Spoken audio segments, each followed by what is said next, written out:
Today, on Tuesday, February 17th, 2026, please join me in saying the Pledge of Allegiance.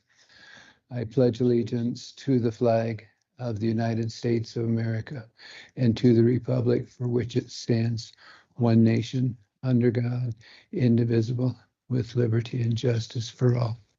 Thank you for attending, and those online, thank you for joining us. Everyone should have had a chance to go through and read through the agenda. I'll take a motion for approval of that. Motion to approve the agenda is presented. Any modifications? Is there a second? Commissioner Vickery, were you saying something? I was going to say something. I've got 2 or 3 things that I'd like to discuss that aren't on the agenda, so we should just fit them in with time. Well, okay, let's see what do you have, please? Me? What would you like to add? Oh, I'd like to discuss procurement policy. And the Veteran Service Office, where we can put them. I wrote all these things down there. Oh, yes, and then I'd like to discuss Pocket Creek realignment too at some point in time, and I suspect that could come after or during Billy Page's little bridge update. Okay, Commissioner Vickery would like to add procurement policy to the agenda. We can consider it in a couple of different places. One, we can insert it in Clayton Malenkovich's time, or we can put that under old business. Either one of those two may be appropriate. Are there other thoughts pertaining to that? I think some questions we need to have answered, so let's get it during his time. Let's move procurement under Clayton since he's not here to defend himself. Yes, Clayton, we just added the procurement policy under your name at the 10:35. We can still discuss it. Okay, great. Veteran Services, we can insert under old business unless there's another place that would be acceptable to commissioners. So is that room you're discussing, did you say it's at Whedon Pest or it's at Billy's? Well, I thought it would be appropriate to have it under Billy's, so We should discuss. Well, that's Pocket Creek. Yeah, but- this room for service, I think, is in Billy's shop. Okay, thank you. So we can put that under, yeah, we can load him up. He doesn't care. okay. So we'll put the veterans under Billy Pape and Pocket Creek. Chairman, Mike, will you correct me if I'm wrong? I believe Pocket Creek realignment is going to be discussed at the March 3rd meeting. I Is think- that correct? I thought I got an agenda request from Well, Reese from your office. Well, whatever, I mean, we can that, talk. that may very well be, but I'd like to put it on the Okay. agenda for today. too. Okay, perfect. We can discuss it then also, maybe. Thank you. Okay, I'd make a motion to approve the agenda with 3 additions. okay. Motion second, procurement, down under Clayton Malenkovich, Veteran Services and Pocket Creek under Billy Pape. I have motion and second. Any further discussion? All in favor? Aye. Opposed? And then obviously I made a mistake back on the 20th for a request to approve the prior meeting minutes and vote to approve. So I Motion. make a motion to approve the 2026 meeting minutes and the 2/3/26 meeting minutes. No second. Motion second. Any discussion? All in favor? Mr. Chairman, I recuse myself from the 3rd meeting minutes for not being at that. Thank you. So we have a 5-0 and a 4-0 on that. Thank you, Commissioner White. Up next, we have the accounts payable. Accounts payable came through as in our package. We have an addition for Joni Wright for $60 for reimbursement for the notary application. Total accounts payable are $683,562.88. Are there any items that need to be discussed or questions on? Being so, motion to accept accounts payable in the amount of 683, 562, 88. So move. Second. All in favor? Aye. Aye. Billy Pape, please. So Jessica, is her name Joni or Johnny? Sorry. Thanks for the correction. Yeah. I've only known her for 30 years. Good morning.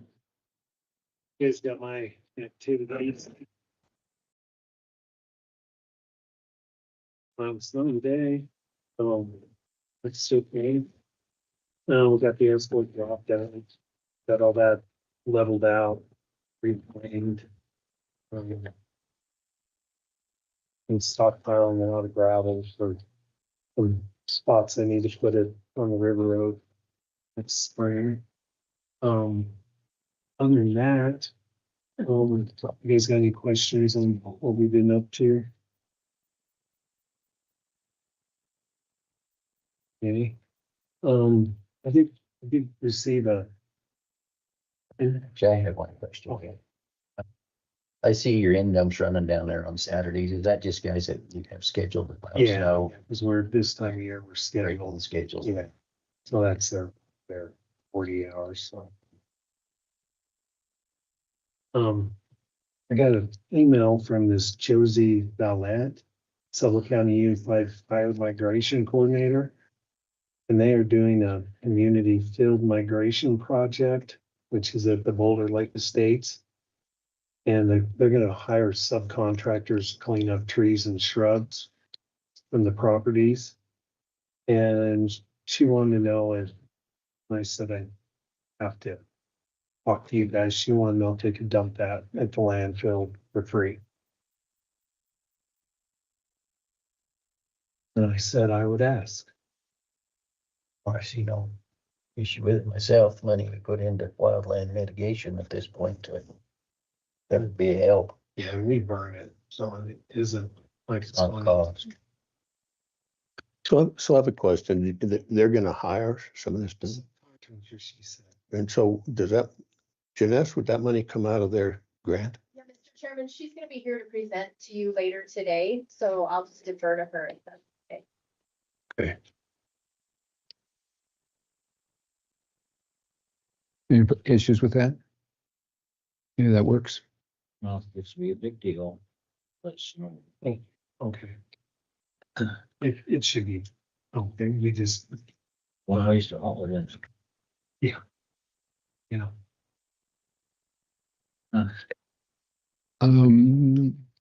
Under that, this came up last meeting, and I've had a couple of people call me in regards to the skijoring. That's, you must have something. I brought it up last meeting, I said, Right. well, maybe they'll get enough snow, but they were asking if we could haul snow in March 1st. Or, because they were having it that following weekend, and I said, ask you guys if I'm not sure where, I mean, I have a couple spots I can get it up by the ski hill. And I know they were thinking Bondurant. I'm not sure how much it'll take, but I know they do have some other people that are gonna haul too, so. Some of the pushback that I've had on that are that there's a number of winter activities that have been canceled because of lack of snow. And no one has approached me in a positive manner that they think that taxpayer money is better spent elsewhere. Now, I'm not only speaking for myself. I don't know what the rest of the board is, but if it's coming in the next meeting or two, then we can discuss it there, but It'd have to be this. okay. I'm offering snow from Bondurant for this. But even the ski hill's a little extreme. Yeah. Well, there's a chance this weather coming in may take care of part of that too. And if you found a closer source, one thing, but it's a hell of a haul. Well, and even White Pine, when we take a look at it's not just a 2-hour job. I know they haul up the old timer thing this weekend, I think. Um, That's supposed to help. Send it to Kansas. So if we pay for snow to come in for them, then we should be paying for snow for everyone else for their activities. I think. Commissioner White, any thoughts on it? Okay. So if, without a vote on it, I think just generally talking, I don't see the traction to haul snow. Okay. Thank you. Other than that. Look at Greg. Yes. Are you through? Do you have something you need to? We can talk about Pocket Creek if you know. Okay, yeah, and bear with me for a moment because so the last meeting when Pocket Creek came up, I was sort of uninformed, so to speak. So I took it upon myself last Friday. I said, I'm going to run down and look this deal over, and I did. And for the sake of me, I don't understand why that's being done, what's being done. Let me explain my reasoning, if you would. So that road's been in there since 1987. That's when the county took it over. And so now we're going to take one corner out, but there's another corner that we're assuming going to leave. It's just as bad as the first corner. But the thing that concerns me most of all is not taking a corner out, but the fact that, in my opinion, where that new road is supposedly going to go, that swampy ground, I look at the grass in there and that looks real swampy to me when water's on. Indicate to me that you would have to dig out, I don't know how much, before you could start filling it back in. It would be a significant amount. And when I look at the way that little irrigation system set up there, this is using my limited experience in these kind of things. I think the county's going to be sticking, I don't know how many culverts in that little short stretch. And the piece that I assume we would vacate has a set of culverts and a road access into a hayfield there. So are we going to vacate that piece? And if so, how's the individual, once that's vacated, going to access that hay meadow? So the thing to me is fraught with issues. We're going to have to build a fence probably in this day and age. I don't know what it is, $10,000, $12,000 anyway for a short piece of fence. And I don't know what the advantage is to take out this corner and not this other corner because they're both at 90s. And there's a pile of willows there that are going to have to be removed, I assume, at some juncture. And those willows came, as near as I can tell, 1/8 of a mile up the road from where the projects actually start. And I have no idea why. I'm sure there's a reason for that. But it looks to me like that project just needs to be put on hold. And I guess the second question, or the third or the fourth I have is, who requested this to be done? Because I don't see any advantage to anybody on it, especially in the fact that I know it's going to take, where that water is going to set and where it's going to run, it's going to take a substantial amount of excavation to get down to where you can build that road back up and keep it there. It just is. And the temporary fence that's in there, you know, it's going to have to be replaced by a permanent fence. I'm not certain how many culverts it's going to take, but in my mind, it's just the way the system's set up there, because that road's going to cross that ditch twice. So it's going to take at least 2 there and then probably another one to access that piece of road that we're going to vacate. I'll tell you what, if ever there was a place to save some money going into this next budget session, to me, that's an ideal spot to do. It just, I don't know what's going to require to take that mountain of willows and where are they gonna go? Cause I'm sure that, I don't know, I think that must be Hiddle's ground, I'm guessing that's there. I can't imagine them wanting to leave those things there. So somebody's gonna have to be responsible. I assume it's the county. I know it just looks to me like it's a project we didn't need to be doing because there's really no advantage to it from the standpoint of the travel. There's a few folks in the hunting season that use it, absolutely. But the normal activity down there is what, limited to 4 or 5 folks. And it looks to me like it's an endeavor that should not be. That's my take on it. And whatever needs to occur, I think we just need to vacate that project and go about our business somewhere else. That's my take on it. Now, if you can explain to me why we should do it, I'm all ears, because I just didn't see it. Okay, so when it started out, we were gonna, because in Willows, first of all, the road through there is just what you said, it's in a swamp. So we're gonna have to rebuild the road no matter what, because it gets where they just sink through it. And when they, and they did create them subdivisions on up there now, so there's a lot more traffic now than ever was. And so the original plan, we downed it considerably because we were gonna make a T off the highway there. But then working with the state, they were like, no, don't worry about it. You don't have to do that. So we cut all that part out of it. I mean, I would rather it be a T for safety reasons, because when you go to pull out there on that corner and stuff, but that was their thing. They said they would handle it when they rebuild that road. So we did pull all that part out of it.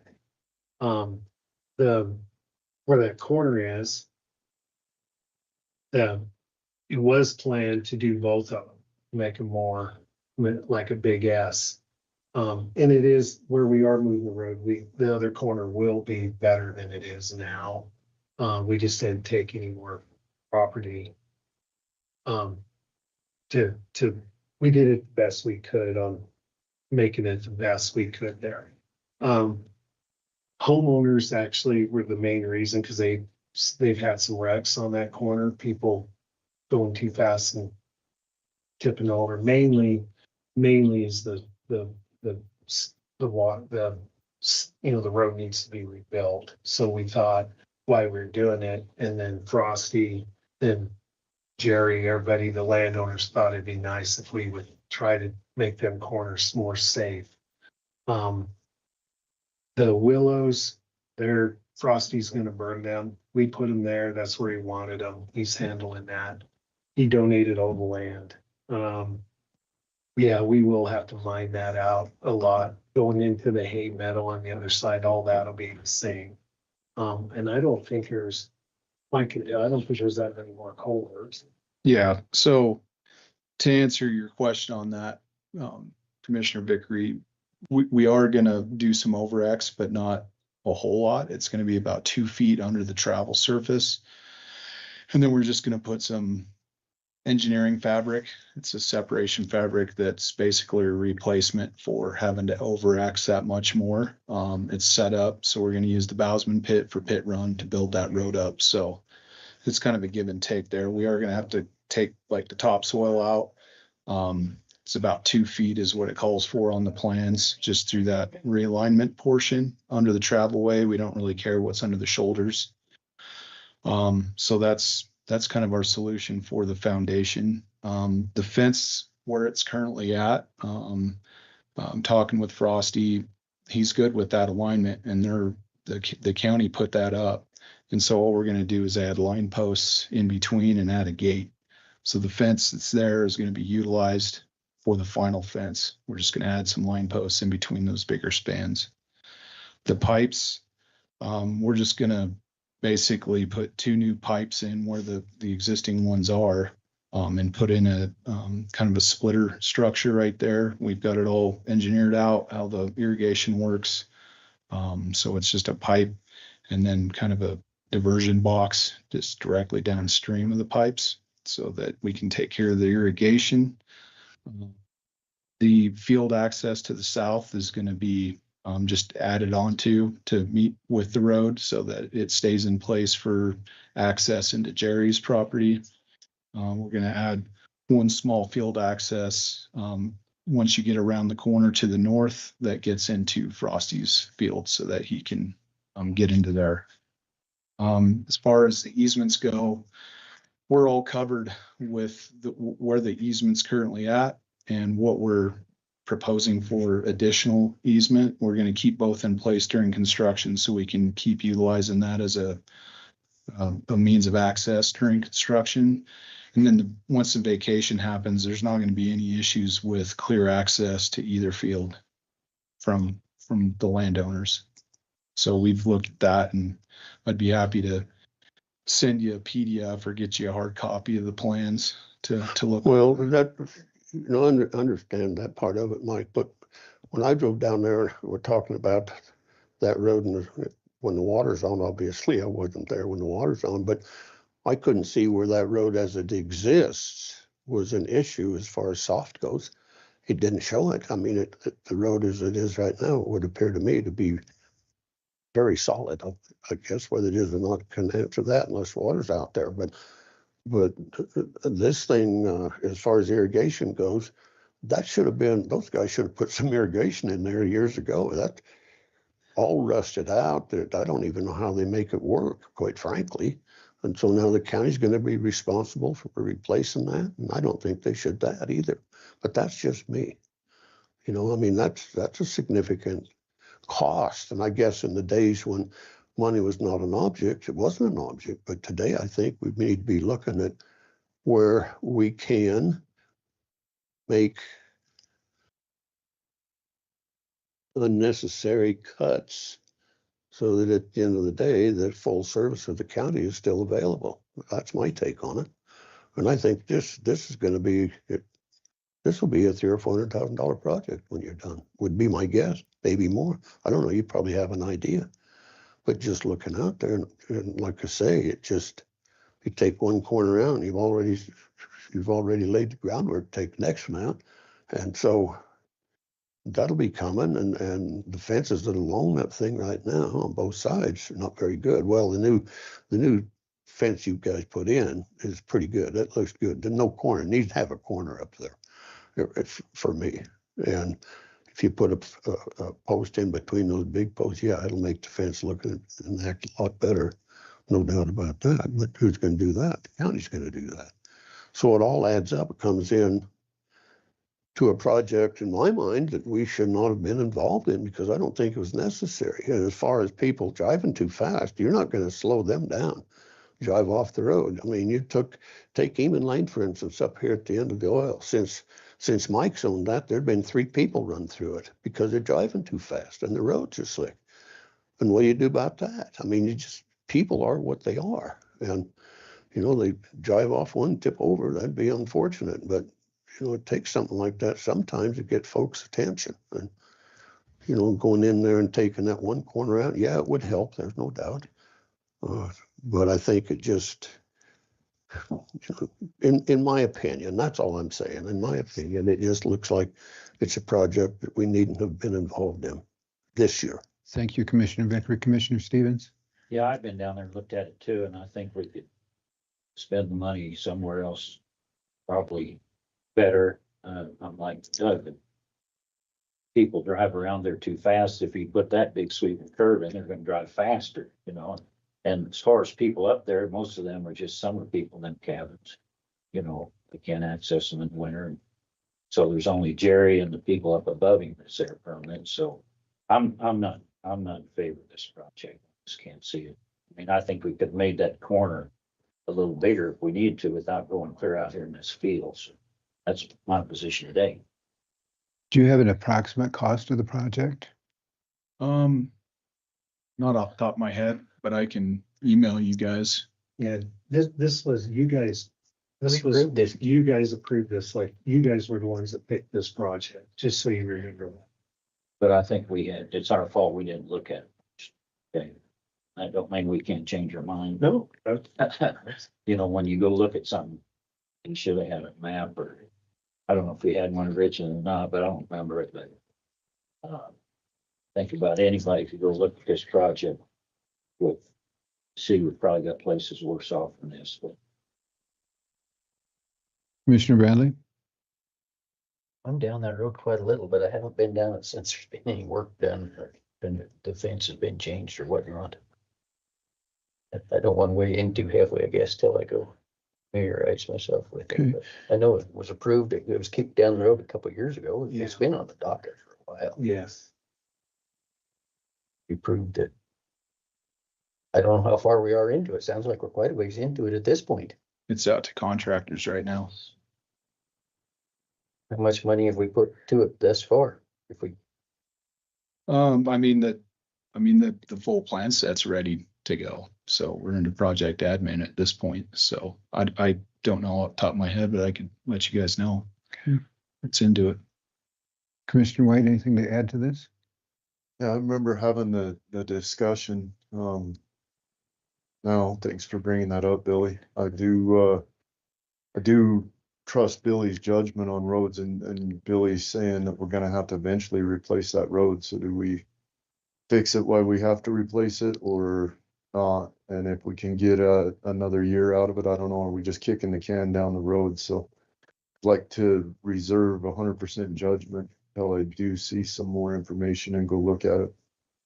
Okay. I think at this point in time, everyone's comfortable with the pause on. Well, I project? guess, I'm gonna go back to my earlier statement. It was taken over by the county in 1987, and that we've been kicking on that road quite a little while. Now, all of a sudden, we need to replace it, and why? And who requested it? We didn't request it. Yeah, and I apologize for not remembering that. We just forgot about it. But it doesn't make any difference. A bad project, when you look at them, is a bad project.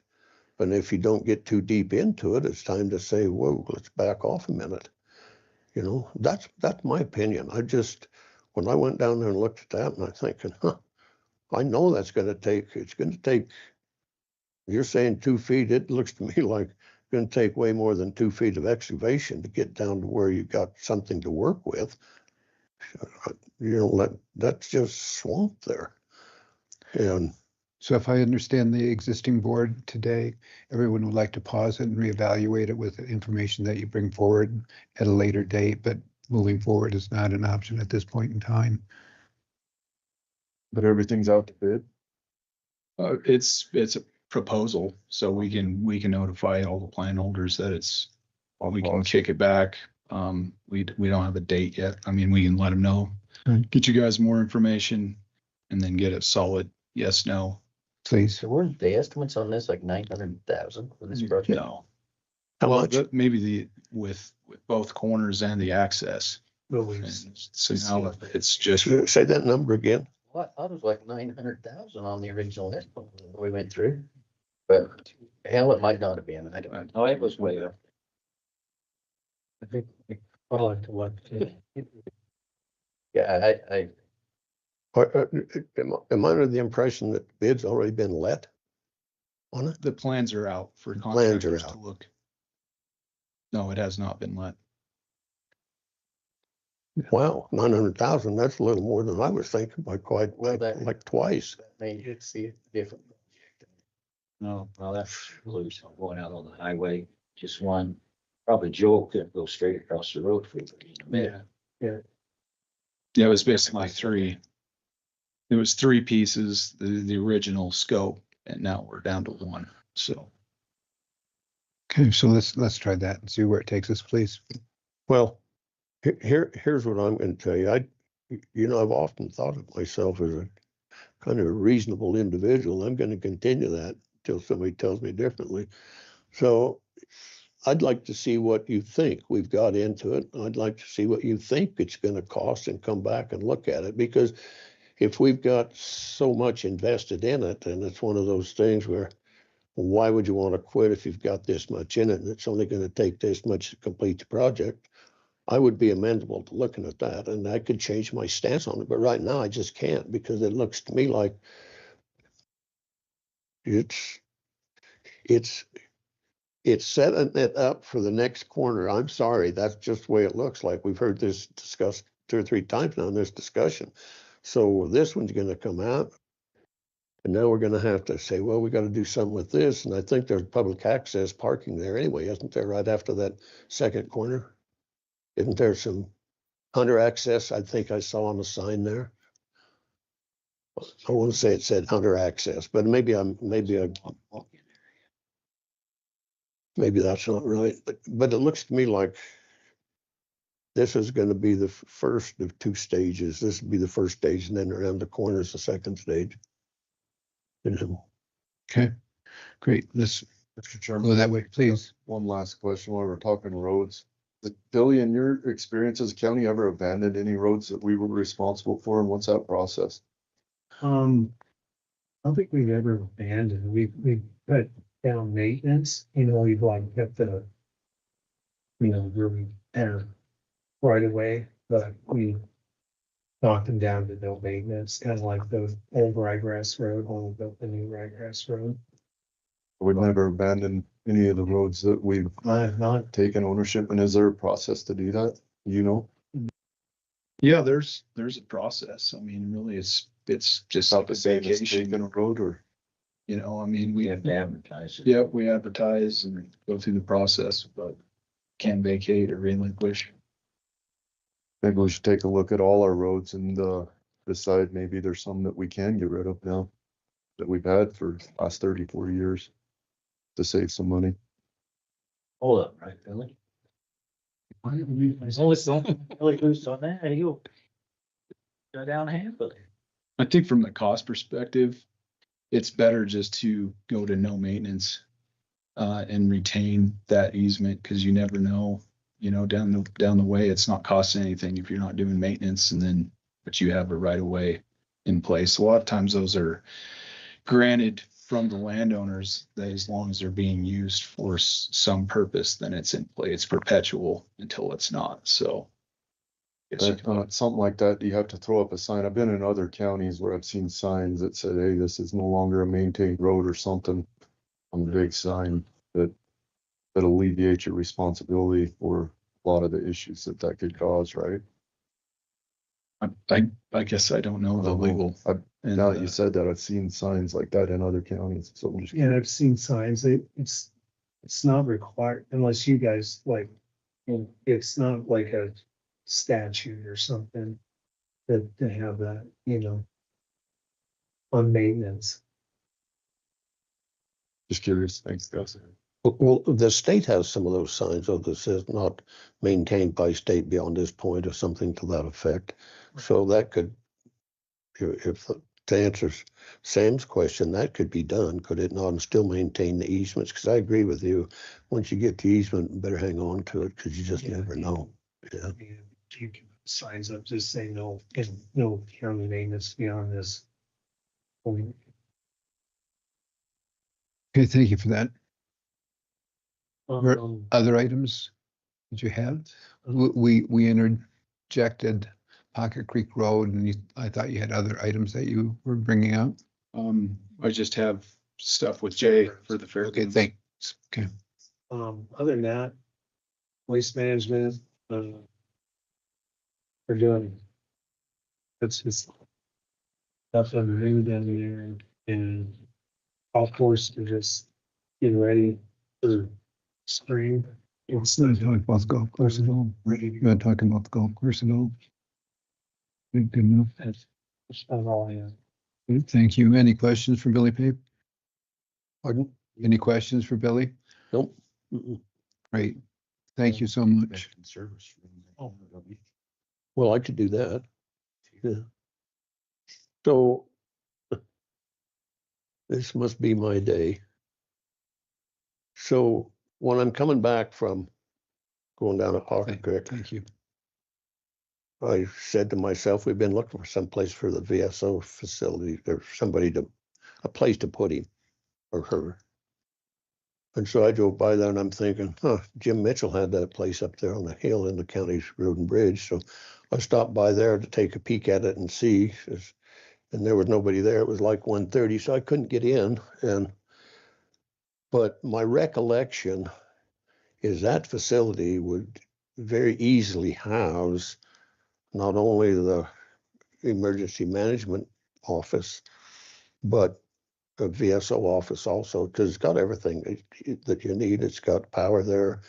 It's got internet. It's got phone. It's got water. It's got restroom facilities. And it's certainly big enough to split up into 2 facilities, if in fact that's what is required. And I'm not sure where Mr. Kip's got his office today, whether it's, I've been down there twice, I guess, and I haven't had the opportunity to run into him there, but and so wherever he's at, I don't know right now, but regardless, that facility could very easily be transformed, I believe, into the Veteran Service Office. And the nice part about it is it wouldn't cost anything. We wouldn't be looking at $800 or $900 a month fee for that. And so I would like to explore that opportunity to see what it looks like and involve Mr. Kip in the conversation so that we don't blindside him and just see what it looks like to get inside. I can remember some of it when Mr. Mitchell was there. I've been in there several times when he was there, but for the sake of me, I can't remember with the configuration of the other side of it. So, but I'd like to have that opportunity to go look and see if we can't make that be available for the Veteran Service Office. I could just, when it was the road and bridge office, when you walk in the door, there was a secretary sat there and then we had a counter in case people come in, and then there's a bathroom. And then you walk around, and in the back office, we had two offices back there. It's open, but we had 2 desks and stuff back there. It's a pretty big building, but that's what I know of it. So you think it would be, here again, I'm asking your experience having been in there, so it would be big enough in your opinion to put another little office in the backside? Yeah, I mean, I don't know what Steve's got planned, but I know Jim just kind of used that back part as storage. Okay, well, I think I'd like to explore it because it looks to me like it would take care of one of the small dilemmas we've got with the VSO office. And then you'd still consider using the senior center over Marbleton? Well, I think my understanding was they're gonna have that also a couple days a week down there and then 2 or 3 days up here, vice versa. Matt, can you help me out with that? Sounds like 2 days down there and 3 days up Yeah. here. I want to make sure everyone was aware that we're not considering leaving there. Great.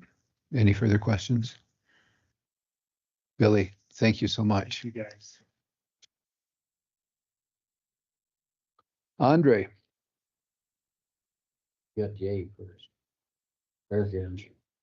Fairgrounds bids. oh, I'm sorry, he's included up here with Billy. I apologize.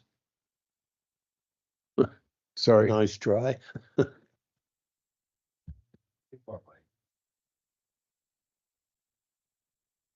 Morning. Morning.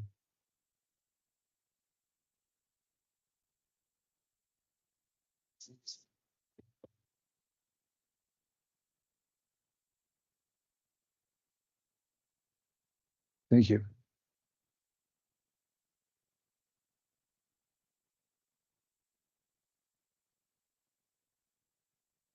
That's what we had set aside as it's high.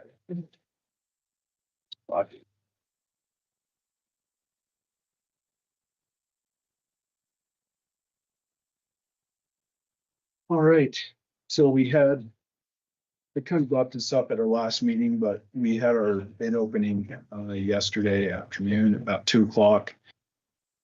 For the fairgrounds project, we have this split up into a base bid and a option A bid. Kind of from the get-go, when we first looked at this project, it's kind of grown just looking at it. So the restroom portion that I've highlighted on that map, that's what the option A item is. So the base bid basically takes in all the work north of that, including all the retaining walls. It also includes taking utilities and stubbing them at least out into that option A.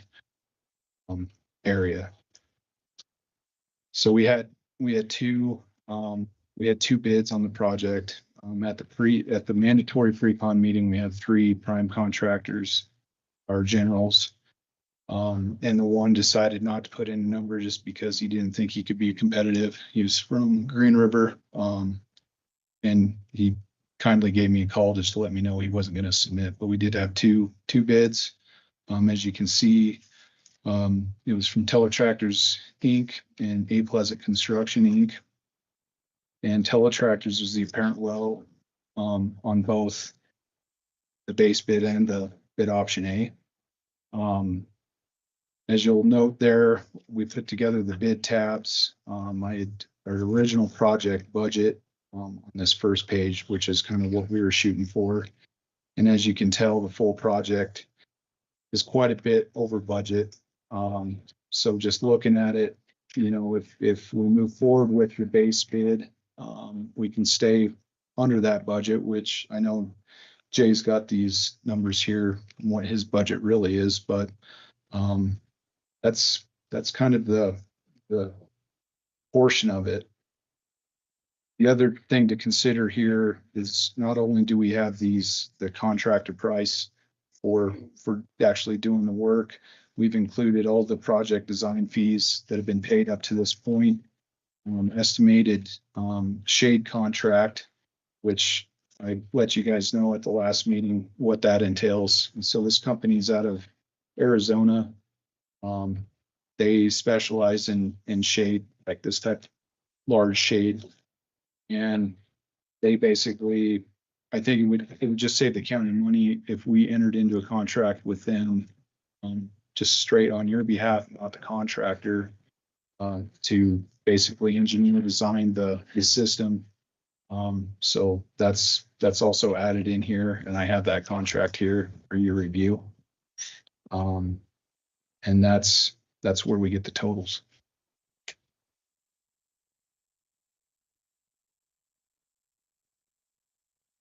We started this project 2 years ago. Started to walk through and piece it together and put it together. I had a few of you down to do the walkthrough, show you, moving the stage and fixing our slopes and drainages up there with the building that I've redone. But yeah, this is where we're at 2 years later on the project.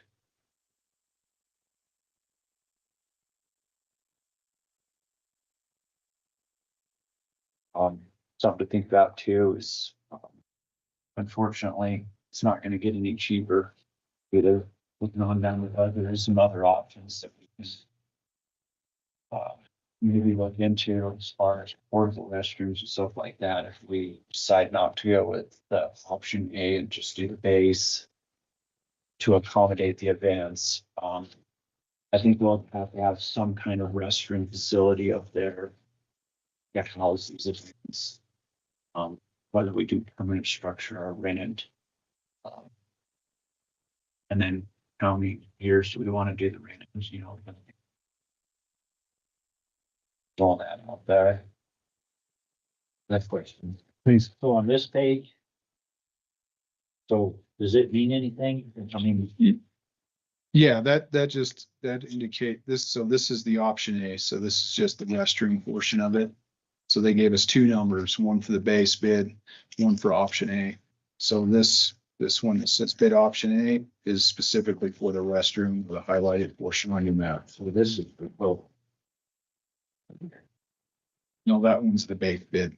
is it? That's the stage and all the viewing area, the shade system and the utilities. So engineer's estimates like half what the one bid is. Now, how could that be so? Well, I mean, it's kind of a combination of things. I mean, we underestimated some of the concrete items. It's a tight area. I mean, some of the numbers that we normally use for like road projects, that we've seen, that we deal with quite a bit, they're just more. They just went higher with unit prices just because of access. I assume it's because of access. I mean, it's a tight area. I know the utilities in there are, it's kind of a spider web of utilities that we got to deal with. And the material's not good. So that has something to do with it. I know the building prices have also gone up per square foot since. It's all come down, like wood's come down, some things have come down from what they were 2 years ago. But it just seemed like the lowest bid's 300,000 more than the engineer's estimate. To me, it's not a huge project. Call that a huge project or just? It's complicated. It's not huge. It's complicated. A lot of them. So the drainage is there now isn't effective to protect your windmill building, correct? We've got to do something with the drainage in there. Yeah, because where everything's just on that hill, they started out with the dining hall and then just started building buildings below. That building floods quite a bit about this drainage. Probably be fixed to be able to handle those slopes so that we can manage watershed at a rate that's not a flash flood into the building.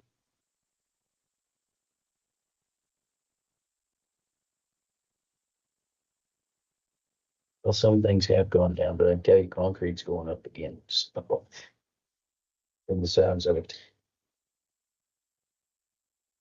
That's a major product here. Yeah. So what's mobilization? That's getting materials on site, equipment on site. That's what mobilization is. Generally speaking, we usually estimate it at about 10% of the project price. That's generally what we estimate, and it's plus or minus that depending. So obviously the out of county contractor had higher mobilization costs than the in-county. To me, he was gambling on not another bid, like he said, talked before, Pleasant said different ones here and nobody else's bid. It's like, to me, he's thinking that there's gonna bid. But says it's so out of reason. To me. Yeah, I mean, Well, it's higher. you estimated, 32,000 mobilization, he's got 148. Green River's not that far. Right. Could just be out of, subcontractors, building contractors that they're using if they had to include theirs. I don't know. The other project he used most of his own people library and stuff like that. Yeah. I don't know. Looks haywire here. And I apologize. I was gonna send it out yesterday. I knew it was a holiday. And between 5 o'clock yesterday and this morning, I didn't think you guys would have enough time to look through it, but this is the information. I've got the full plan set if you're interested in looking at that. Whatever information you need to make decisions. Thank you for that. Last week, Commissioner White and I were over in Cheyenne meeting with with the state commissioners and talking with the different people in the House and Senate. And it's not a pretty picture as far as upcoming revenue coming into any county. We're blessed because of what we have here, but some of the counties, one of them only had a $3 million cash reserve. And as we take a look at what we have, and it won't be popular, but it's just how it is. When I take a look at what we have in comparison and to spend this much money, that's a third overbid over the projected cost. I can't support this at all.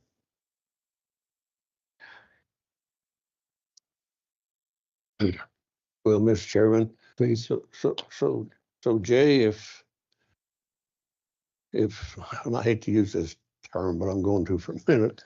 If you're going to pull a piece out that you felt like was a necessary item, could you make this look a little different, this number, so that we could do part of it this year, maybe go forward next? Is that an option? Well, I think while we're in there, if we go ahead and do the base bid, then that gets all the utilities, when we get everything done, we're out of there. We never have to get back into that area again in the future. We've got everything stubbed across there. And like I said, we could do a mobile, bathroom for the bigger events and stuff like that, so people that are on that end of the fairgrounds have restrooms, because right now, on that end of the fairgrounds, we have a men's and a women's in the commercial building that's only a one holder each, and then we have just a single bathroom in the dining hall. So I'm in need of bathrooms up there as events are happening. So that was the idea of behind the bathroom deal, but like if I had to cut one or the other out, definitely try to get the infrastructure in and spend the money there and put the bathroom project on hold if I was to choose the scale project back. But I think it's important that we get all of our sewer, our water and our power and everything done underground in there so that we never have to get back in there and rip that back up again. One and done, else, just my opinion.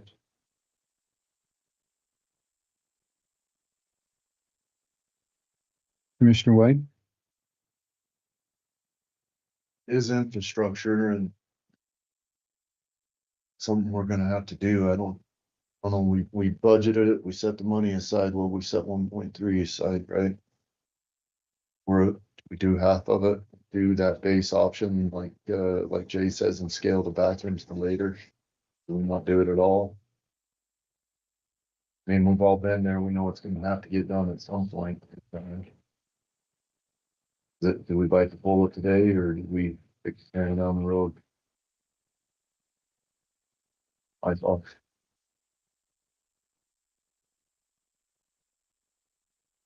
Commissioner Stevens?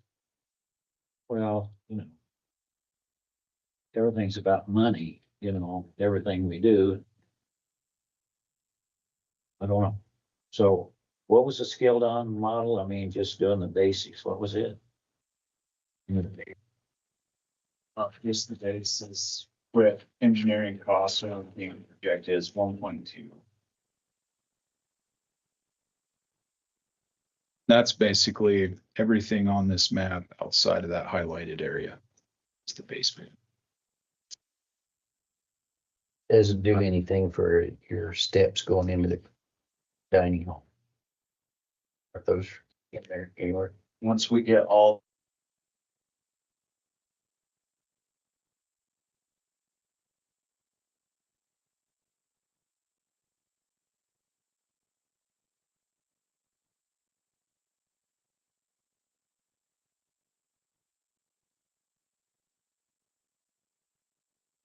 the ability to get conduits up through there and beyond the union network, just the county too.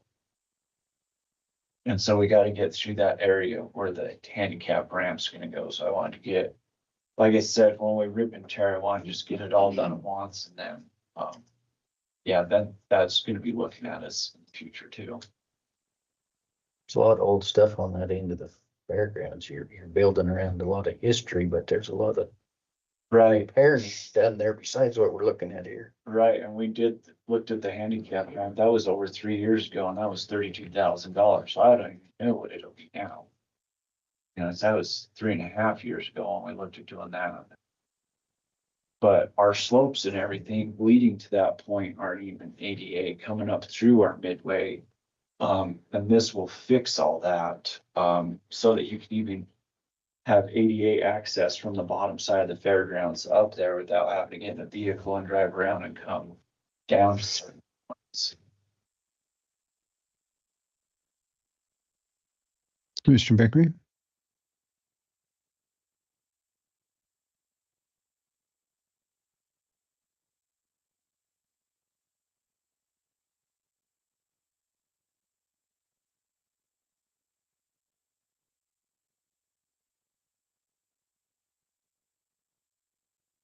It'll be a whole lot different if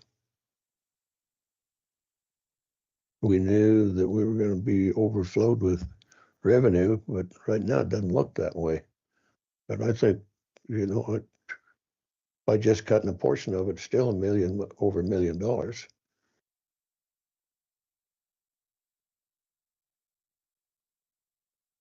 But here, gotta throw my 2 cents in. Please. We started this project 2 years ago, got to the budget session this spring, and I think we all agreed that it adds a lot to the county and we wanted to continue to throw money in there and get it done.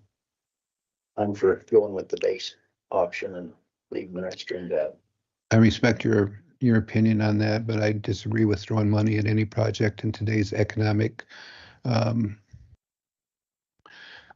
plate of spaghetti we're in. We don't know what will occur, and for me to spend money on this when we may have cuts that deeply affect our other services, I can't justify that. I don't know, I mean, it's kind of thrown at us this morning, kind of took me by surprise a little bit, you know, that it was this much different, so I don't know, I'm still thinking, I don't know, we may have to make it today. These prices are big, right? It would help, we can revisit this. After you've had more time to Well, look at I it. mean, maybe I can get over there, and, you know, do a visual to make me help me a little bit here, because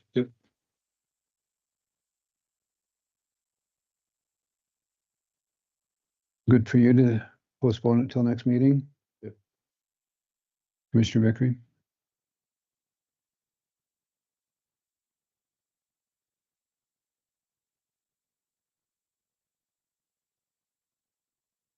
Commissioner Bradley?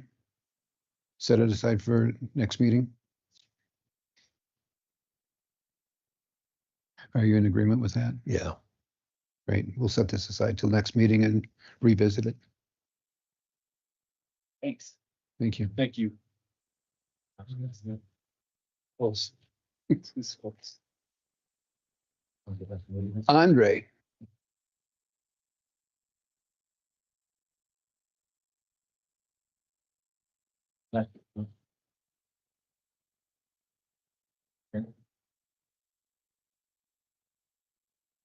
You get one of these. Morning. Good morning. So we've started our annual boiler service. We like to do it when it's still cool outside because it's hard to adjust the boilers when it's summertime. On top of that, the ice rink boilers we are limping along. We're having to find a lot of parts for them. They're old and they are on the list for the next budget. That's the system that we want to replace. Just give you that information now, but they were both broken the other day and we struggled to get them running. So Are we looking at repairs or new? we're gonna replace the system like we've been doing with the other ones that are really old. Thank you. So that is coming up. And I had to guess, we're talking probably $100,000. So Thank you. courthouse air conditioning project still going. They got the 2 new units installed. They've got some of the copper redone and they flushed the system. So in order to, excuse me, in order to make these other ones work, you got to get all that old Freon out of there, but then you also have to put chemicals through the system to clean it before you put the new stuff in. So that's what they've been doing right now. That's kind of where we're at on that. We replaced, well, we didn't replace, we removed the big bay sink where they do clean pots and pans and things at Rendezvous Point. We were having a lot of leaking problems there. And so the solution was to remove it and reinstall it properly, put the right caulking on it because it had the wrong stuff. And so it was leaking pretty bad. I'll hold off on the public health thing. We can do that last. Snowcat Shack. We repaired the heater in there. They were having heat issues. That's done. And we're working on some electrical requests that they had over there. And then Sandra generator has been repaired and it looks like it's working properly now. It's taken nearly a year to get that thing repaired because of the damage to the wiring. And then if you have any questions about the public health stuff, mentioned this you'd come, so if you guys wanted to talk to him about it.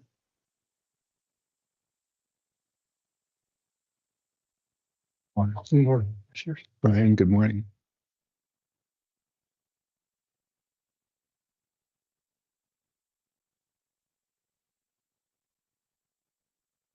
I saw George's cars headed north this morning. You weren't one of them. Nope. That, Yeah, I don't know where you want to start with it, but happy to answer any questions in regard to the document I put together for Andre and you all to kind of do some pre-planning and looking at what may be needed for the three options for public health. And I guess the document I assembled was the information relayed to me, and tried to just put together the history, background, and program, and then what it would take to evaluate the three different building locations to put into some kind of a report that you could that you could have the information, you know, necessary to make an informed decision moving forward with it if you want. So Thank you, Brian. Commissioner Stevens? So was the option ever out there on that plan we cut off from where Proactive was? yeah, But I thought it said somewhere else. no, it's behind Rendezvous Point, I guess, was the site that was relayed to me. So Well, it was brought up out there across from the ice rink, is what was talked about at the meeting. Well, in minutes, it was talked about out there. Oh, that's not what I. No, but that's what was said at the meeting, that's why. Last meeting? Oh, well, prior to that, the document he put together though was based off of that property that's kind of behind. Okay, that wasn't said, that's why I was curious why Gotcha. that was even brought up. Okay, well, I'm feel better now, because that was said in the meeting, was across, because it was brought up in RCS, mentioned in the same state that they were gonna put something out there, and then So no, wasn't aware of that site. I think one of the things that caused some confusion, and I'm not speaking for you, just based on what I heard, I think we had a $2 to $3 million spread between the remodeling of buildings that seemed quite large when we were looking at the existing Proactive building versus the building over here by the old Dodge building. And for either of those to come to $2 million was a hard one to swallow. And then to have 3 million as an overall, it was what's the basis of this? Well, that's just it. So I wanted you guys to be aware that there's potentially some big numbers to do anything to any of the buildings, but at this point, they're a wild guess. And Great. they're a guess. by Thank you. anybody's measure. So, yeah. That, Until you. that helps a lot. It's, yeah, we haven't obviously looked that close at the buildings, but well, what did we pay for? If you didn't look. you didn't pay for anything yet. It was, I bet we get a bill. No, No, not yet. no. That's So what you did that's, this on free grass? Well, I haven't put together a formal report yet, I guess. that's what that That's what- 14,800 was. So nothing's free. So I got a question on the piece over here next to Proactive. So what, did you take into consideration of what, like there's a ditch there and how you'd handle that? Can you tell me on that? It would be considered, and in the cost, how it would be handled, I hadn't looked that in depth yet. I I mean, guess is it something you can vacate that ditch? It doesn't go anywhere, it just goes to the road and stop. probably can't vacate the, well, I mean, the part you're gonna build on. I mean, how do you handle that? yeah, you'd have to either put it in a culvert or keep the water Well, I flowing. mean, it doesn't go down. anywhere south of it. I mean, it stops there at the Run the- Aspen Grove. Yeah, and then it does flow underneath there. It flows through that property behind Ridley's, through the Ridley's parking lot and comes out down. So by it's Family pipes Dollar. underneath all that. Yes, sir. So I wonder where it connects on, because that there ditches above ground. It goes into the north side of Aspen Grove. And it doesn't come out of a pipe until it hits Family Dollar. I didn't see anything there where it was hooking into the Okay. pipe, it's just a ditch. It's a, It's a long pipe. it's a long. Yeah. I'm talking about before, you know, the piece of ground we have. It's not showing, like, where it leaves that far. So it must go farther up. Probably had to. Yeah. I mean, I went out there and walked around, I just curious, it's gonna take. Take some work, obviously, put a building there. I mean, my main question is how you handle irrigation stuff. If you interrupt, that's not. Yeah, some of it's gonna have to keep flowing through there. Probably forever. Not this year. 'Cause Well, maybe next year. So one of the topics that came up in our conversations during a meeting was the concern about the age of the building uh, over by Wolf's Dodge and relative to the other building that we currently have. Are we looking at Well, if I can, yeah, I guess the age of the building would be factored into the report to, you know, at least address the age versus cost and yeah, what the cost benefit is and long-term maintenance of either Okay. building. I guess I don't have an answer for you, but Okay, that's good. something I would look at, yeah. it was a question that came up that no one had an answer for, and you just did. Thank you, Brian. It needs considered, obviously. Thank Sure you. is. Commissioner Vickery? I've nothing. I guess, I was in kind of awe at the what it was gonna cost to upgrade both buildings, quite honestly. It was in the $2 million range, and that seemed to me like quite a lot when I think that the new building, to build a new building seemed to me like was, I'll pick a number, I think it was right around 5 million. So if you looked at those two numbers, you know, it's obvious that why would you put 2 million to retrofit, so to speak, and you still have to buy the building. So now all of a sudden you've got a building, an older building that's almost as costly as a brand new one. But the fact remains, either one, you could move in pretty quickly, whereas the new building, who knows? I think that the one over by Wolf's Dodge would take much more renovating than the product. Much more. You know, well, it might be when, and I keep going back to the point when we walked through that thing.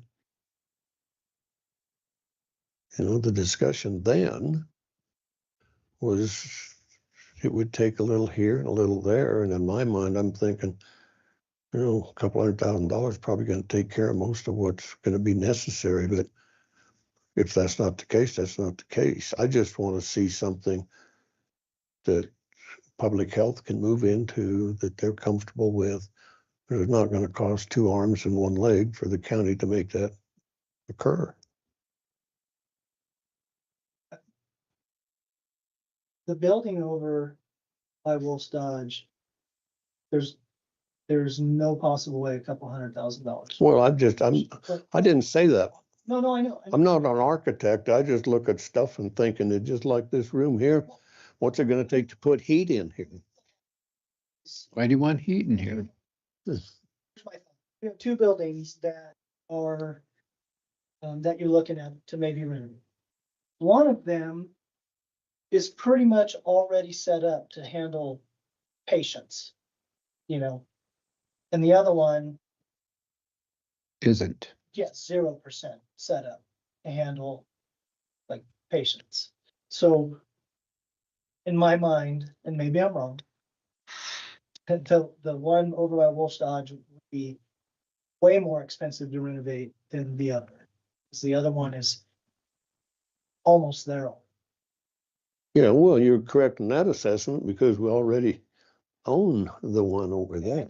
Yeah, that makes it a little more palatable for sure. That's just my. Good, thank you for that. But we might not own it if the offer comes through that Correct. Mr. Milinkovich is going to come forward with at some point. That is correct. Any questions, Commissioner Bradley? I got one for Jana. How's that building where you're at? What's wrong with it today? It seems like every 2 months we have to have the regulators on. Not ADA compliant, like it. You don't have parking that allows people, I mean, that's pretty sketchy to do.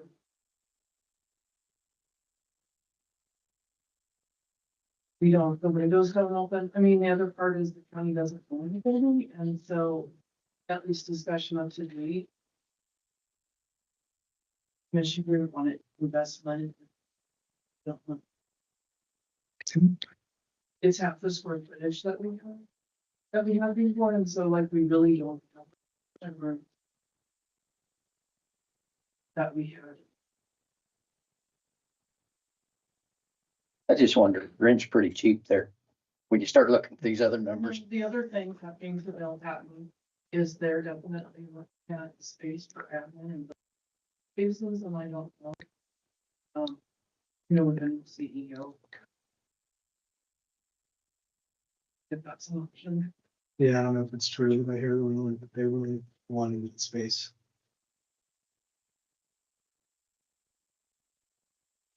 Commissioner White, do you have any questions? Commissioner Stevens? No. I appreciate the information that you provided us, which was at best guess My only. next question, are we gonna go forward with a detailed estimate of these three things? Well, we need to identify what's going to occur with the other building that we currently own. And I thought that we had a time schedule set on that and once that determination's made, we can, Happy to look at them anytime. You just tell us when. I sure appreciate it. Brian, thank you. Thank you, guys. Thank you, Andre.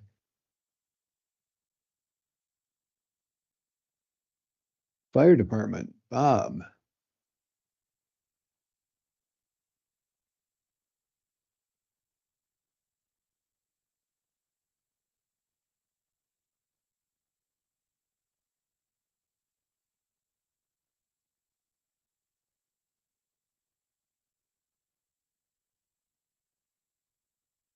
Morning. Good morning, ML.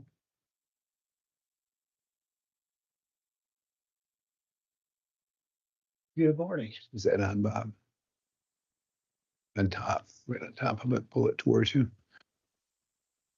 I think it is. Yep, sounds like it. Thank you. I'm going to present for you today the January Fire Warden Monthly Report. For the budget, we're almost 60% through the year, and we've spent about 49% of our budget. So we're trying to save and be frugal where we can. 11 incidents during the month of January. That's about average for us, although we were 10% above for the call volume last year. So we're growing, we're getting busier. 3 calls in Pinedale, 4 in Marbleton, Big Piney, 1 in Bondurant, nothing in Boulder, 3 in Daniel, nothing in Kendall Valley, and then no non-emergency incidents, no cats in the trees or anything like that. Fire investigations, currently there's no cases open or active, which is good for our county. Fire prevention people met with Michelle Humber about the library down at Big Piney. She had some concerns. By state regulation, they should have an evacuation plan and one of those old maps you see on the walls. They didn't have that kind of stuff, and they asked how we could get that done for them. So our fire prevention officer and another person went down there in addition to Nick Hudson, the state fire marshal's office. And they helped them get that map together and come up with a plan for fire drills and just discuss overall safety at the Big Piney Library. I think it was a very productive meeting. You've got that upstairs area where the employees were a little worried about getting out in case there was a fire, and we came up with some options for them.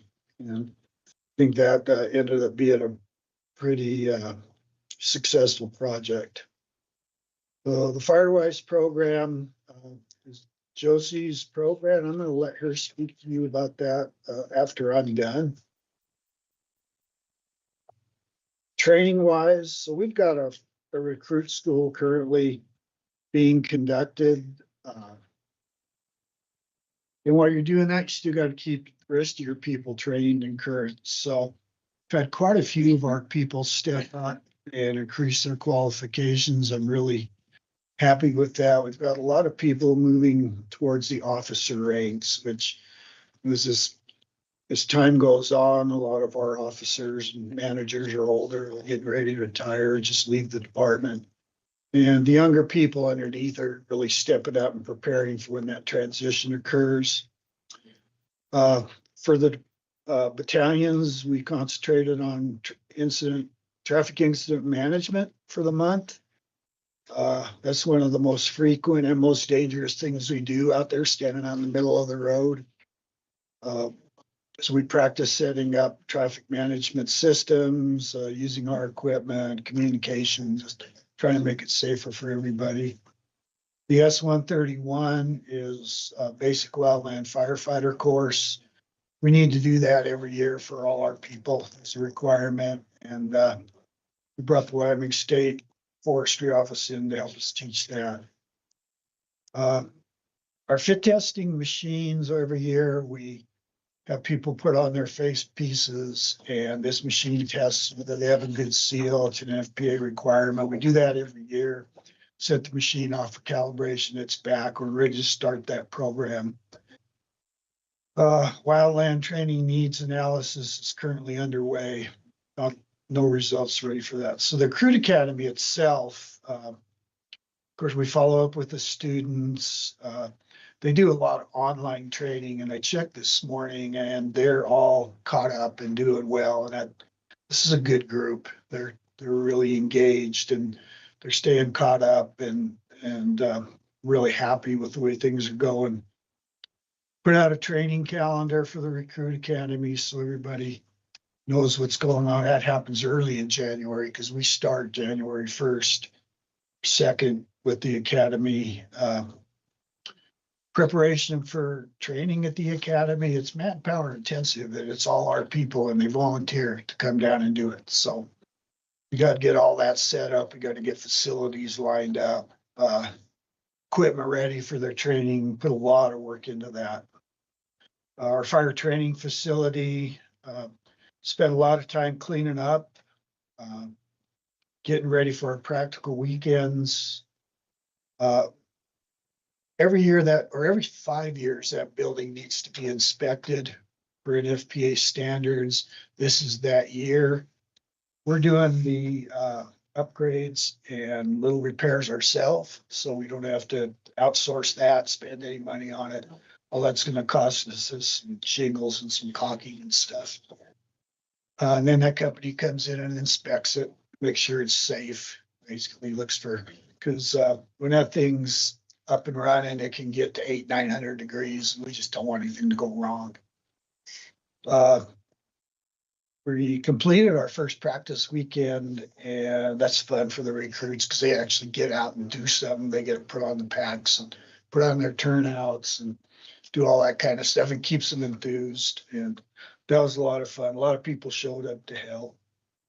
The cooperative services, there's a big list. Unless you have a question about one of those, mostly it's meetings and different things that we attend. We're very engaged with the other entities in the county, in the state. And this is the kind of stuff that we do to make that progress. The last thing was volunteer hours, so 21.5 hours. That's hours where our people just donate their time. They come down, they do light repairs to the equipment, they clean it up, they Once in a while, they'll work on a small engine. I have little projects for them, once in a while, inventory and things like that. And so that's what they did this month for voluntary hours. Do you have any questions about it? Good report. Thank you. ML, anything to add? So I have a question. When I went through accounts payable, the one that really jumped out at me, so you guys had a lot of stuff done in Bonner to the tune of like 80,000. So how do you go about determining, and who does that determination on that kind of stuff?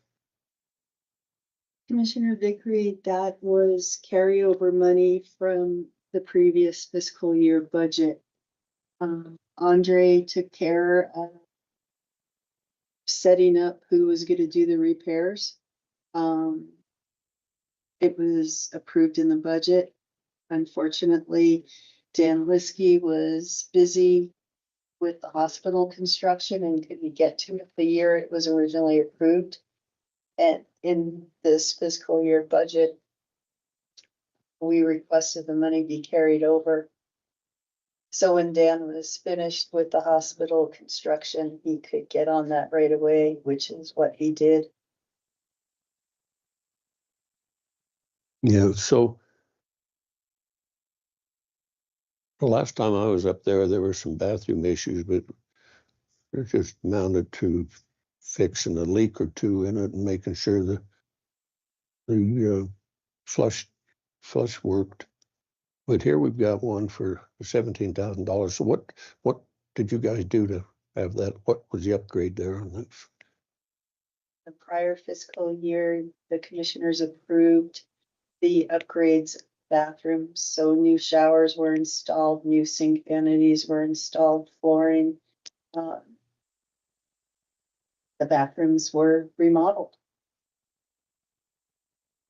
Yeah, we had plumbing leaks, we had broken fixtures, we had sheetrock that was wet and falling down. So we just upgrades to keep our buildings nice and functional and avoid big costs later to totally redo it. We reused the toilets. We saved where we could. We just upgraded to fix the problems mostly. Okay, and so the French drain at almost 39,000. Those are things I would have thought Road and Bridge would have had the materials or the equipment, the manpower to do something like that, but they didn't. There's been a flooding problem at that. No, I understand the flooding problem. I'm talking about the actual work. Road and Bridge, were they contacted? Because that would have, to me, it would have been something they could have done quite handily. I'm just curious, so. Andre said everything up for us. Andre was aware, well, when we have facility issues, we go to Andre and discuss things and he comes up with the best fix for us. Okay, so he's the one that authorized these expenses, yeah. And Okay. I think that was money well spent because there hasn't been any flooding throughout the winter, and flooding problem filled the septic tanks. It's getting in. We've got mold in the walls that one of these days we're gonna have to deal with. But this winter there hasn't been a bit of flooding, so it was money well spent. It's stopping damage to the building, which those are county assets. It's required. Protect them. Yeah. Okay. I'm done. I'm through. No, that's good. You answered the question. Questions Thank you. from the board. Good report. Thank you, Bob. ML, appreciate your time.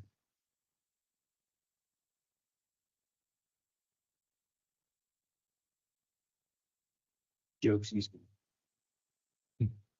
Josie, you're up next, please. Good morning. It's Good morning. How's your stay going here? Good, great, yeah. great. So I'd just like to inform you all of a grant that I believe, Push that mic closer to you, please. Thank you. yes. A grant that I'm planning on applying for at the end of this month that I think was prefaced earlier this meeting by Billy Pape. It's the Ready, Set, Go program fuels reduction funding grant from the International Association of Fire Chiefs. And it's a maximum of $15,000. And the project I have in mind for it is out at Boulder Lake Estates. I've met with 5 landowners already and done wildfire risk assessments for them. And then I have a couple additional scheduled for when residents return to the area in the spring. And this grant is specifically for fire and emergency response agencies to fund fuels mitigation and hazardous fuels reduction projects. So this would be hiring a contractor to come in and perform some defensible space work around, I'm estimating 10 to 15 homes. I have the 5 residents or the 5 landowners already interested, and I'm expecting additional interest as people return in the spring and fire season starts to pick up.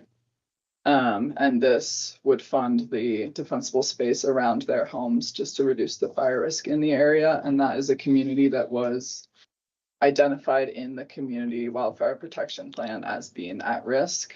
So that fits that need. And then I've been in contact with Dennis Trucking and Hill Construction to get quotes from them.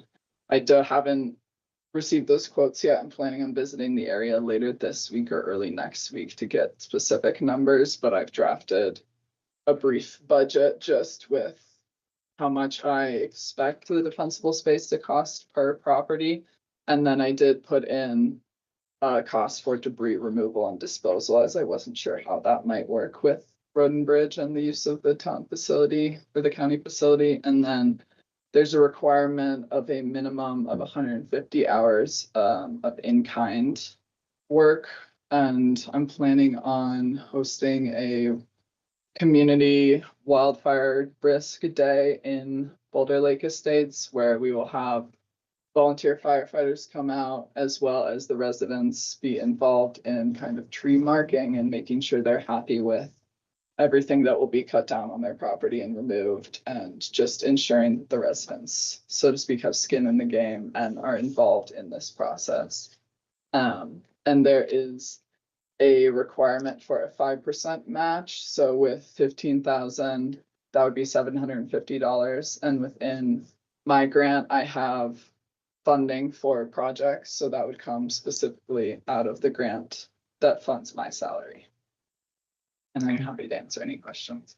Thank you. Mr. Vickery? Why don't you ask some of these other guys first? Well, because you always enlighten us. I did. You answered the question already. I asked it earlier about when you were going to hire somebody to do this stuff, where that money came from. And I think you've already answered that question. Thank you for that. So if this grant doesn't come through, are the homeowners interested in doing anything on their own? I think so. The ones who I've already met with and done the risk assessments for are pretty excited about getting this done. And some have been in contact with other contractors just to get it done themselves. But I think, having outside money come in and pay for it and getting additional interest would be great. Ideal way to do it. How big a buffer are you looking at for the buildings versus the vegetation? I'm thinking defensible space, depending on slope, can go out to 200 feet from the home. And there are some steep slopes within that area, but some of them butt right up against the wilderness area. So it might not get to 200 feet from the home. So I think minimum I'd like to do 100 feet from the home. That's kind of standard specifications. And then you'd be removing quite a bit of vegetation that's already there. And okay, great. Yeah, and making sure that the residents are okay with trees being removed. And then the trees that they don't want to remove would at least be limbed up and having all the ladder fuels removed, just in case a ground fire moves through, it wouldn't move up into the trees. Excellent. Thank you for that. Commissioner Stevens, Commissioner White. Good job. So I have one more question. So that didn't ask when I began this. That ground fill, that includes sagebrush too. Is that what you're going to remove that, or how do you go about doing that? Yeah, so there's different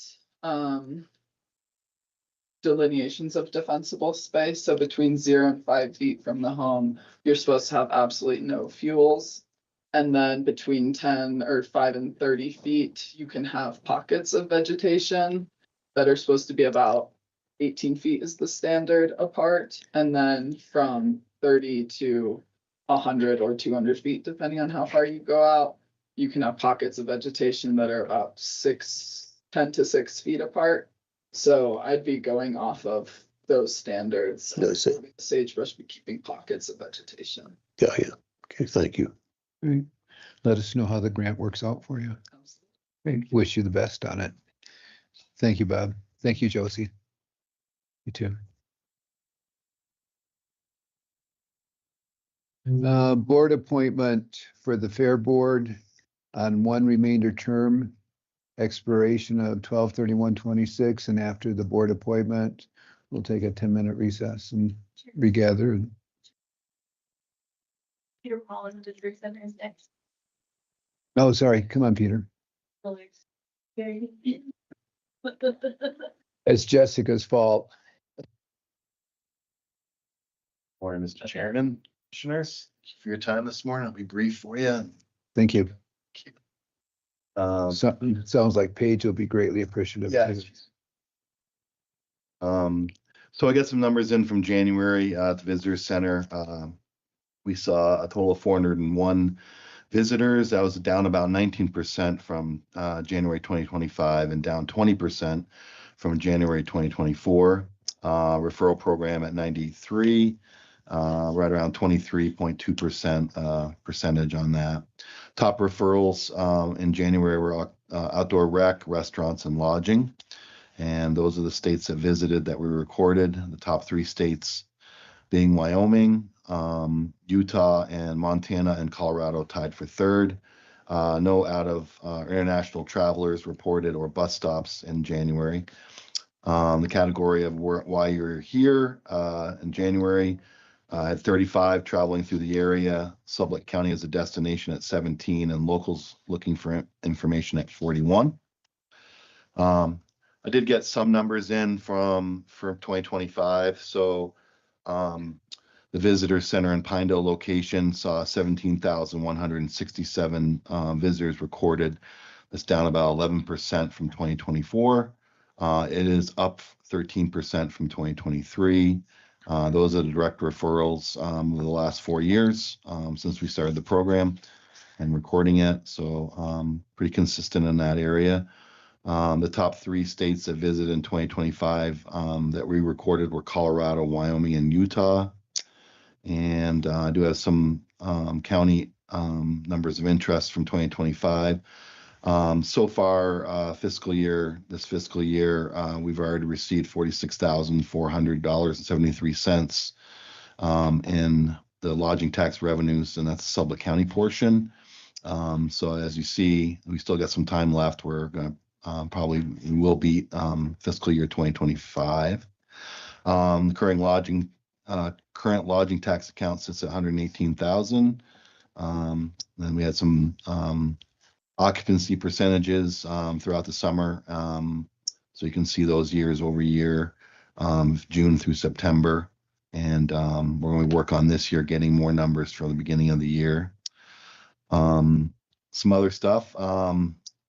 We will have, like I said, we'll have the remaining 2025 year-end numbers and the 2025 Wyoming impacted travel report. Just waiting on the Wyoming Office of Tourism to release those numbers for us.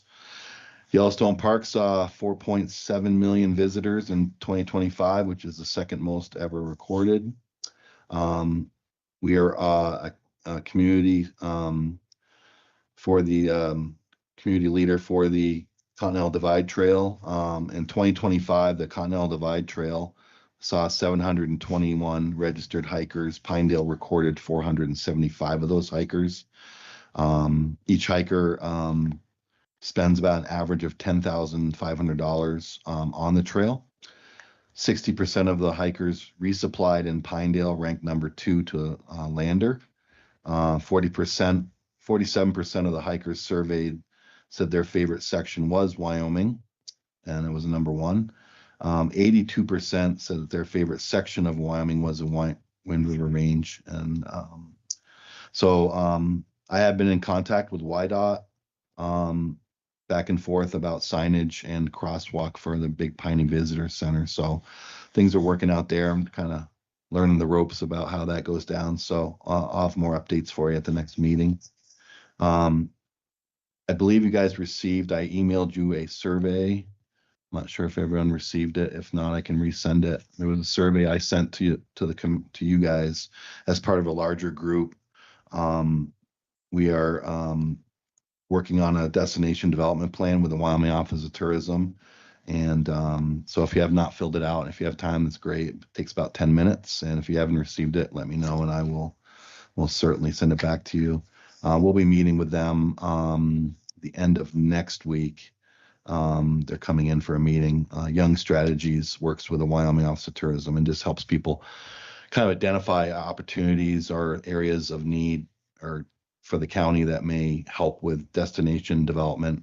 And that could be all different kinds of things. So looking forward to that.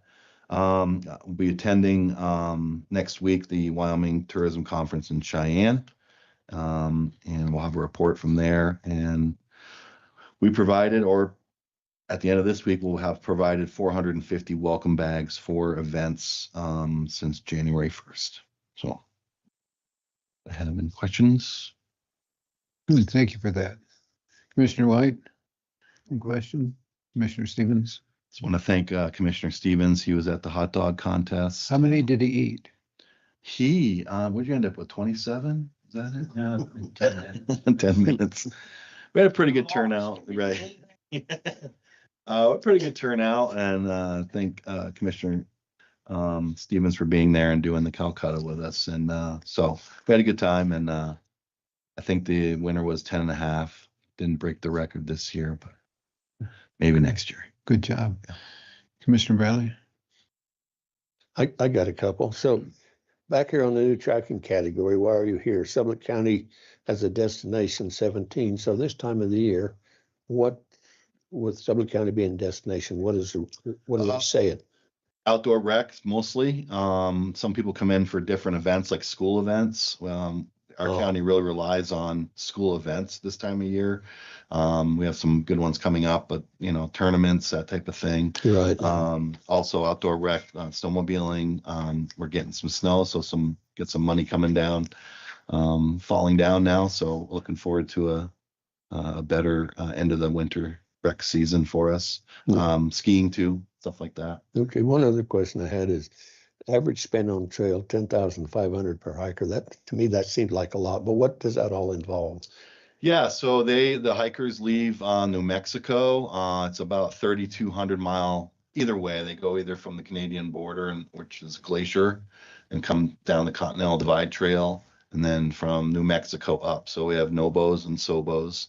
That's the amount of money they spend during their whole hike. So that would include resupply. That would include lodging if they want to. So we have a very diverse amount of client or hikers that come in. Some are hotel stayers and some are looking for a place to put a tent up yeah. Okay, so that's from start to finish. Yes, That's sir. what that is. Yes. When it said Pinedale, How many or miles? 475 hikers, I thought that's what that was 31 talking something, about. 3,100. Thank you.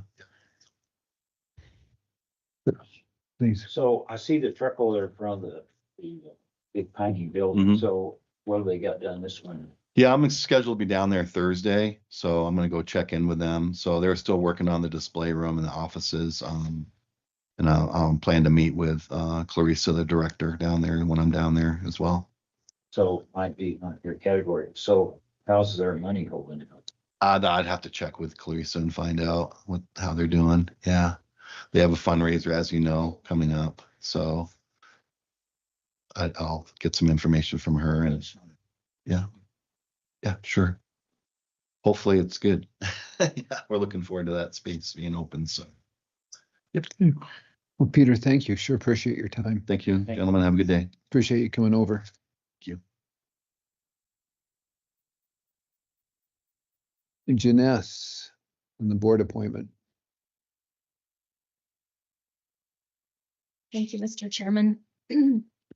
You have one Fair Board vacancy, Fair Board member vacancy. That was Kevin Hughes, who resigned. His term is expiring December 31st, 2026.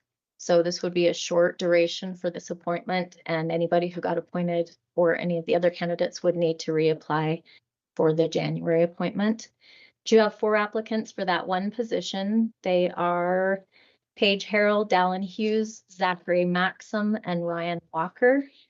Dallin Hughes and Ryan Walker were unable to attend this meeting today, but their applications stand as presented to you. And I believe Paige and Zachary are here in the room today, if you'd like to ask them any questions. So we have 4 and 50% are here. Correct. Great, thank you. Let's go ahead and start with Paige, please.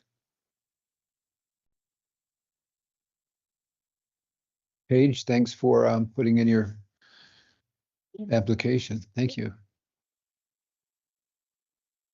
So enlighten us as far as why.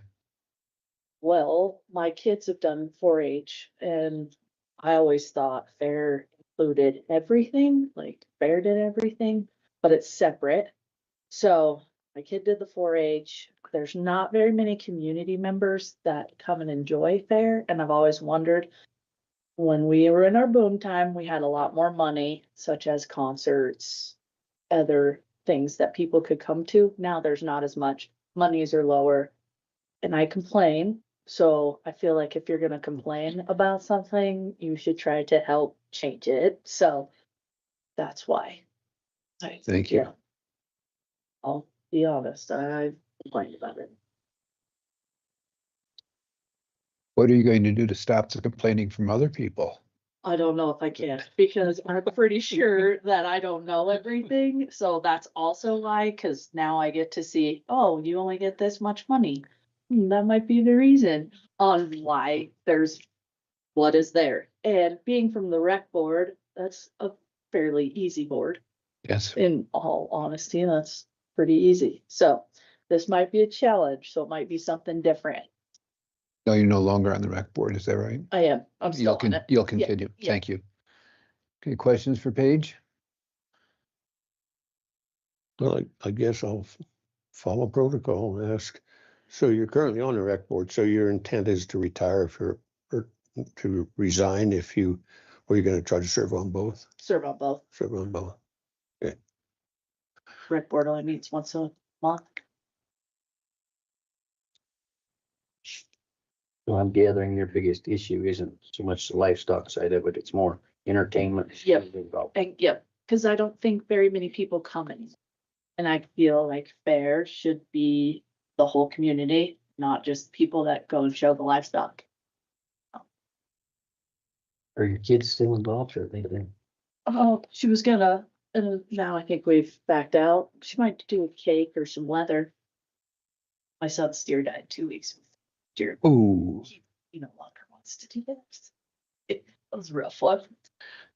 Terrible. Yeah. Good? Good. Good? Good.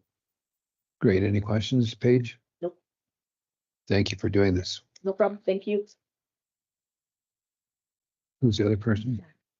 Zachary Maxim. Morning. Good morning. Zachary, we'll start with a tough question. Tell us why. Well, I was a part of the fair for 10 years. And now I just kind of want to get back to the younger generation and be there for them. And kind of along with what Paige said is I want to get more community involvement. Just participating, I've seen, money's down. I've seen less involvement going throughout my last couple of years.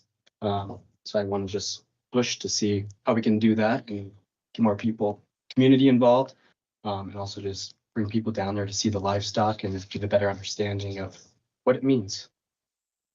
Thank you for that. Are you one of the complainers? Maybe a little bit when I was in there, but not so much now. Okay, good enough. Questions for Zachary? What do you hope to do? Yeah, I've just got one kind of a, Well, you just interrupted me. I'm sorry, didn't mean to do that. Go ahead. Go ahead, Mr. Vickery. I kind of thought the comment about giving back to the younger folk. And I'm looking at you thinking you might be one of them. I've known you since you were like here. Now I'm getting older. Yeah, I Can't can understand participate. That's all. I just needed to say that. What dynamic changes are you looking to make here? I really just want to make it see more of like educational side of it, especially in the barn. There are some signs that are around, but really just want to get people excited about the livestock and going to see like all the leather work, the quilting, just growing that aspect of it. Great. Any questions for Zachary? Good. Commissioner Vickery? No, I'm fine. Zachary, thank you. And thanks for putting your application in. Truly appreciate it. Then in addition to Paige and Zachary, we have a Ryan Walker. Ryan is currently in Alaska, if memory serves correctly. He's employed up there, a number of weeks on and down here, several weeks off.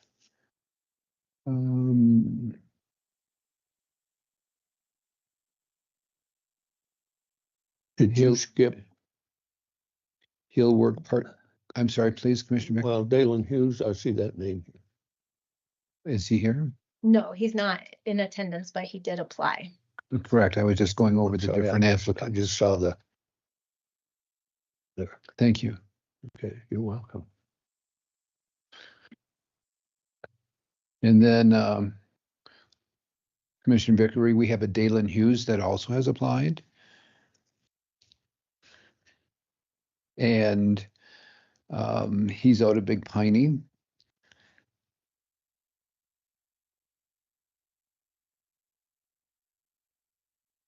And those are the four applicants. Do any of the commissioners have any questions for Janess?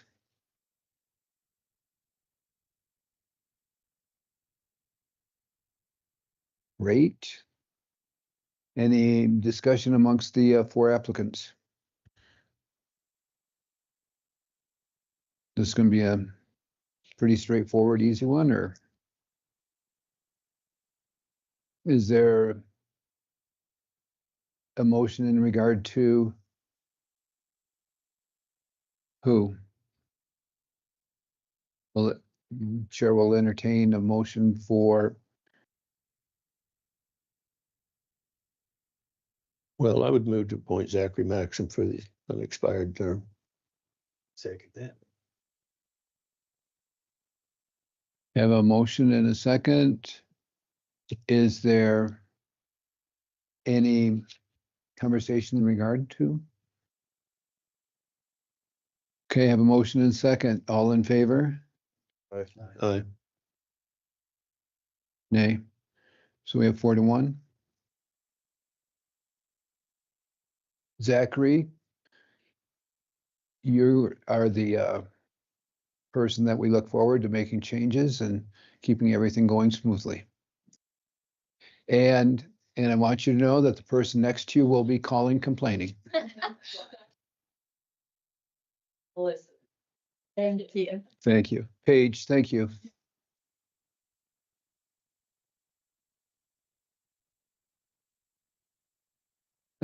Let's take a 10-minute recess, please. And Cassie will be up next.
Okay, we'll call the meeting back to order with Cassie Crumpton up next, please.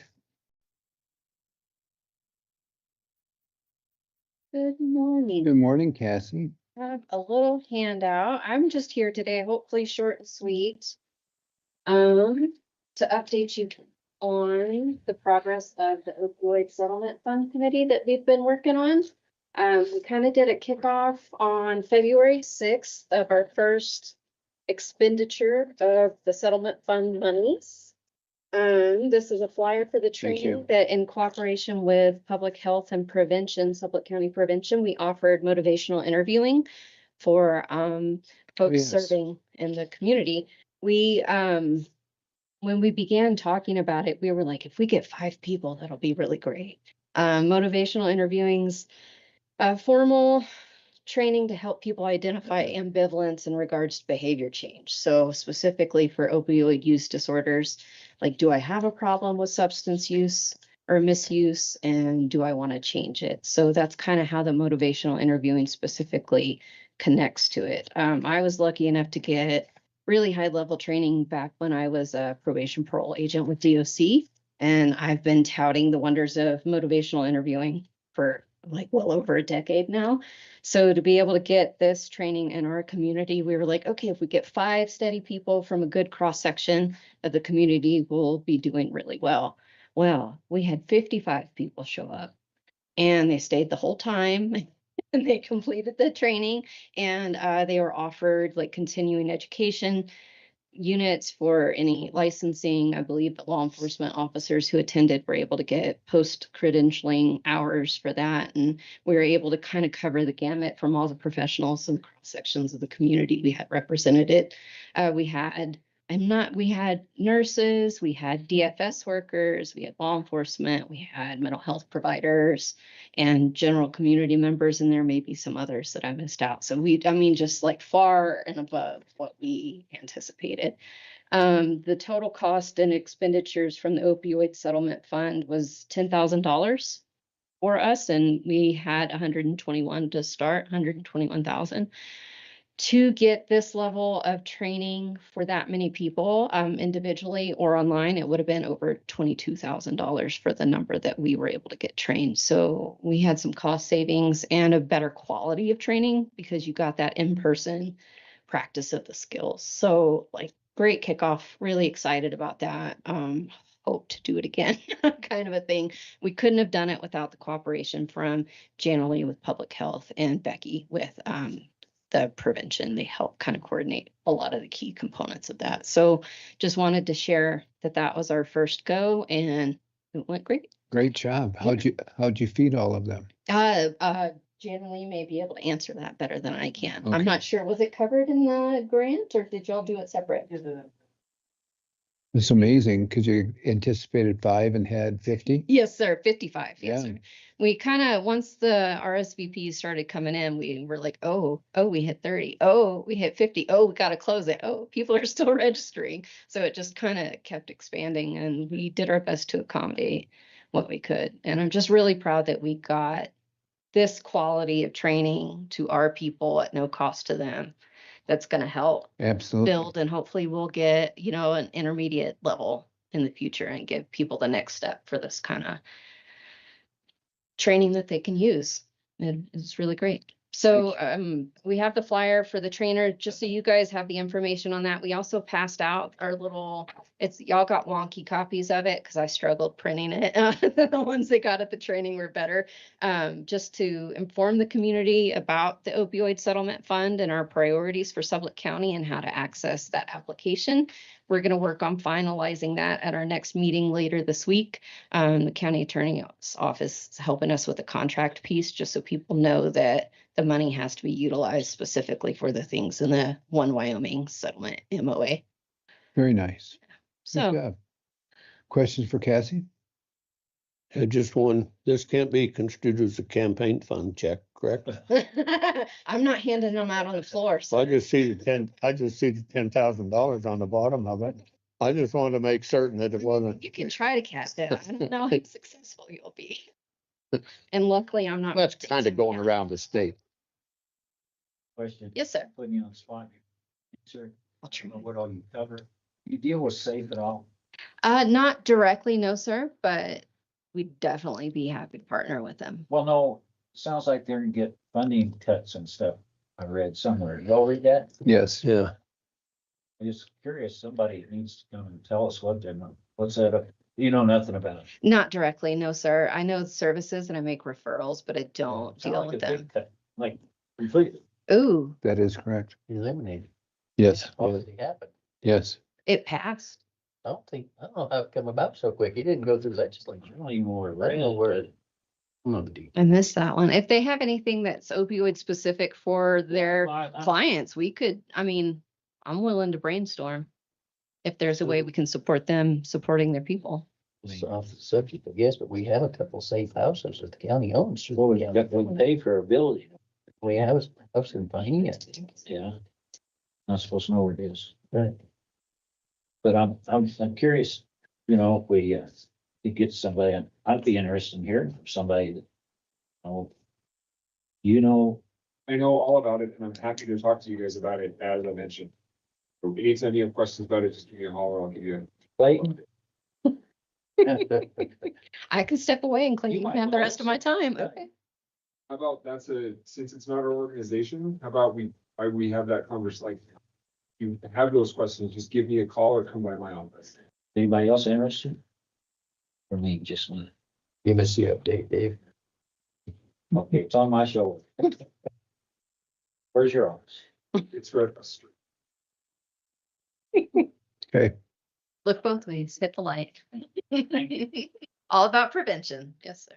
So that's all I really have. It was just an unexpected success at that level. And I'm just really proud of people for showing up. and Great. making it. Thank you. Thanks for doing that. Oh, I have to, Jana and Becky kind of carried the weight of most of it. So Good job, Jana. Thank you. thank you. Have a good day. Thanks for coming. Next, Mary Martin and Savannah May, University of Wyoming 4-H Extension. Sorry to keep you waiting, ladies. You've been here all morning. Yeah, I'm the new 4-H educator. Oh, nice. It's a pleasure to meet you. Mr. Chairman and Commissioners, thank you for giving us a few minutes of your time. I'm Mary Martin. I've been fortunate to be working in and out of Sublette County for 51 years. I'm stationed in Teton County as the extension educator there and work area for community development. I did work with you all most recently on your strategic plan. In December, the university asked me to step in as an interim county chair for Sublette County, which is why I'm here, just to let you know I'm kind of a contact person for the immediate future. And I wanted you to meet Savannah. I'm really delighted that they found somebody that has her background and her enthusiasm for 4-H for here in Sublette County. And she hadn't met you all yet, so that's my primary reason for being here. But I have a couple more, but I wanted Savannah just to tell you all about her. So I grew up in Platte County, which is over in Wheatland. I was in Wheatland primarily. And then I went to LCCC for a degree in animal science and finished at the University of Wyoming. So I have a bachelor's in animal science. I went into ag production, but I was involved in 4-H and leadership parts of it all throughout my youth, and it was really beneficial to me, and it got me where I am today for sure. So I am now the new 4-H educator for Sublette, of course, as I said earlier.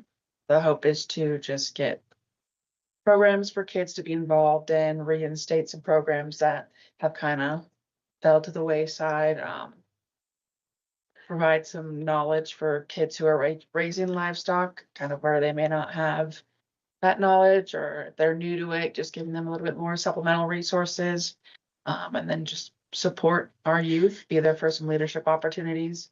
They do have some state opportunities and some national opportunities, and even some international opportunities. But yeah, it's kind of just like this next weekend, I'll be going to Cheyenne where the Wyoming 4-H is going to have a civic day. Just get the kids kind of introduced to legislative actions, talk to the governor, some stuff like that. But Great. Who's your existing staff out there? Amy, Mhm. and then it's Tiara's also out there in that building, but she's a state. Thank you. We've put, that was another piece, the position has been posted to replace Dagan, so that position is open if you know of anybody interested. Hopefully you can find somebody in ag that will stay here in Sublette County, like Eric did and Stella did. But that position announcement is on the website for extension service here in Sublette County. Great, thank you. It's not on Pinedale Online or Indeed. We could put that. Yeah, it's on, we have shared on both of our Facebook pages and then it is on the university website. Online is a good suggestion. I didn't know about that. We'll get it put there. It's great. Sure. Any questions? Any questions? She grew up on farms and ranch, and this is a little side note that I'm interested in. Some of you will smile about. She was born in North Dakota. Yeah. I'm in Hodak, long time ago. So Very nice. that's she's rural, which is awesome. I've grown up in small towns my whole life, smaller towns than this. Yeah. Did I interrupt you on a question, Dave? No. I'd like to make a comment. I said it on Please. the interview committee. I know she probably doesn't recognize me, but I recognize her. And she did a commendable job Great. under trying circumstances, because I know she was nervous. You could tell that. And so I think probably that's one way. And so welcome to Sublette County. And I'd appreciate it if you could help her meet some of the old 4-H leaders that could help her. So I have The old? that could experienced, talented, wonderful 4-H. These guys don't look at me as old.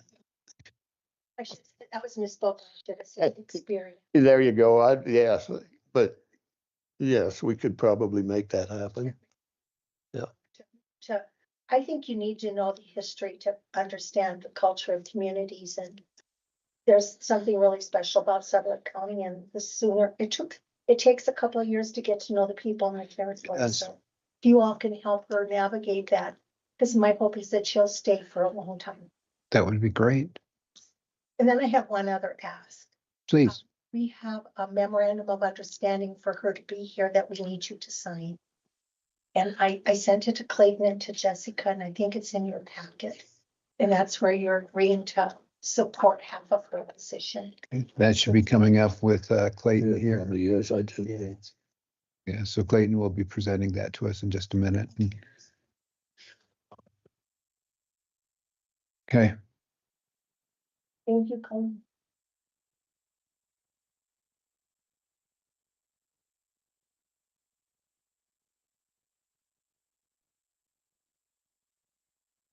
I have a copy of it. They all need one of their. Yeah. Make a motion to approve the annual compensation agreement between Sublette County and the University of Wyoming. We have a motion. Is there a second? Second. Any discussion? All in favor? Right. Any opposed?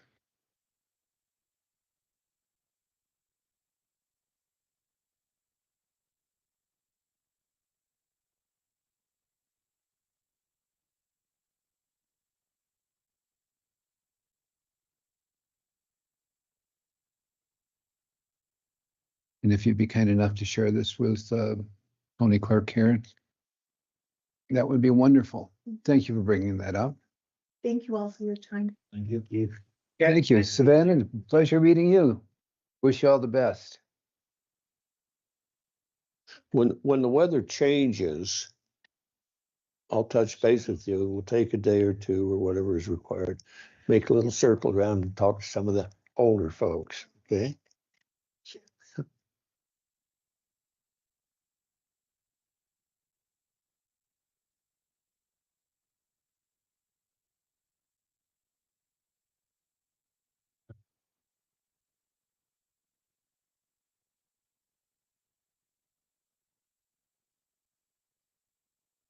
Okay, up next will be Clayton Malinkovich, please. You guys wanted, I don't have anything specific for you. I don't have any additional contracts or anything today. Okay, we were going to talk about the procurement. We're at 10:35 that you're presenting. Currently, it's 11:15.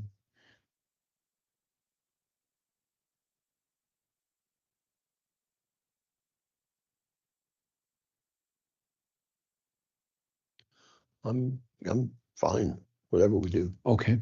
Yeah. Because you wanted to address that this morning, and I didn't want to offend you by putting it in the afternoon. That was fine with me. Maybe it quit snowing by then. Okay. Miss, please, Dave. Please. Okay. Zach. Thank you for that, Clayton. Thank you. Will we take you back into old business, or where are you proposing to go? Thank you. We're blessed. Good morning, Commissioners, Mr. Chairman. Thank you guys for meeting with me today. I was told by Jessica that there was some interest in going over some of the renewal materials before, we get the renewal back. So I thought this would be a good opportunity to just kind of bring forth everything that Jessica and I and the department heads have worked on and thrown together to present back to travelers to get the renewal proposal in. In your packet here, I've built and find just a short little questionnaire here that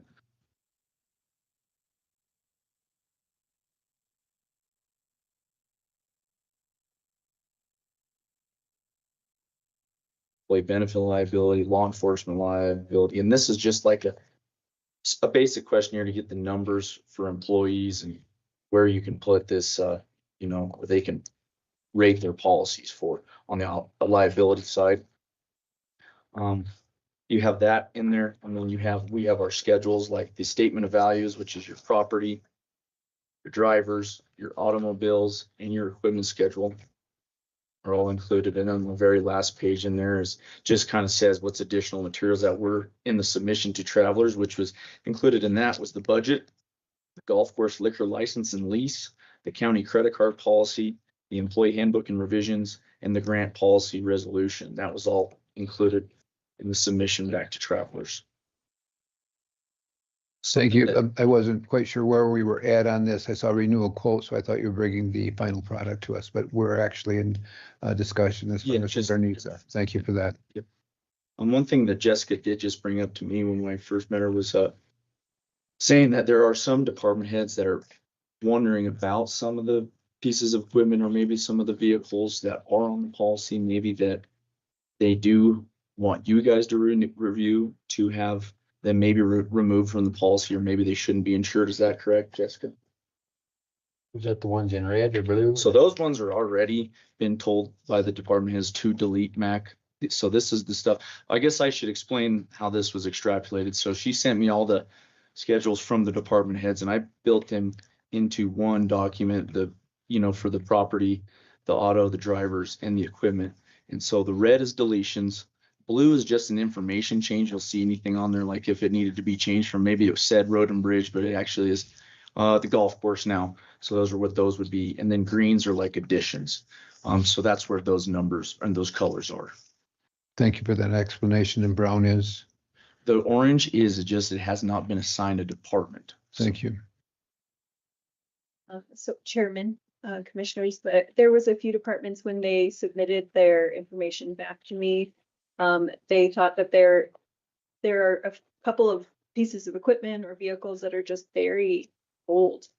And so they're still on the policy, but they were thinking maybe that they shouldn't even be on there anymore. Everyone still sent it back as having it, and okay, it's in their department, but I was wondering if you wanted me to talk to the departments, if they wanted to go through their list one more time and say, what do you? Sure. The question for Zach would be. Yeah, you could drop just liability only. Yeah. And I would think that would be almost mandatory to prevent litigation, wouldn't it? You definitely want to, unless you guys were gonna put these trucks, if, let's say they were moved completely, but they weren't sold, you'd have to make sure that they were not moved. Or drove, because like you say, they would have no liability coverage or anything, so I would think that the best thing to do is still to have the liability on them, you know, as far as that goes. So I guess the question would come in then, Jessica, when you have those conversations or recall who they were with, is what are their plans for that equipment? And if they're not going to utilize them, get rid of them. Get rid of them instead of just putting. Unless they're parts, if they're parts and can guarantee that they're not used or remove tires or park them permanent, that would be a different topic. Okay, I'll send out an email to the department heads after the meeting today and just say, please get that information back to me as soon as possible so I can Correct. pass it along to Zach. Excellent. Any other companies besides Travelers? Well, I looked out to the few that used to be, you know, continually in county policies, and they are not writing them still. They're just kind of, I don't know if they're done forever, like I say, but Travelers right now is the best bet. We've been told that this upcoming year in July, we're going to get an appointment with the company. I believe it's called Specialty, and they do government organizations, they do counties and municipalities. But like I said, we have not worked with them yet. We don't have the appointment, but once we do, we'll have a better understanding of what they're willing to do. It sounds like they're an option for counties. So come renewal next year, hopefully they are an option and we can get a competing quote with them. So. Does the state have an insurance pool that we could subscribe to? Yeah. Yeah, that would not be through us. I think we've discussed that before, you know, so that is something that the state does have. I believe that the county at one point did have the pool, was with the pool, and I don't think it was a happy situation. I don't really know exactly what it was. But you know, there's a lot more money going out for a county with this much size, is what I understood when I took this over. So yeah, I might not be the best answer for the liability pool option. Like I said, that's not through us. That would be through the state. Okay. Are you better than the pool? Yes, You think so? I do. Great. Questions for Zach? Well, no, well, I'll make a comment. I know that there's several vehicles parked around that have just been there forever. It seems like a lot of them in the sheriff's department. I see one or two up here at maintenance. I know some of that stuff, unless they do it at night. I don't think so. It just hasn't been used. And so I think what Jessica asked is to send out there and say, hey, if we're not using it and we don't have a use for it, let's get rid of it. Correct. 100% agree. And I just one more thing. I know that some of these are hard to read, these schedules, and I know some of us have experienced eyes. So if you want me to send them to you to email and you can see them a little bigger, I can do that. So just let me know. It's mentioning age again, Doug. Hey, Sam, did he look at you and I with these? He did. Okay, I'm just wondering. He did. I had that question last year, Zach. And you said that if we did miss one and didn't have it insured, you all would cover it or not? So here's the thing. Yeah, these are the auto policies are composite. So as vehicles are added like throughout the year, you know, we want to get the most current available schedule at renewal every year. I mean, that is something they will look at. But as far as it goes, let's say you have newly acquired vehicles throughout the year, it's a composite policy, meaning the county goes and purchases X car, it's insured. But you don't want to just have, you know, that's why we do these reviews, so that if there are vehicles that are currently owned, we're not missing them. We want to Like 8 or 9 last year that was in that situation. Yeah. That's the reason I brought up, said they would be insured. In a composite policy, you get a lot more leeway. For sure. 3 months, you probably wouldn't let it go for 6 or 8 months. Honestly, it's covered. You know, honestly, Dave, you know, the way that it's set up, that's why they do an audit every year. They'll get back in touch here soon, unless they already have with you, Jessica. Have you heard from the auditor?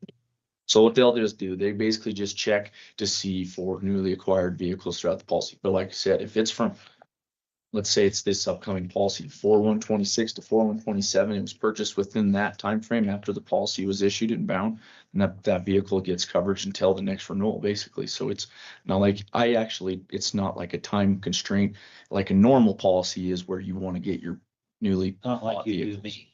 Yes, exactly. I need to know your information. Okay, well, I remember asking that last year. Do we verify we have all properties covered? Okay. Was what, we took off some crow's nest, what we. took Last year we off did last some year. removals, yes. Yeah.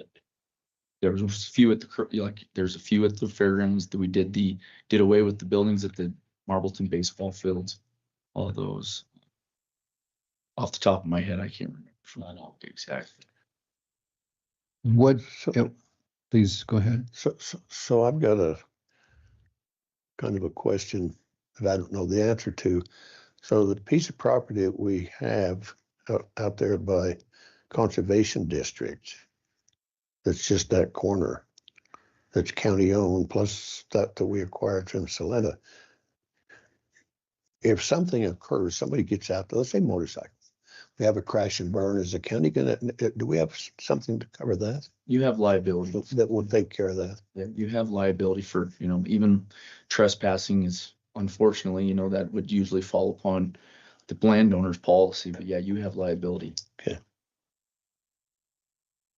Last year, we asked to, after a certain age on vehicles, was it 18, 19 to put liability on them only rather than full coverage? Do you recall that? I can't remember the dates, but I remember us having this conversation being. Would you have notes on that by chance? Yeah, I'm sure. Let's take a look at that. And we should probably revisit that. Add a year or two, and So I think that's prudent. Hey, any questions for Zach? I appreciate you doing this, by the way. Thank you. absolutely. It's much better than last year. Here it is, take it or leave it. Yeah. I thought it'd be better for you guys to have eyes on it and see if you wanted to make changes, you do it. Commissioner White, questions? Yep. Commissioner Vickery, good. Mm. Bradley? Great. Thank you so much. Thank you guys. I appreciate it. Good job.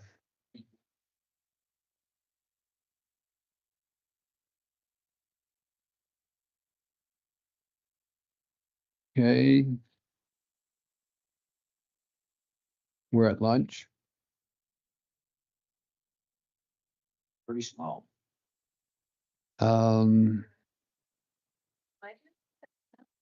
Sure. That's my height. I'm like, Chairman. Like, I'll certainly think Dave's idea was great.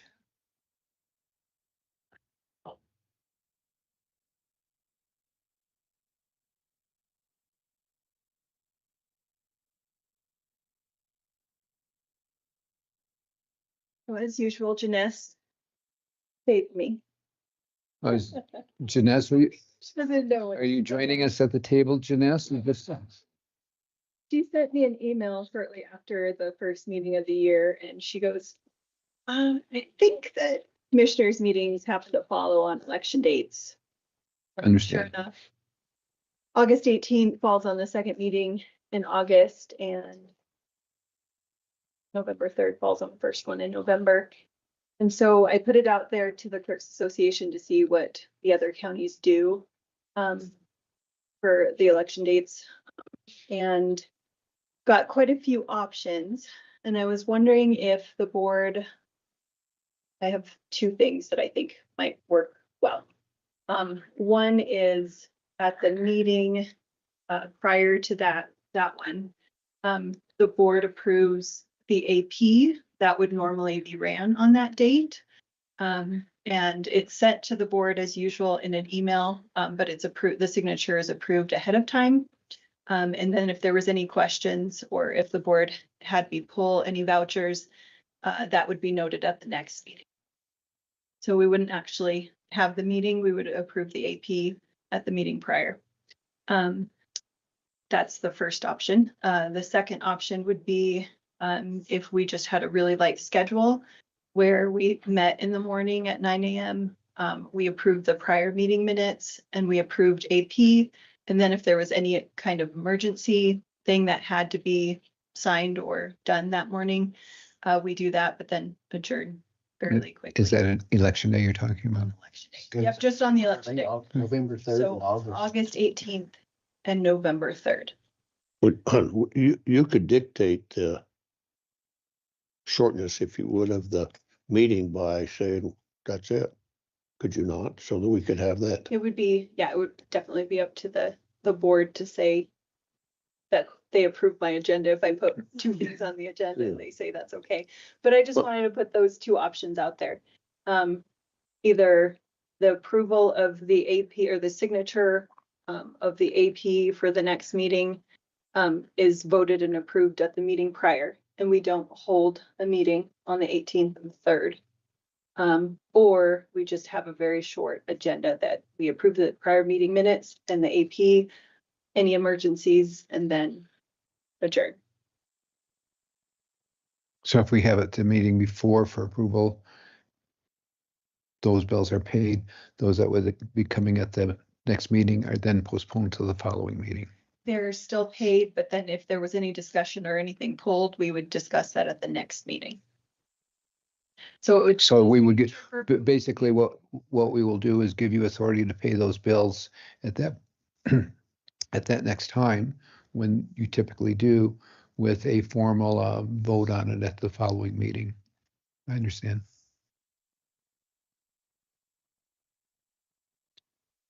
Well, I think that'll work, because I think if we put that procurement policy in place, that's gonna alleviate a lot of concerns with some of the way some of these APs have been presented. At least I believe it will. No, otherwise we could, it doesn't excite me, come in for an hour to take care of the AP and then dismiss. Any preference? I vote to cancel both meetings. Pardon me? I vote to cancel both meetings. Okay. And for that, I think we should practice once just to make sure it's gonna work. Throw out the trial run, see if it works. Yeah, that'd be good. He didn't even smile when he said that. There you go. Is there a reason that those meetings couldn't be a day later than normal? You'd have to call a special meeting. Well, I think we could change the schedule, but the week of the election is going to be extremely chaotic in my office. So for me to try to do it even the day after, a couple of days after, I'm doing other things to do with. Yeah. Okay. Which is why we wouldn't really want to do it that week. But then bumping everything a week just kind of throws off our schedule too. So I just asked. No, that's fine. Whatever will work for everybody's fine with me. Okay. So No, motion in a second. yeah, I second it. Motion, Yes. cancel the meeting. Cancel the meeting, give authority to pay the bills, vote on it for the next meeting. Second, by Commissioner Bradley, all in favor? Aye. Okay, and then the next bullet point on my list is also, thanks, Jeanette. Yeah, it's me today. She had sent me a list of all of the county employees that had already done the Department of Audit board training that had to be taken by members of any of county board. The commissioners had to take that board training. And she sent me the certificates of completion for these. And she said that the board had discussed possibly having anybody that handles county funds take that training. And so I was just wondering if that was something that the board was interested in putting in a policy or not. But I thought it would be beneficial. I mentioned it to Emily, and she actually immediately sent it out to her staff and said, I would like everyone to take this training and send me their certificate.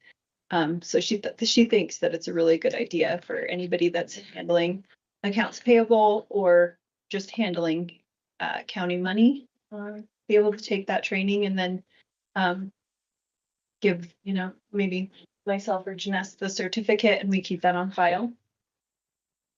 But definitely just something that the board would need to put in a policy form if it was required or not.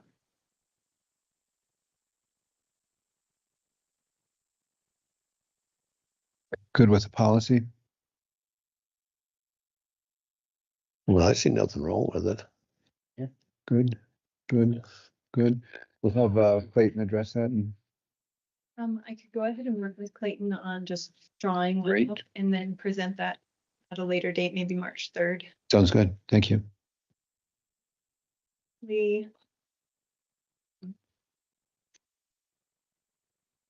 There was some invoices from Heidel Roundup to planning and zoning that fell through the cracks for May 1st and 15th and June 12th. There was others that they had been emailing Dennis and he obviously wasn't there to check it and it didn't get forwarded to Haley. And so until just about a month ago, they were like, we haven't seen an invoice from Heidel Roundup. It was because it was going to Dennis's email. And so there's 3 invoices from the last fiscal year, so May 1st, 15th, and June 12th, totaling $463.13, that I wanted to make sure the board approved before we paid it, just because it wasn't in this fiscal year. It was kind of like the other position we were in a while ago. Any issues? I'd say this one's a little different. Yeah, I'd say this is pretty Yeah. blatant what happened. I'd say we stand behind this one. Yeah. I'm okay with Okay, that. perfect. Then Good. I'll just put it through the next cycle. Okay. That was all I had. Great, thank you. Painless.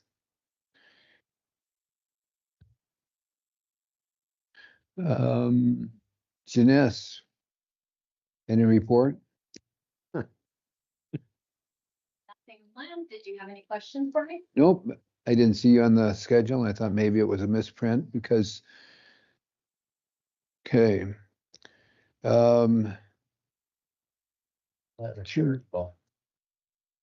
Okay, we can knock Haley out of here too. Haley Rulin, are you listening? And then we can do the surety bond while we're waiting.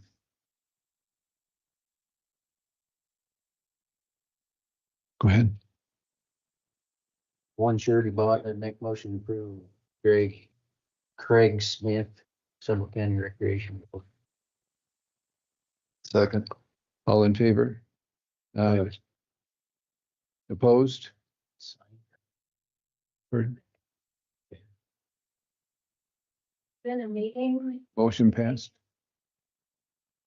not ready right now. Okay, Andrea Jean, are you available? No, can't because it includes Jana. Cancel that. So we struggled behind schedule. Now we're ready to finish this before lunch and no one wants to cooperate.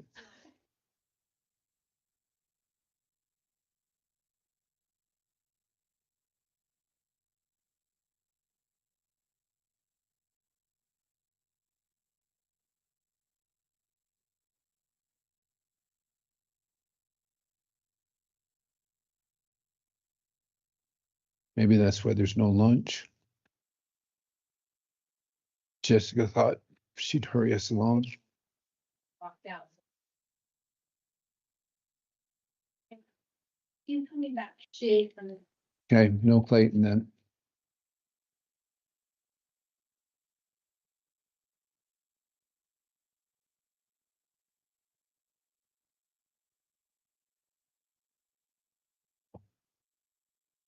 You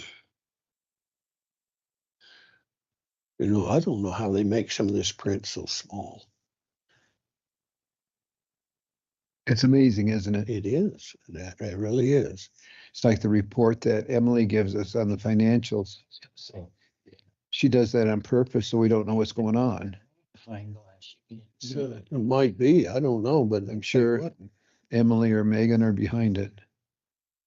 some of that stuff is major little. We're going to buy bigger printers. Bigger paper. Recyclable paper. Good morning. He had just walked out, so she should. Okay, great.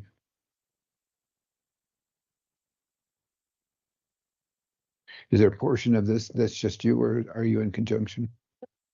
The other part is Craig Harmon will be here, Okay, T director. So so he won't be here until after lunch.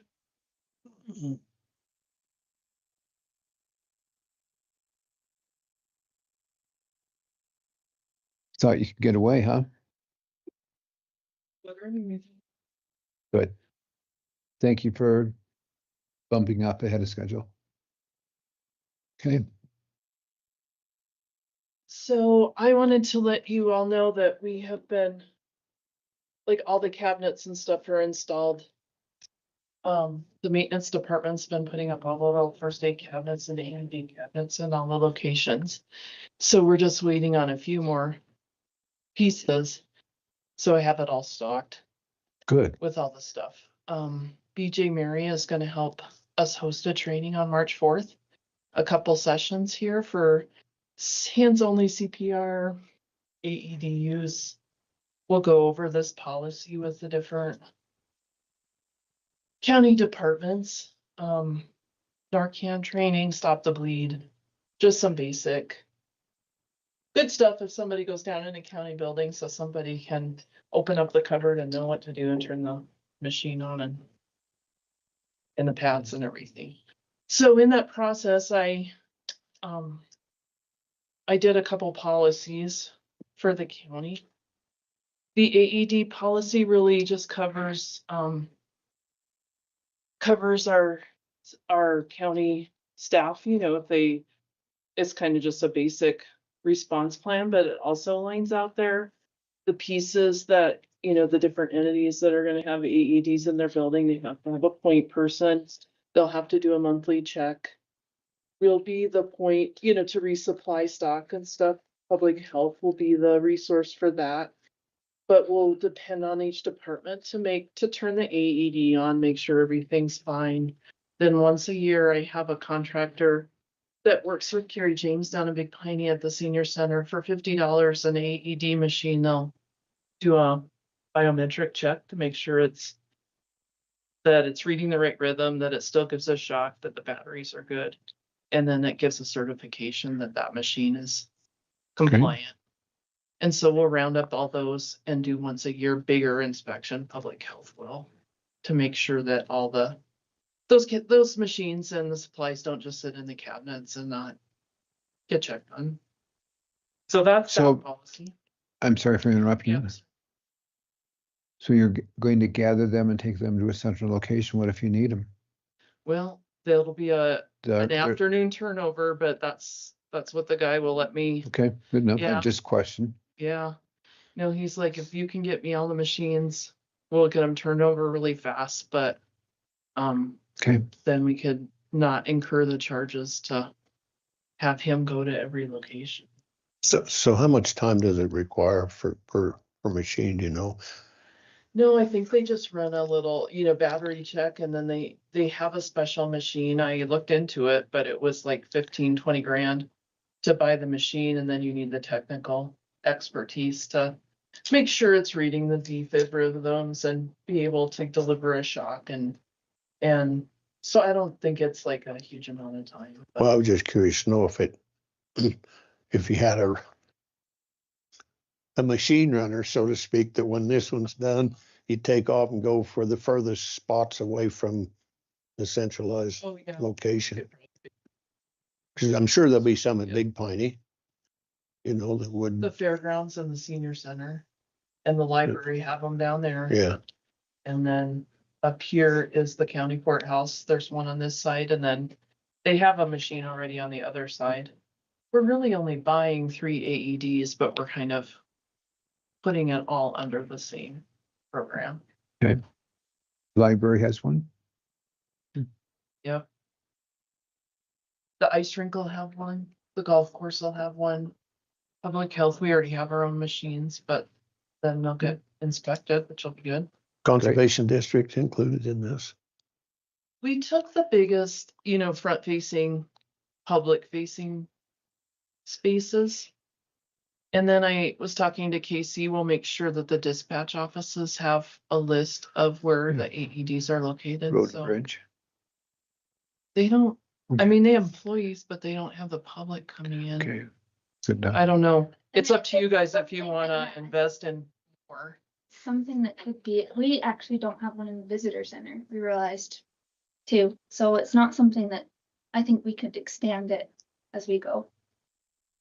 But it's a good start. The other one is the Narcan policy, which we already have. It's already been approved by the commission, but Yep. Janet added to it. I just updated it a little bit so that, there again, just so we have a policy for county employees to stand behind if they have to administer it. And then if you look on the backside, I added a separate policy.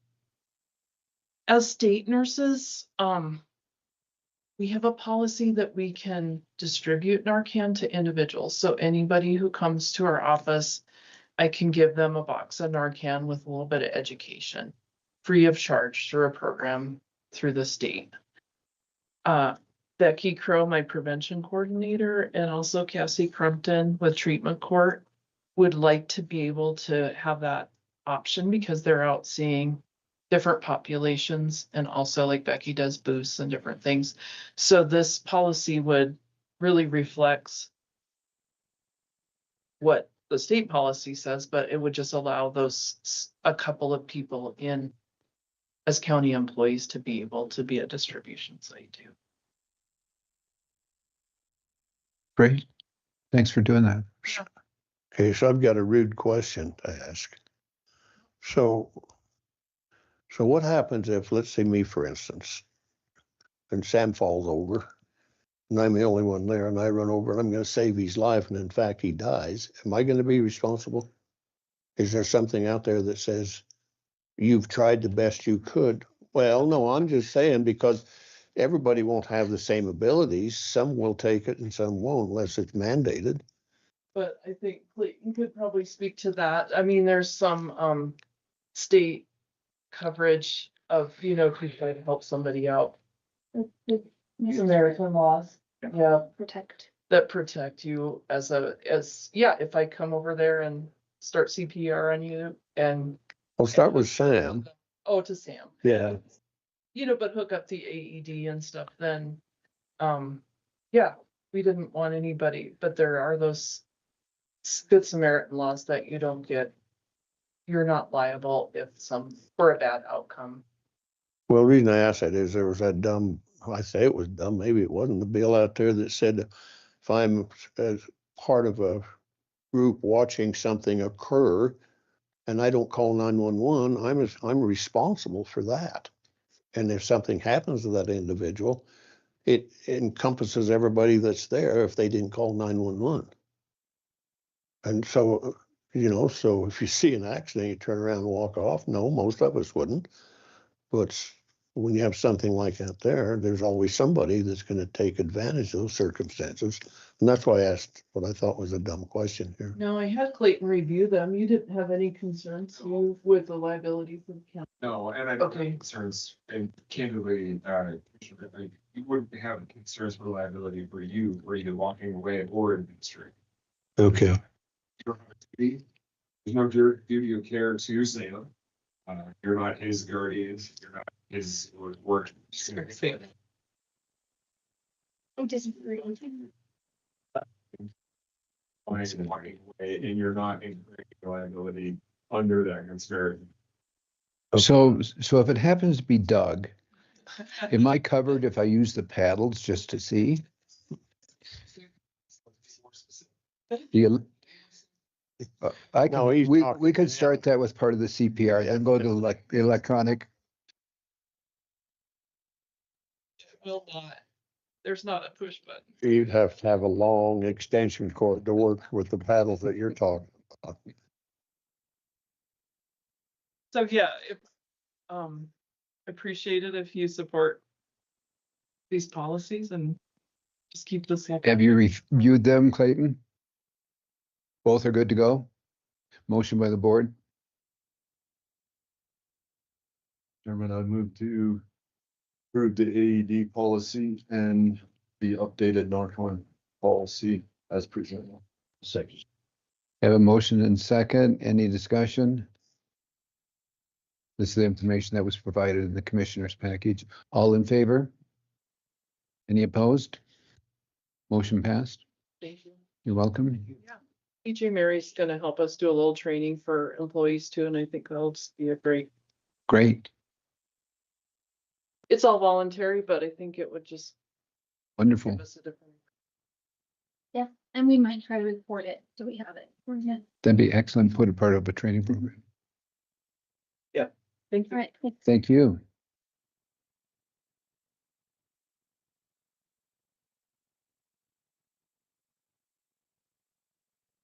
So we Any- have, Got any more cash?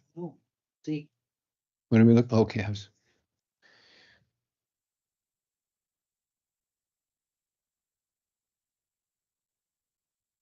so Commissioner Vickery, we have Clayton here. Do we want to adjourn for lunch? And then can we continue discussing while we have lunch, the procurement policy and the other board rules policy? Does that sound good? Or do we want to keep it separate at the end of the meeting? so Clayton has nothing ready for us to look at for final procurement policy. That is correct. I'm still ironing out a piece of statutory coverage that we need to include.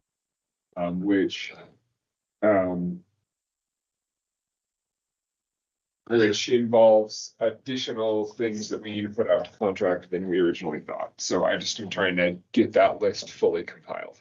Okay. That's about it. And I think you all can submit more comments. I have some notes from Sam during the meeting. But if there were any concerns or adjustments or questions that you all had about the policy draft, the foundation that you guys selected, please let me know. Any of that. Well, I've just a couple that I think need to be addressed on the mid-range or the middle one, or whichever one you call that. Yeah, I've got it pulled up and I have some notes. And so if you want to say If something. you give me just a second. I thought I had mine. So while he's pulling that up, I'll go to mine. On that, it states some limitations within what Road and Bridge can do, or Billy or whomever. Yes. And I don't know what I don't know. But it says procurement of parts, including tires. How all encompassing is that? Do we not flip tires on our own vehicles? Do we send them out to be to have new rubber put on the vehicles? Do we not buy the tires for that? That would be item 3. Okay, so they do. So right here where it says Road and Bridge is designated as county fleet and responsible for servicing fleet vehicles except for the following. And then that next bullet down is showing that they are responsible for vehicle service scheduling. They're responsible for procurement of parts, including tires and maintenance record keeping. So tires is not an excluded thing, it's an included Well, thing. that's not how I read that. I apologize. So It which says page the you- following is a non-exhaustive list of services that are not able to be provided by. Correct, and those are numbered under the bullet. And then the next bullet are, the rest of those 3 things are things they are responsible for. Great, thank you for that clarification, because it didn't make sense to me. Which page are you on that? I'm on page, they're not numbered, but it'd be 1, 2, 3, page 4 and page 5. Item is under section 8, vehicle procurement and fleet coordination.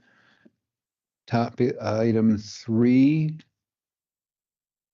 section 9. Oh, excuse me, section 10, which would be on page 5. 2, 3, 4, 5. This one, Doug. Well, I've got mine here too, but I'm just showing you for, it must be over here.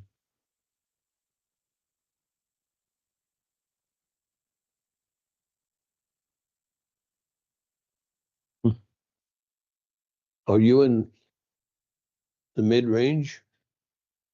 Let's go to the, you'd open that up, Mac, to the front page. Should say mid-range. Yeah, does. Thank you. Good. Now, there could have been two, and I have the first one versus the second one. I don't know that answer. Yeah, I don't see that page in Doug's book. They didn't send out a revision. That was, and then for their vote. I did. That would have been.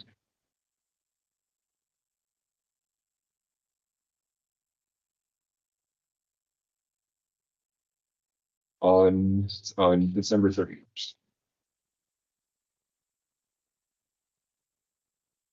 Either way, tires and maintenance, like the logs, and everything else, that is included in the will do, not in the will not do. Got it.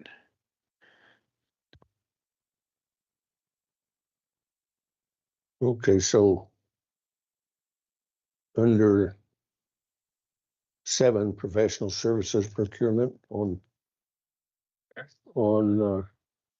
number 2. I'd like to see the word should change to shall. They shall request and document informal statements so that we know for certain what that is, not should. Should leaves them, well, I can or I can't. Shall says you will. It should in any policy. Oh, thank you. In agreement with you on that. Let me double check. I think I already changed that to a shall. Look. Draft, working on right now. Okay, so Just on the same. can you imagine that? The only other thing that, and this is not this is not a heart burner, but I'm thinking I'd like to see that purchase under 7,500 be downsized to 5,000. It's your policy. Well, that's just my suggestions, and I can go either way with that. And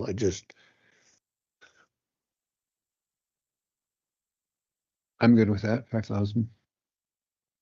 I'm good with that. Now, just as a reminder of process from here moving forward, Hmm. that if you guys, after this, I just need candidly a little bit of time to button up some of those statutory provisions that we need to include in here. I'll get that buttoned up. Then it will go back to you all to then send out to your department heads and elected officials. So then they can review it and then they can come back and they can tell you that 5,000 is too low. Well, here's what I'm telling you. They can tell me all they want, and Well, I'm no, not I'm going to change my mind because this is our policy. Agreed. And when I looked at some of and the reason I got fired up, I want to do it today, but I guess that's not going to happen. When I looked at some of these AP things here today, I thought, we've got to have this policy in place. This thing's gotten completely out of control on some of these things. By all means, it's you can create whatever policy you want, but that was, as we discussed, that Right, was the no, I plan you were understand gonna that. do is to get, so then your department heads and your elected officials could wait. Well, they should have had plenty of time to look at it by now. It's been out there, what, a month? You've never sent it to them for review. Well, I thought it was supposed to be. To take a look at. And I'm working on it. I'm trying to get there. Okay. And that was, I think I emailed you guys, was it last week that I said I'm getting close, but not quite there? Good. Any other thoughts, comments, suggestions while we got it up and discussing? I'm good. No, I went through this. Everything, I think it's pretty good, actually. For me, but. Sorry? That. Okay. Any other questions for Clayton on the procurement policy? If not, motion for lunch break. I can give you guys another quick update. I did just shoot an email to follow up with Craig and Leanne. Proactive, they're planning on having a proposal ready for that meeting in March. Good. Thank you. One of the things that came, I was reading some of the bills going through and some other articles. Would I be correct in presuming that on the sale of real estate, that we don't hold notes on it. Because we're in essence lending the money and that they have to go out and obtain their own financing. Probably understand, do you mean that we're prohibited by law from doing a quote unquote owner finance? Uh-huh. I don't think we are, but I can. We may want to take a look at that just in case, because. You all sounded like you had no interest in that, so I have not done an Okay, exhaustive good enough. research. Oh, just making sure. Yeah, if you want me to look Nope. into it, I can, but it sounded like No, if it's a cash out, excellent. We don't need to go down that hole. I have no idea what their proposals are gonna be. Great. Excellent. Anything else, Clayton? I don't have anything else significant unless you guys have questions for me. Motion to go lunch? Second, all right. Lunchtime. So you're not coming back?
I'm gonna turn my outfit back on. We're about ready to go. Okay, we're back from lunch. Thank you for waiting, everyone. Chairman, did you get the record button? Yeah, it's going. You know, why don't you take it and work it?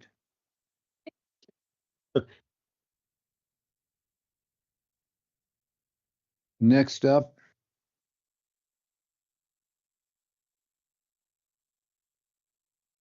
Got it.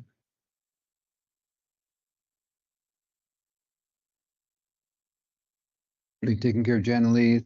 Second portion of it is Andrea and an IT director update. Is that where we're at?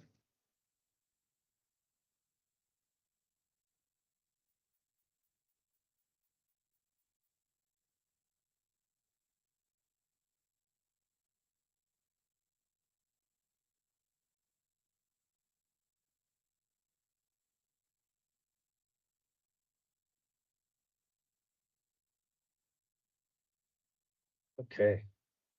Okay, pull that close to you if you would, please. Thank you. Is that good, Jessica? So I guess first thing is I'm looking to, I guess we're seeking approval or to interview the candidates for the vacant IT position. Even though I haven't been fully onboarded yet, I will have my background and all that stuff submitted today. And then it sounds like 2 weeks after that, potentially, That was, at yeah, the quickest. I received an email today that they can have it done in 2 weeks. He Great. got all of his stuff in. Okay. What all does that include? What do you have to, the background check? What do you have to go through for that? I think they delved into just about everything. It took me all of my weekend pretty much of calling old friends and getting references, and it's pretty darn in depth. For some reason, I didn't think it should, but I guess it does. So it just didn't sound to me like it. You know, you look at a person who's got a resume out there and he's got his history of whatever it is. You didn't come through there with a 6-gun on your hip. So that spoke pretty well. So wow, but it took that long. I think it's just having to work with the sheriff's office and the SO and anything regarding that. Yeah. Well, thanks for that. So if I may, what's the pay range that we're looking for an assistant? So you gave Lisa approval from 65 to 85? Okay. And if they have experience, you obviously start more than the 65? Yeah. Okay, great. So the question is, what would you like to do? I would like to move forward with interviewing some of the candidates. Okay. When would you like to start it and when would you like to hire? I guess it'll be pending their background check too. So you'll But tender an offer prior to the background check, of course. yes. And then I guess if everything could go correctly, gosh, it would be nice to do it for March 1st, but I don't know if we can move that fast. So like when they would start, Yeah, it's gonna. I mean, if we could, So are we talking people she had on the list, or are we opening up new, how many's on the list, or new people, what are we doing? So he looked at all the resumes from who applied, with Lisa, and then also 2 of the people that you guys interviewed, agreed to have their resumes pushed forward. And so he went through them and he picked the candidates that he liked from the okay, resume. I have 3 current ones that I would like to interview. Excellent. Of course, that's your option. You're in charge of that. And, all that we, and correct me if I'm wrong, all we like is being brought up to date and offer the support that we can, of course. But as the IT director, it'll be up to you to go out and hire and set the parameters and then come forth with a proposal on it. Absolutely, I can do that. So once we come through with the proposal, if they are a step or 2 above you're good with it? if you can justify it. Everyone's good with that? So one of the issues we've had is, in the past, like to bring to the front, the pay range is 65 to, Well, yeah, but then is what you approved for Lisa. correct. But this one, Okay, so there's a new one that, Step deal. You got it on there. this starts at 70, but we could go back. To 65. This hasn't been approved yet. This is just working so that we get people on the right. Basically, I had to do it this way because Tim was already hired at a certain point. And so I would like to avoid having to make a ton of changes because someone else is hired at a different rate than what's on here. But we could start it at 65 and do another step on this side. and this goes 70 to what, please? 88. Okay, and the other went from 65 to 85? Well, that's what you approved her to hire. Correct, so they're, It was never. I was thinking we go by this scale. Okay. Things consistent. I'm good with that. thank you. Good. Do you want me to add 65 to the beginning? What do you think your candidates are? You've got $65,000 candidate, or are you gonna Good get at 70 to start, so. Yeah, I kind of agree with the 70 myself, yeah. We'd like to, of course, have someone that knows what they're doing, and we want to pay for that, because if we don't, we end up with a plate of spaghetti that you have to fix. It's the goal here, so. Okay, Yeah, I'm excited to interview these candidates. If for some reason they're all a no-go, I'm not just gonna put one in because all I have is 3. But okay, we may end up having to put it back out to the public again, that's but fine. I only want to do it once. Sure, and you're welcome to advertise now in addition to those that you've selected, if you would like. Okay, That's up to you, again. thank you, Chair. And I have a date on it, but it might happen before you guys meet again, so it's just the payroll change notice for Craig. Okay, we've already voted and agreed on this. You'd like to take a look?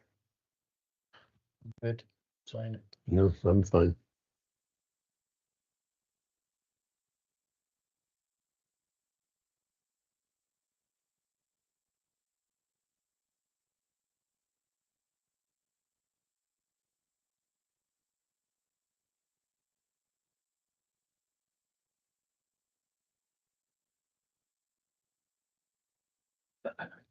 Okay, Then you also mentioned talking about location at this time, but then I heard you say something about old business, so I don't know.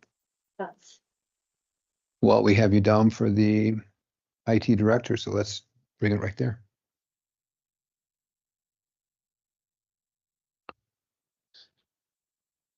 Yeah, so I kind of did some research. That was something I was going to ask for your approval, was to, I guess, investigate in these kind of construction trailers is what I'm calling them. They're real similar to what the old temporary attorney building is, basically the same. What I was just kind of looking at so far was half the size of that. So, but all my ideas were over in the parking lot across from Circuit Court, and it sounds like there's been. It's our property. We turned it over to Andre. Correct. County. Yeah. What I liked about it is it's got all the utilities there already, and it's already basically had this type of building. And So hookups are there for water, sewer? hookups are there, to my knowledge. They were there in the past. Just, as we was talking about, doing away with those inside the leave in case there's hunger and stuff. Okay. That's probably not too far away, 6 inches under. Probably right. Probably. So is there anything in the fire department building that is available that would work? I thought they were pretty full when I went through there last time. The only thing I would request is I feel like with this position, I need to be, and at the heart of it, I need to be available here. Somewhere near the courthouse. This is kind of the main artery to the whole network. I wouldn't want to be, I guess, in Big Piney and having to commute or, you know, I want to be available for everybody. That's part of my commitment here. So Clayton, would you contribute what you had available over there? And Say again? would you say, didn't you say the storeroom over there would be an option, or did I dream?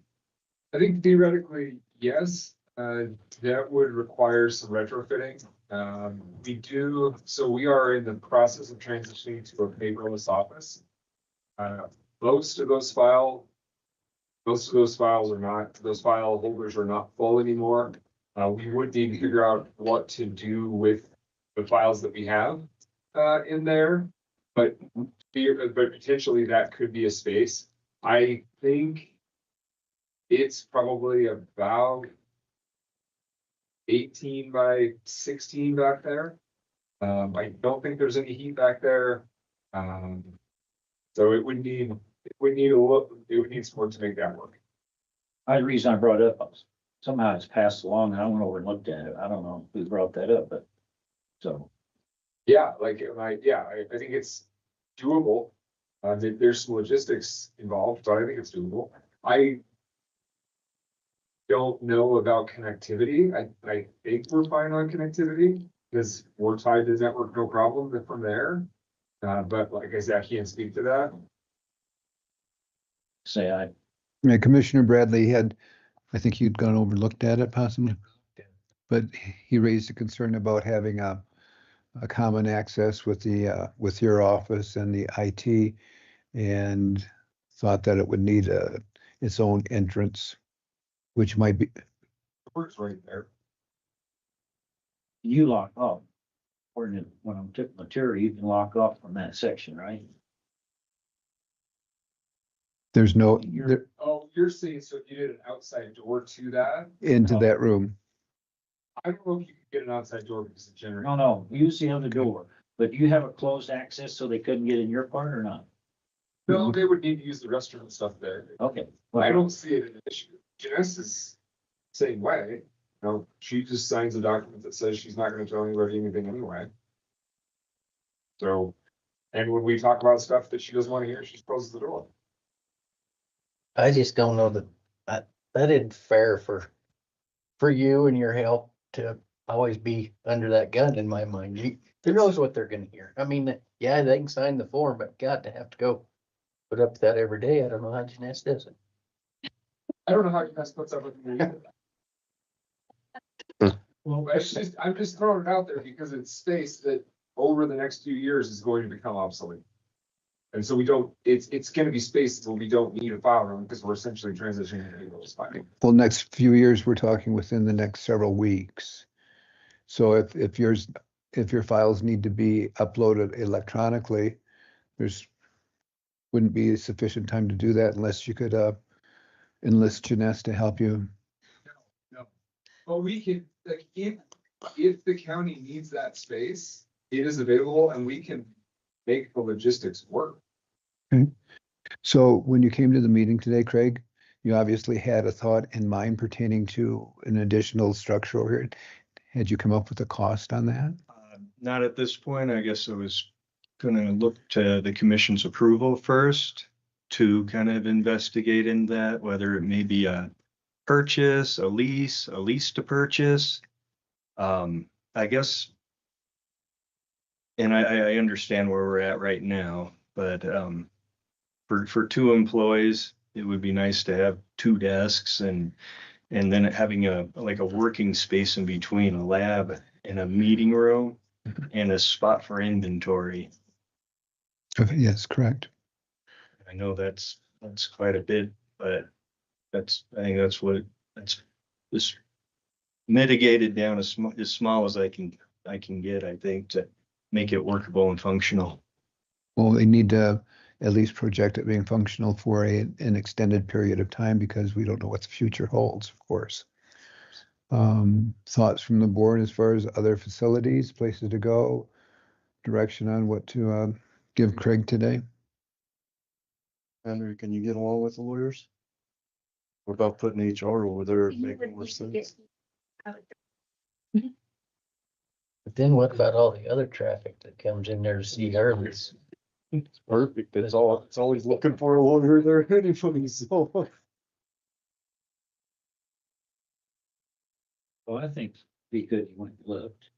Think with office over here, we need to get Andre in here, because sure worked with him getting this parking place.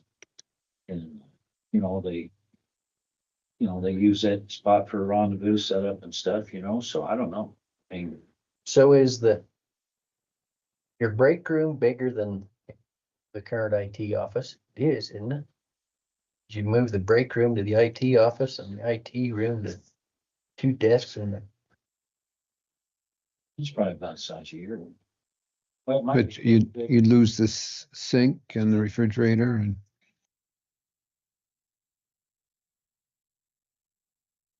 Well, this is probably not a water line to fridge. But I think that needs to be. we could take and divide this room into 4 offices or 3 and then I mean, my office is, I don't know what the walls are like, but my office is right next to the break room. But I guess that's an option. All one thing. But I. There's no heat. So would you both have to be in the same room? I mean, it'd be. No, just Well, as long as we're if the- close. If you got stayed in where the other one is, you had the room up the hall. It wouldn't be close. I think that would be suitable, just as long as we're to where we can communicate and find each other immediately, I guess. we can revert the clerk's office back to how it was when Carrie was there. And then that opens that office. Well, I did have one other thought on that construction trailer. You could do it similar to how the 4-H building is, because that was it, and do 2 separate buildings, and basically put them together. And then one of them could be spare offices for any of these issues that may arise in the future too. So let's think about this if we can, Craig. If you'd be kind enough to take a look at what Clayton has over there and then take a look at what, come up with a building proposal. So you'd have your thoughts on Clayton's office, if we can do any sort of privacy. And then over here for the modular building or whatever you'd like to call it, a cost associated with that. Are there any other options as far as? I got one. Please. You want to go out, Oh. you want to go out to Road and Bridge and put him in Jim Mitchell's old office? No, Okay. so IT works 5 days a week. Correct? Well, I'm thinking it's 7 days a week on call. Well, whatever that is, but theoretically 5 days a week. So that's 4 weeks theoretically in a month. So that's 20 days that you need office space. Now the commissioners, they only meet 2 days a week or 2 days a month. So let's just move the commissioners to the Lovett room and have at this room.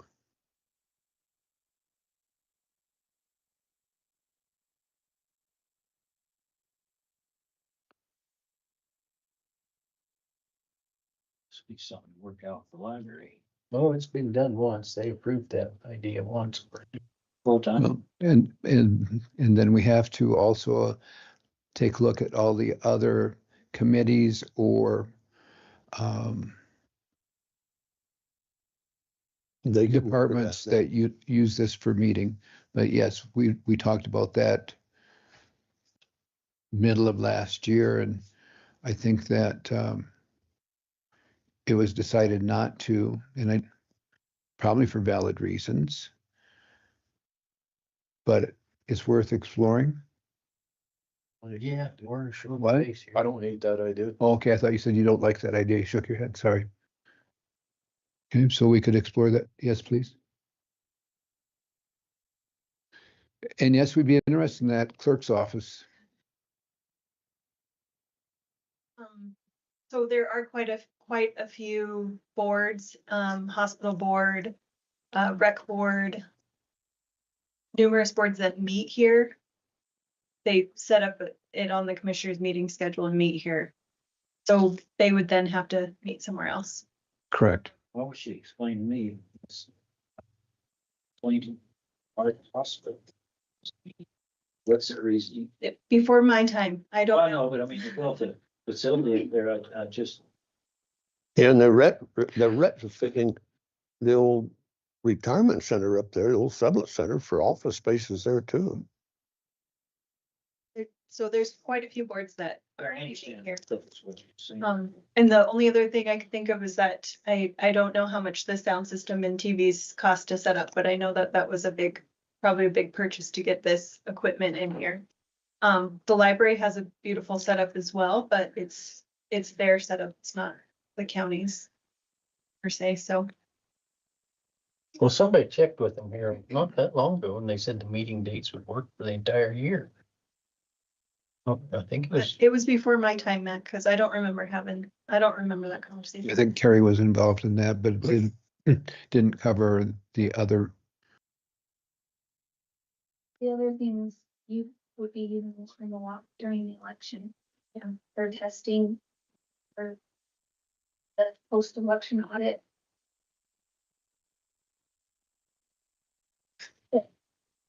I mean, I guess it maybe be to a different room. Yeah.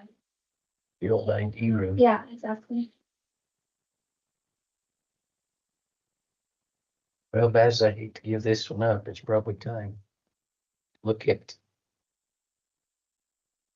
Well, it would certainly take care of some of our space issues that we're having. And you come down there, you know, here, you just come down the hall. If you're available, you know, if you're over there, I mean, I could see some drawbacks to that, you know, so. Okay. Other thoughts? We've been kicking this can for a while. so we get Andre to get quotes on this, or how do we go about moving forward with ideas? Well, I think y'all listening. I mean, not on this, you're talking about this room? Well, any of this options we Yeah, I have, there's think- gonna be some, Sounds like you're looking to be courthouse. Just one room. Well, in reality, this room could be made into one big office and two smaller ones, or four smaller ones and be, I'm looking at it as splitting it in two. Or splitting it in fours. If you split it in fours, who gets to eat. pardon? Nobody, there's not any here.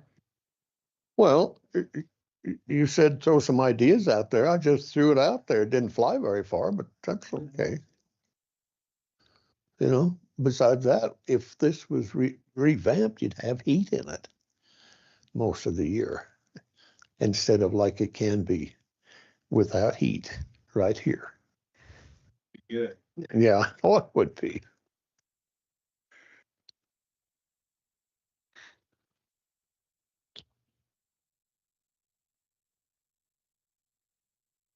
Okay, any other thoughts? There's 3 ideas for you.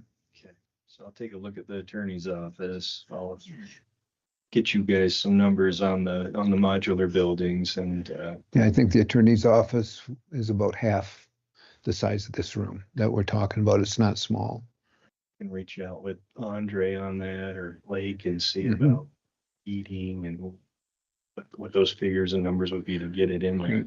So, And either there or a modular next door gives us a free office for future use if needed.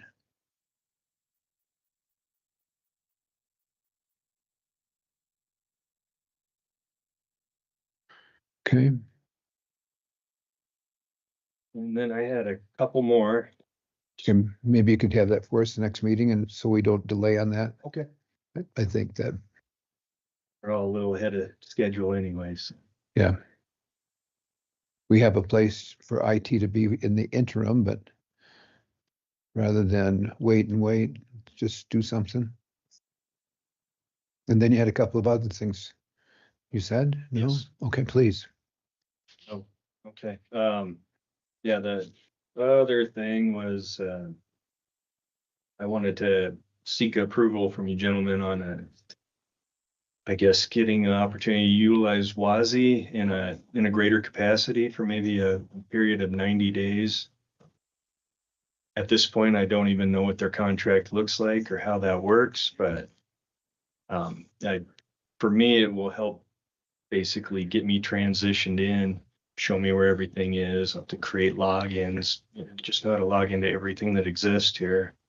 Would help me know what they were working on when life changed around here, and maybe what they had in their budget for the rest of this year that still maybe we could work on. So we updated that contract last week. Yeah. We approved more time with. Yeah, can you share that contract with Craig so he can be fully apprised of that? Does anyone have an objection to using WASI-TAC to assist Craig and? Okay, great. And then I guess the last thing and this will come from budget. I just wanted to bring it to your attention with getting that additional employee.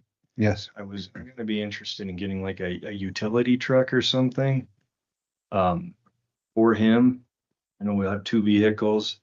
I think for logistics, that way we can both go to the 4 corners of the county whenever we need to. Utility truck would be something like what maintenance uses, cargo tools. For me, I come from an installation background too, so I plan on doing a bunch of that as opposed to contracting it out. So I think in the long run, it would save us money. Do you have a county vehicle yourself? I do. Okay, thank you. We can transfer that from Road and Bridge to someone else, or does that need to be Road and Bridge? Leases.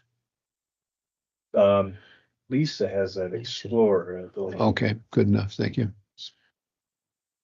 Billy, have any spare out there? Actually, is there one that you It's in could, the auction. maybe you It could, doesn't have to be nice. yeah, maybe you could just take one and Billy would never notice. Okay. Doug? Commissioner Vickery? I'm just listening. Okay. You're shaking your head frowning. No, I'm just Coming up with vehicles is always a challenge. something like that. What happened with the old Suburban from, I know. right? Yeah. So you're not Well- driving Lisa's currently? No. So where's it? It's parked. I had the keys. So You let's don't- wait budget time, see how things look, as far how much we can. And we're just about there, but we have that one that was down the road there that Dagan drove. That I don't know if Billy's done any work on, or you You can, got one. no, he was talking about Lisa's. I have one with Road and Bridge.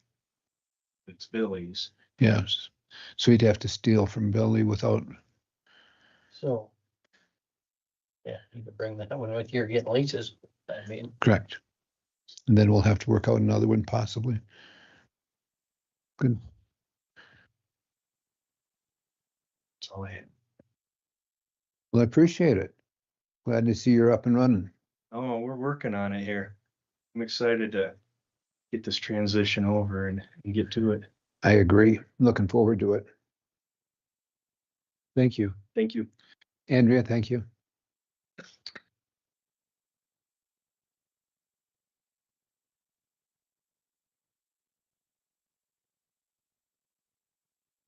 Haley Ruland.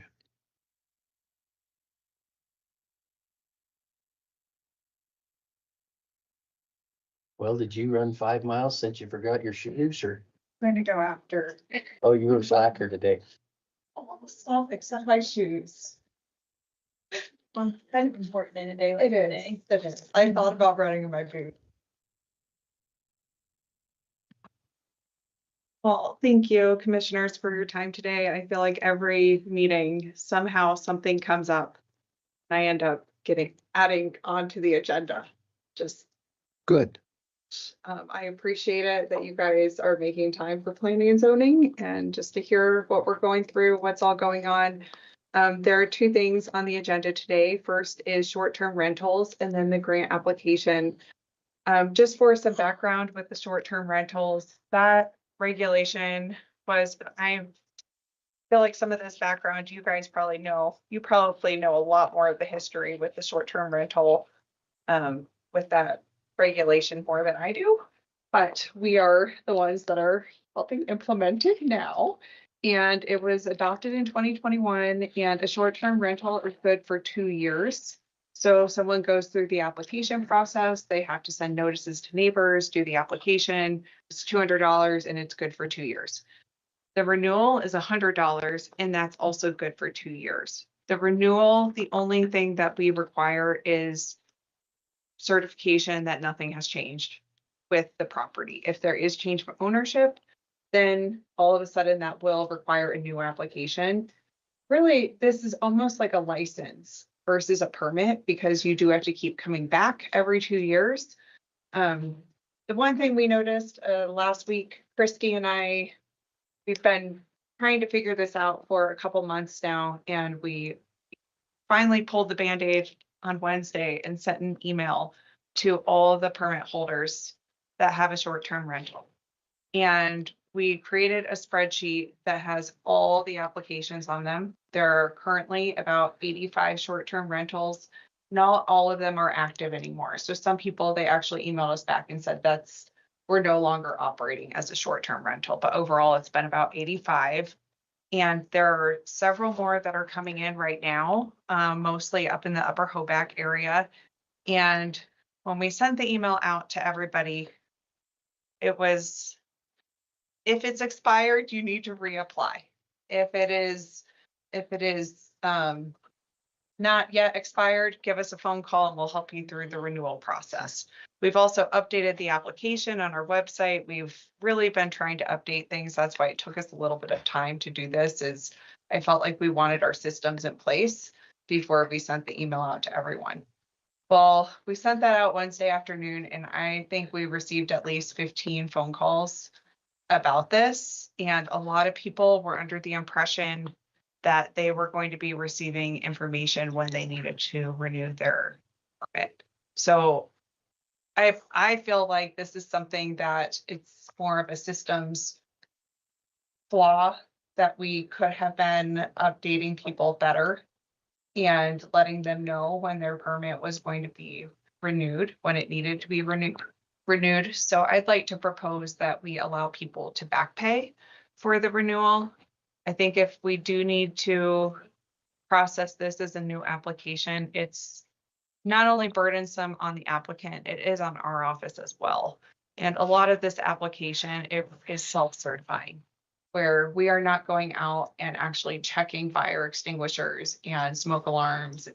It's more a self-certifying process. But right now, I feel like our office, just trying to work through this transition, it would help us substantially if we could let people back pay. Maybe we give them a time frame that, hey, you need to have this done within the next 30, 45 days or something.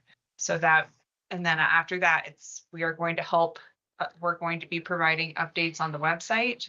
We have all of these active permits. All the permits for short-term rentals are currently on the website. So any applicant, anyone that has a permit, they can go on here and see if their permit, when it expires.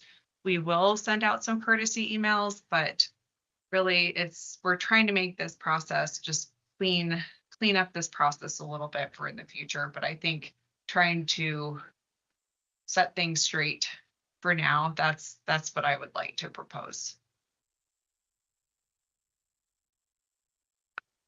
So when you go back, I believe you said that some have not been renewed since 21. That's when the regulation was first adopted. Okay. So most of the ones that have expired that people were not aware,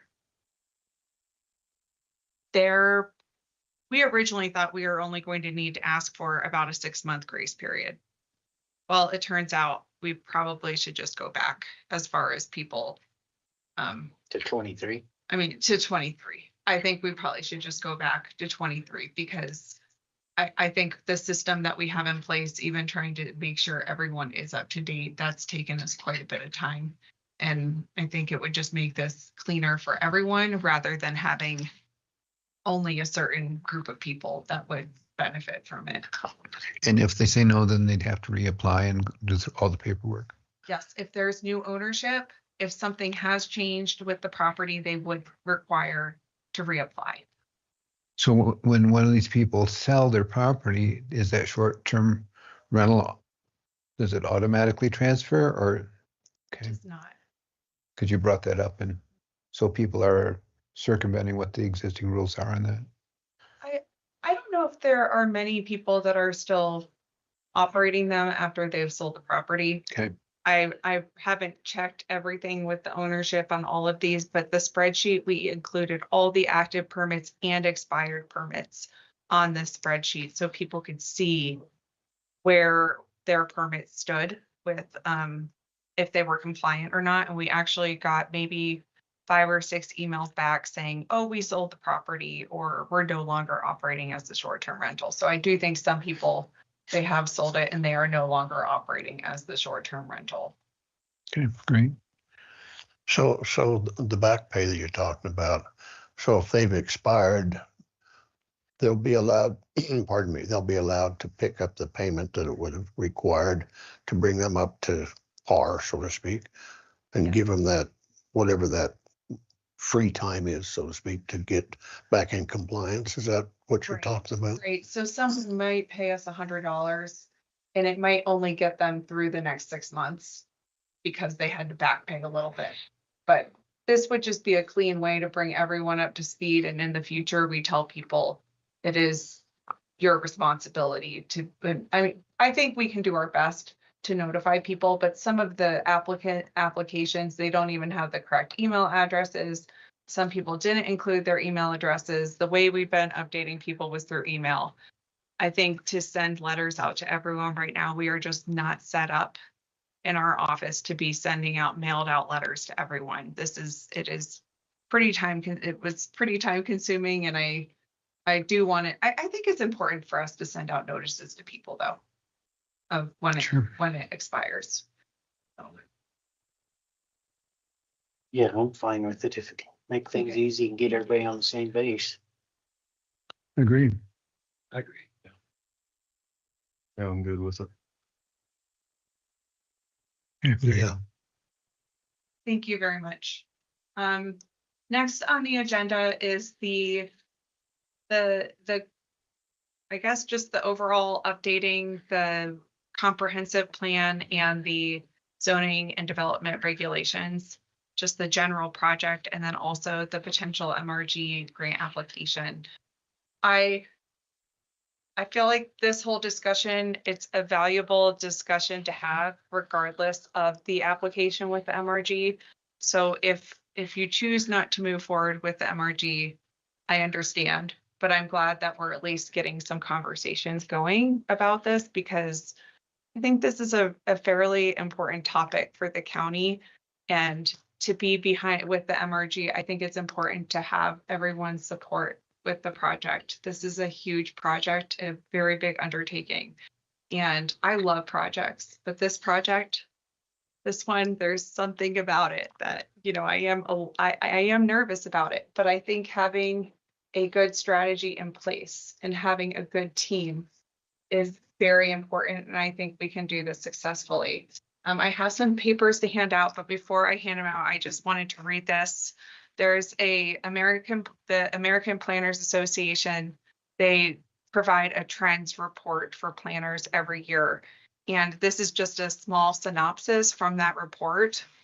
Nationally, rural counties are being approached with complex projects, including energy, data, infrastructure, and emerging technologies that older comprehensive plans were never designed to address. At the same time, communities across the country are experiencing increase polarization around land use decisions, making it harder to find common ground once a specific proposal is on the table.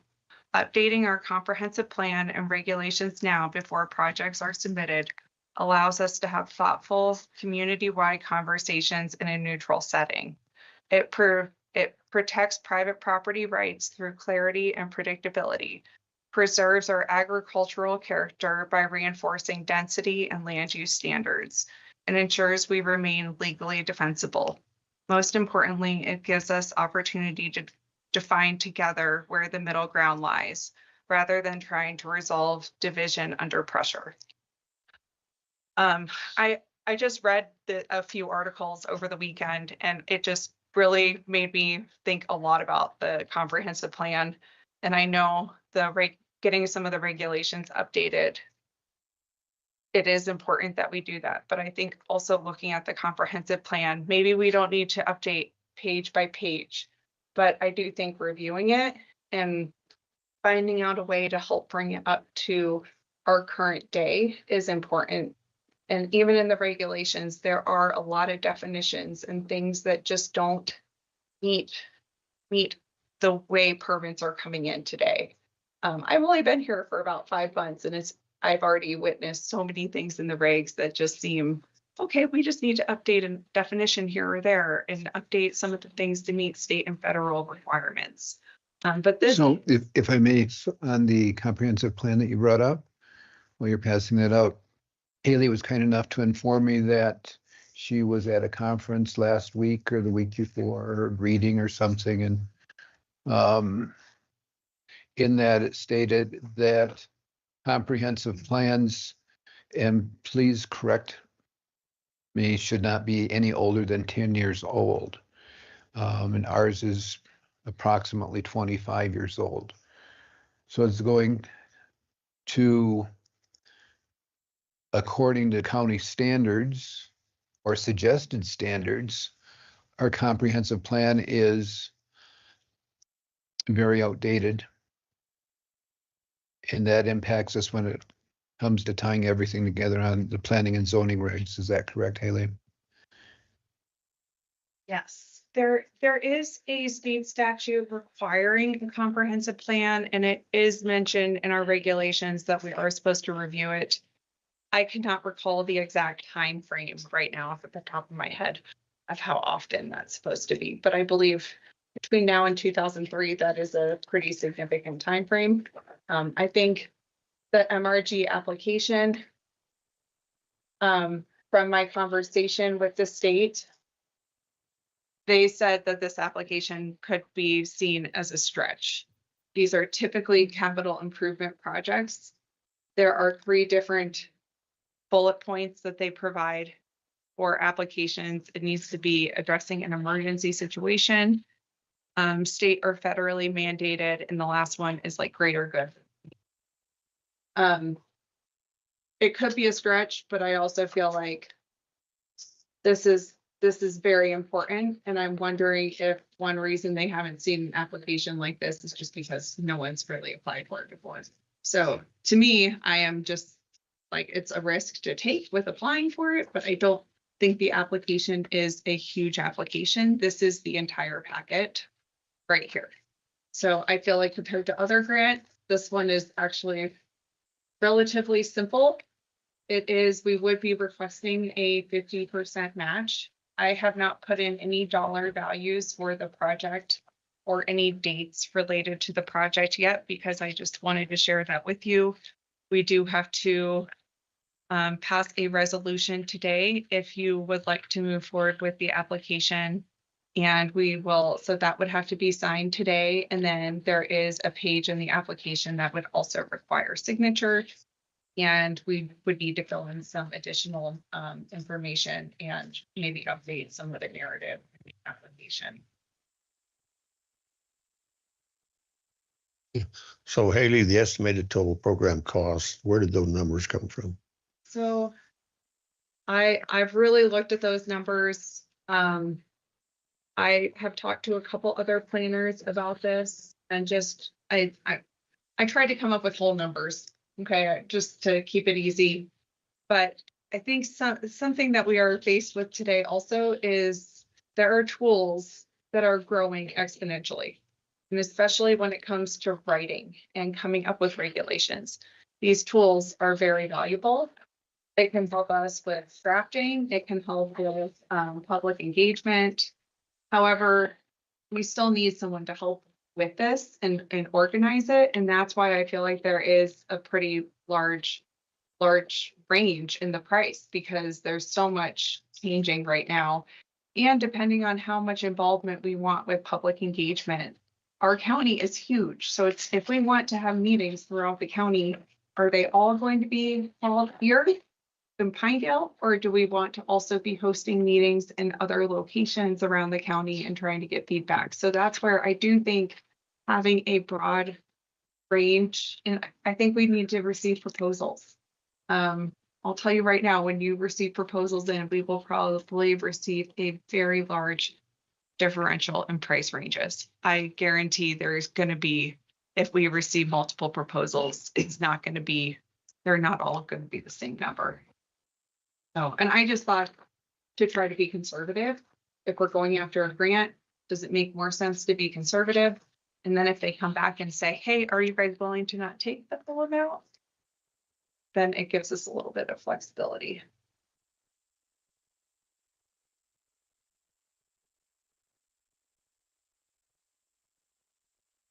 And I do think this is a relatively lengthy project. Also, there is a proposed timeline. I've gone back to this timeline multiple times and done edits to it, but the tower regulations themselves have taken us since I started, so almost 5 months just to do tower regs. So to me, if you try to apply that timeline over all these other topics, I think we need to give ourselves adequate time. I did rearrange this a little bit to start with the low risk technical amendments first, and then go into the comp plan once we've started to look at some of the regulations that would give the consultant, give the community a little bit of time to become more familiar with the regulations as we're just doing those technical amendments. And that would bring us up to the state and federal requirements with some of those regulatory updates. And then the phase 2 of the updates would then be going into more of the complex topics that would be driven more from the comprehension. So part of this grant was to go towards hiring a consultant of some nature. Did I understand that correctly? To what extent would that occur? That's what this funding would be for. Thank you for that clarification. Yes, I apologize. The funding would be primarily to hire a consultant to help run the project. I feel like this would be, the more I've been involved with the tower regs, we've been able to do this internally, but I also think having people that are more familiar with rural communities Would speed it up. I think it could be very wise to have someone that has that background. So if I understand correctly, and right or wrong, worst case basis is we apply for it, we get it and say, no, we're not going to do it. Or we postpone it for 6 months. Are those two options? I think worst case scenario is we don't get it. But realistically, we're in a position where we're obviously trying to watch dollars and cents. So we can say, because of that concern, we're not going to do it. Or we can go ahead and apply for it, see what comes through, because it may not be the full 50%, and then make a determination at that point in time. Would that be a clear representation of it? I think at the end of the day, if we're committed to this, if we get it, we do it. I mean, this is to establish our protection in this county for years to come. I don't know what kind of dollar amount you put on it, but if it's 100,000, it's not gonna break this county. Correct, but at the same time, I can't speak for the other members, so trying to keep it open without closing the door is all I was trying to do. I would be in favor of it. Yes, I have the same mindset, but. Well, I agree with Mac's assessment. We're looking at an investment for years down the road. We're just not looking for this year, next year. So if in my mind at least, if we can get, even with this grant or without it, if we can get the appropriate help, if you would, then we need to look at it very positively. That's my take on it, because we're all going to be gone when this county is in the throes of whatever it's going to be in. And so we've looked at the comprehensive plan that was put together, 20 some years ago. It served pretty well, but it's outdated, obviously. You know, world moves faster than it did 20 years ago. So, you know, I'm all for applying for the grant and then see what happens and then make a decision based on that application. Thank you, Commissioner. Time, but used to the town applied for a lot of these, and if you were in the room on Grand Day, it helped. So I would say on the 18th of June. It definitely helps to be there, and I say we would need to be prepared to defend our narrative pretty strongly. I don't think this is going to be an easy application, but I also, from my research, I asked them, they gave me a reference of someone else to reach out to in the state, and I reached out to them and have not heard back to try to figure out what other funding is available. And right now, I'm not aware of any other funding. Yeah, that was a state program. It was a state program that helps with administrate or helping people determine what grants fit for different projects. So What do you think, Commissioner Stevens? we can give it a shot. Just have somebody over this person. Well, I thought we put them at the top of the list. What do you think, Commissioner White? Okay. We shouldn't need a vote on that. It's just day-to-day activity, yes? So we will have a resolution that needs to be signed, and I did not include the dollar amount that we are requesting. So I propose that we request 50% of funding. However, what dollar amount we propose that the project is going to be, I wanted to discuss that with you and see what your thoughts were as far as how much we would like to request. What do you suggest? Well, originally I was going to say $300,000 for the project cost. I feel like that might be a little bit too round of a number. So the 295, I think it would be beneficial though to ask for the conservative amount, and that at least gives flexibility when we're developing the scope of work and accepting proposals, and if we need to scale back. Yeah. So have you touched base with some consulting companies? I guess that's a term I'll use. I've talked to different planners around the state, a few different planners. One consulting company, I'm a little hesitant of reaching out to too many consultants because I don't want to create any sort of conflict with them providing a proposal. I feel like from my conversations, the higher dollar amount is something that would help get us a good quality. But I do think this all depends too on the process and what topics come up, and it's. So you probably about to have to decide on a consultant before you come up with the process, don't you? I- Something that they're familiar with and know is successful. I think we start working between now and the SLIP meeting, which is in June. We can work on developing that scope of work, and this would involve the planning and zoning board, involve you of reviewing that scope of work. And then as soon as we get the grant, we could be ready to release the RFP and just be ready to run with it. I think getting a good consultant on board that can also, they need to be able to explain what their proposed process is. Maybe I have an idea, but if they have something to improve it, that would be their opportunity to share that with us with the RFP process. But I do think the RFP would be a good opportunity to really, line out the steps. And we have time. Thankfully, this grant application, all we're doing is submitting it right now. So we'd have time between now and June to work on developing it. And I do have phase 0 in here because I feel like we're still doing a lot of things right now to even bring us up to speed. So I don't feel like we're just sitting around waiting for this grant. I feel like we're doing a lot of things to help get us ready for when we want to get going with this. So let's say we go forward and you get RFPs out there.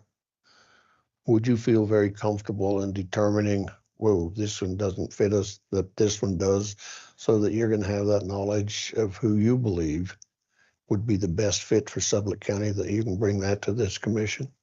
I would like to have a committee together that would, a selection committee, where we interview the consultants as part of the selection committee, and then have a scoring matrix and actually score them and decide as a committee. But I do feel like I've had to review these before and talk with consultants. But I think that there should be a group that's involved with making this selection. Well, I can agree to that to some degree. But, and use myself as an example, I wouldn't have any idea what I'm talking about or what they're talking about. So that committee needs to be comprised of folks who, perhaps a Sam White, that would understand what that terminology they're using is, where it's going, is it going to work for us? And so if you're going to have a committee, number one, it can't be very large, in my opinion. Needs to be diverse. But, well, it does, Mac, but somebody like me can't be one of those diverse. I wouldn't have any idea. I'm just listening, and so would I be able to ask an intelligent question? Absolutely not. And so the diverse, I agree with that, but it needs to come from folks who are familiar with this kind of stuff. I'll put it like that. And good, bad, or indifferent, that ultimately the buck will stop here, but you're going to have to bring the buck to this commission. And so, at least from my perspective, I'm going to listen a lot and base my decision on what you bring forward. And after this committee or what have you is there and went through it, then I'm going to sit right here unless Sam takes his chair away from me. And I'm going to listen very carefully to how you're going to present it. We did not have that opportunity at the last one of these little deals, and it wasn't, it didn't pan out very well. And so, we need to be, I think we also need to be, as you go forward, kind of have a little update of where we're going with this. I think even this timeline, this keeps changing a little bit, and this is where we are right now with the grant application, but I think by the time we get to the RFP, it will be even developed further. I also included an implementation phase. So phase 4 is more how the consultant can help us review our systems and make sure that we are ready to implement the new regulations. We can't just have new regulations and no system in place to help us carry them out. So I feel like we have a lot of work to do on even just finalizing what the scope of work is, but to apply for the grant, we're still at a very high level right now. I think this is very feasible. We are required to submit a feasibility statement that is certified by a professional engineer, so I figured I can do that. So I don't know what the statement really needs to say besides, I think this project is doable. There you go. So we can do this. And are there any questions though about the project or like hesitations or things that you want me to be looking into for the time being? This is due on Thursday. As in 2 days. As in 2 days. Okay. Yeah. And so anytime I've been involved with a couple of the slip board grant processes, it's highly advisable that we go over and one of the commissioners goes over and you meet with everybody in their office. You meet with Chuck Myers, you meet with Myers, you meet with Gray, you meet with Megan, and you meet with and have a conversation just in their office with them long before that hearing comes up, so they fully understand the scope, and they'll give us feedback during those meetings that we've been in the past.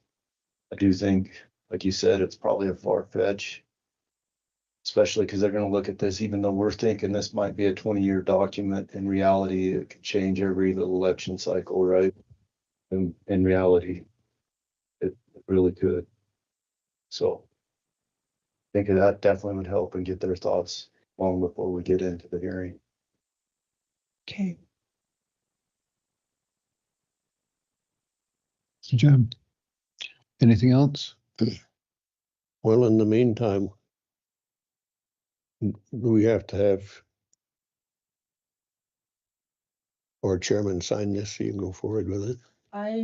We will need to fill in this resolution with what the grant plans to, the governing body of Sublette County plans to match the requested federal mineral royalty capital construction account grant from the following sources. So we'll have to say what funding source this is coming from, the local match. And just put the general fund. The general. Okay. Okay. Seems simple. And then as far as the amount being requested, 295. do we want to, I mean, I could even change that to 296, just so we have an even number. They leave it at 295 And then, and ask for Okay. 50%. okay. Real quick, just so I make sure.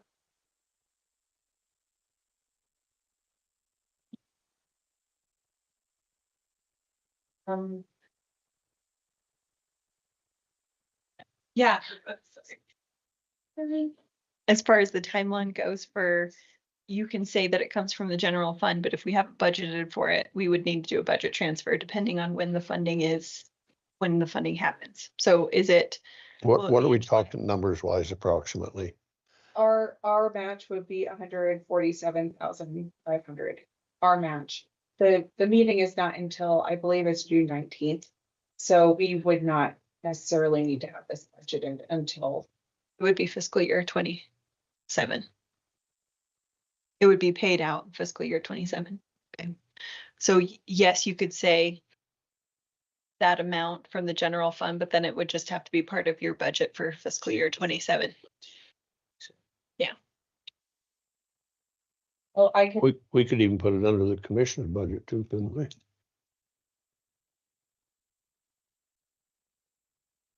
Good. I mean, if we got a while to worry about that, but I mean, that would be another avenue, I would think. This question's big. We did before. Yeah, this will be, it's up to you how we fill this in, so. The other thing is we do have to assign a point of contact to represent Sublette County for the project.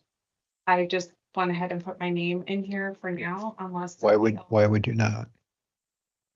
Unless someone here would prefer there to be a different point of contact, I also put Janess as the backup point of contact, if that's okay. Okay. Oh, if Great. if it's okay for Janess. Yes. Absolutely. And there is another page of the application in addition to the resolution that will require a signature from you. And that is on page. At this point, there are no numbers filled in here. So we would need to, I would prefer we wait and sign this until the entire application is completed. And we could do one final review, or like whoever is going to sign it could do a review with me That works. between now and Thursday, if someone would be up for taking on that task. Absolutely. Need a vote on this? Mr. Chairman, I move that we approve resolution number 25-100517B. Although the resolution authorizing the submission of a federal minerals royalty grant to update the comprehensive plan of Sublette County. In that motion, I move that you sign the application when Haley gets it completed. His motion is there second? I have a motion and second for this resolution. All in favor? Aye. Any opposed? Good job, Haley. Thank you, everyone. No, thank you. Just give me a call, Well, Oh. the resolution. whatever you'd like. We'll be here 5 more minutes. I'm kidding, we'll be here a while. What? We have to wait for Clayton. Quick break? Quick break. I don't make this shit up, Sam.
She's joined us. Did you have a couple items that you wanted to go over with us, or anything concluded earlier? You guys did that contract. I didn't have anything else specific. It sounded like you guys wanted to talk more about procurement. We Covered mostly procurement unless you had any other questions, and then you guys have your meeting rules. Let me pull that document up and then I can make any adjustments to it as you guys discussed.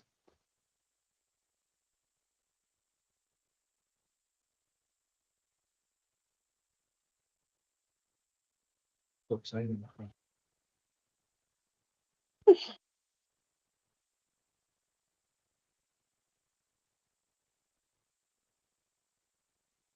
Gonna find mine.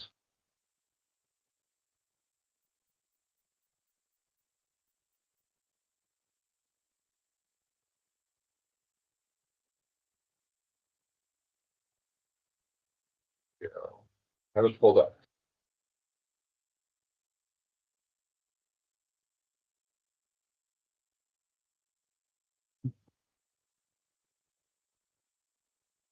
Okay, everyone's read through. Any questions, or do you want to go through this by the different chapters? Identify questions?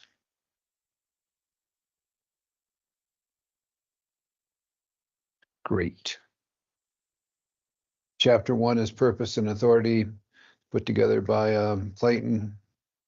I would propose that that's acceptable as written. Chapter 2 meetings, regular meetings, item AI, section A, subsection I.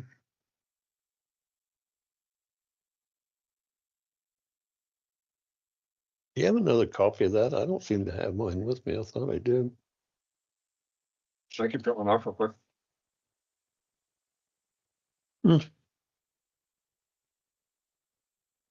Legal by student. I can hit print. Better do a couple on this island. You have yours, Sam?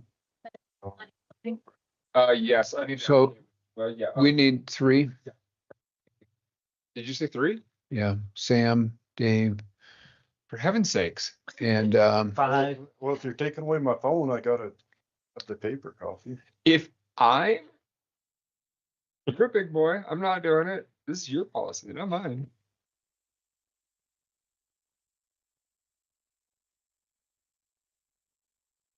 Well, I was sure I had that sucker in. That was last meeting, Doug. I know when I'm still looking there. I can't seem to come up with that.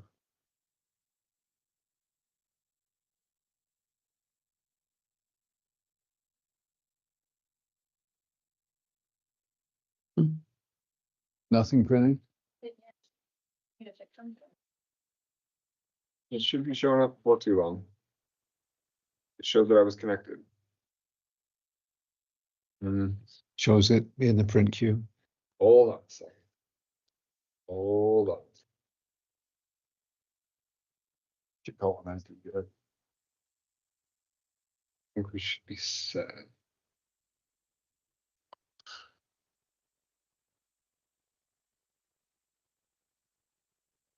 There it goes. Yeah. Okay. It should be going here a second.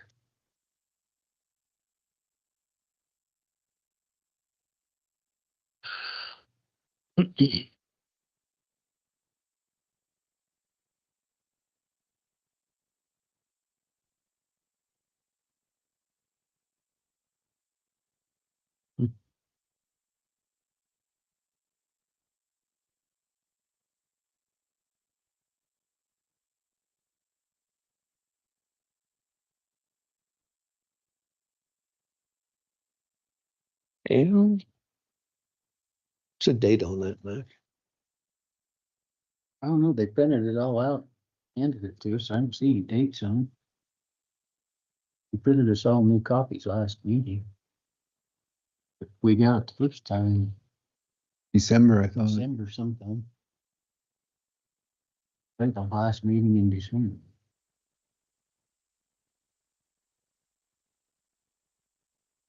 Oh, I'm getting back there. At the time they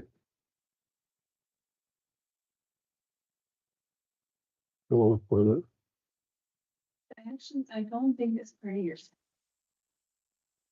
For any of the meetings, I think it was sent in an email to be printed out for review, but I don't think it was ever played. It might be separate. Weird. No, well, then maybe that's one part of the packet. I might put it in.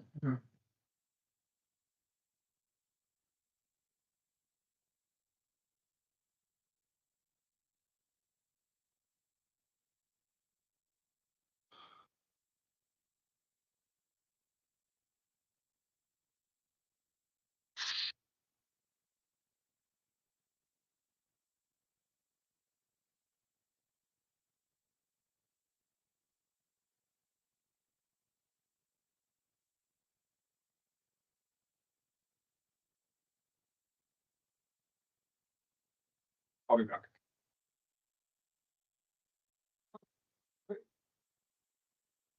Thanks, Janice, just saved me. Yes, and you and who's the third one? Thank you. You're always here. I need to straighten up a little. That's what Dave's been saying.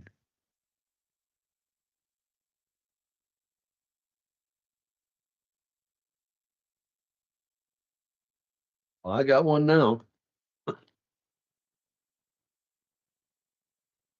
I don't know, Doug's gonna go for three.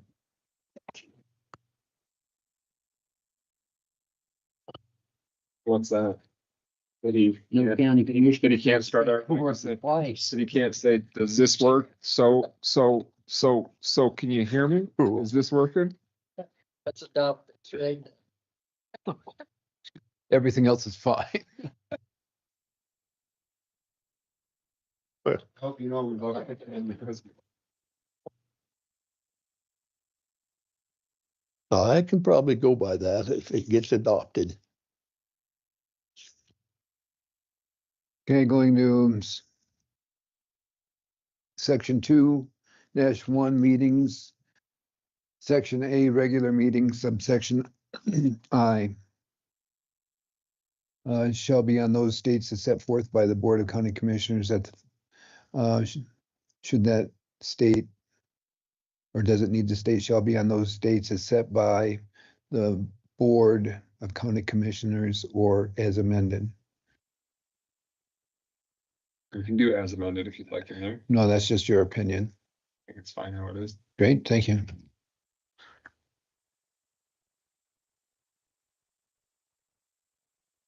About the place, Again, please, Sam. about the place, on the net too. Listen to you, Romanette, fancy pants. Where are you? Learning from 2-1. somebody. They might flat. Farther and further. We'll get you. We'll get you. You'll get me there one of these days. Okay. Which one? On net too. What would you like changed or modified? Are we gonna still have a meeting in Big Piney? Are we still gonna have possibly moved out of this room over to the library? Are we gonna be stuck with all regular meetings in this room and this room only? You do have it for other locations within the county as may need necessary. We can also add, or as we could do necessary or convenient. And then just remove due to limitations. Let's do that. Or as other locations within the county as may be necessary or convenient and just leave it at that. I like that.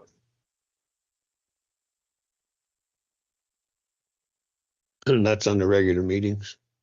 Yes, sir. Chapter 2-1. Yeah. I.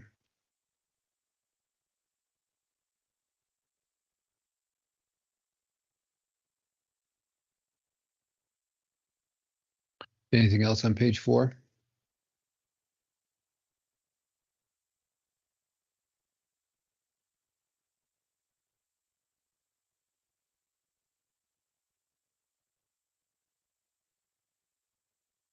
And if a few items come up that you care to discuss, Clayton, please.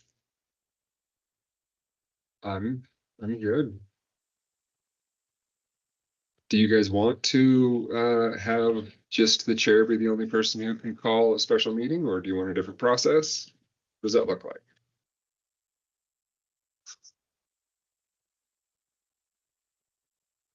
You go through the chair, see if we needed a meeting.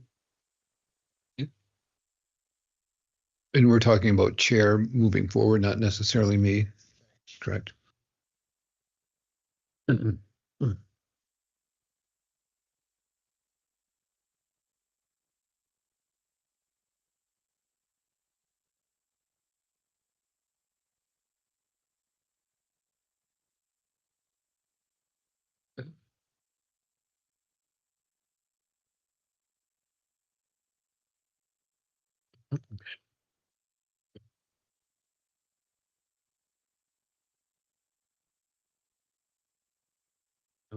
This says we can participate via phone and other electronic means.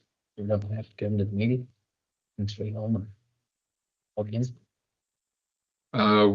You have done that in the past in certain circumstances. This just kind of lays it out. I think that's kind of a, Hence meeting date. yeah. I think if you quote unquote phoned it in on all your meetings, I think maybe some folks in Sublette County might not appreciate that. Okay, section 2-4. Open meetings, Did the day-to-day administrative activity make sense sorry. on 2 day-to-day? So this would have been on page 5 in the middle there. Updates from staff to the county commissioners are considered day-to-day administrative activities in the meetings. No action be taken by the commissioners during administrative activities, thus minutes are not required. Good. So this talks about the idea of having like a potential workshop where you could talk through planning and zoning, stuff. Inclusive of all 5 members.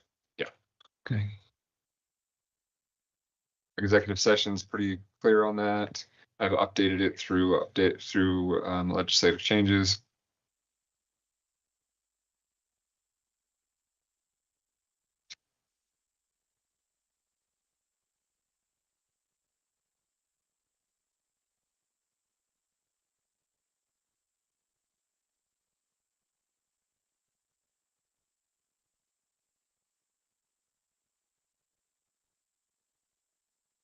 Good.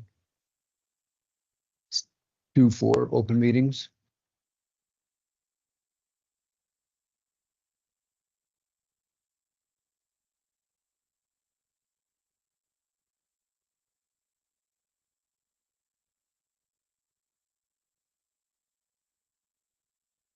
Two dash 4, section C. I believe this is the only part within this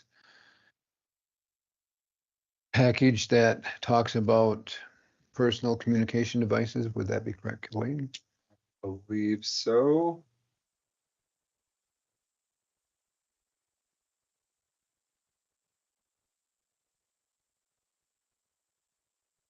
Yeah, that's it.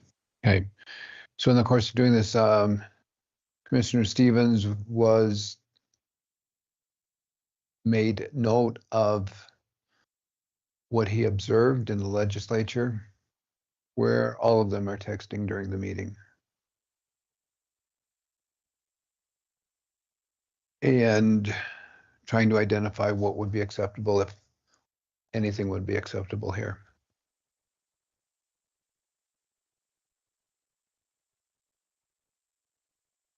There is an inherent difference. I got to think about how this applies to the legislature with respect to the Public Meetings and Public Records Act. And I don't think it applies to legislators the same way it applies to you all. So backing up, this is where there is a difference between, and there's opinions that are different on this. I've heard from different attorneys and variety of people on this subject. When it comes to what is a public record and what is not. There is the distinction that needs to be considered, that there is a difference between a public record and information that is known and made aware and communicated in a public meeting. Because you've got open meetings laws and you have public records laws. They're somewhat distinct and different. If, for discussion's sake, at its most, I guess, just an example on the spectrum of type of communication. If Sam were to text Doug and say, hey, I want you to vote yes on this. And if you vote yes on this, I'll vote yes on your next motion. And Doug texted Mac and said, hey, we're voting yes on this. And you all had that communication via text, that would be in violation of the Public Meetings Act. Good. Wouldn't necessarily be a violation of public records, because that is arguably part of the deliberative process exception to the Public Records Act. But it would be something that where communication was received in a public meeting, and that's where the issue is. Whereas that same public meeting rule doesn't apply to the legislature. So when we look at this, all five of us have different lives outside of our meetings. Thank goodness. My goodness, yes. And in the course of doing this, we all have different items that may come up that are life altering or something that needs immediate attention because of emergencies, or a person, as Commissioner White, is on call at duty, or they need him to be able to direct a multi-$100,000 project, and time is of the essence. So for us to say we can't monitor our cell phones is probably detrimental to the to each of us personally. So one thing I want to point out is how this is written. On the top of page 5C, members of the Board of County Commissioners shall not utilize personal communication devices. That's 6C. What's that? 6C. At the top of page. Page 7. Oh, for heaven's sake. Yeah. Either way, I don't have what is printed. Okay. Members of the board shall not utilize personal communication devices to receive information about topics then currently under consideration during a meeting. Period. All information considered by the Board of County Commissioners for the purpose of making a decision during a meeting will be received either through publicly available documentation or publicly disclosed public comment.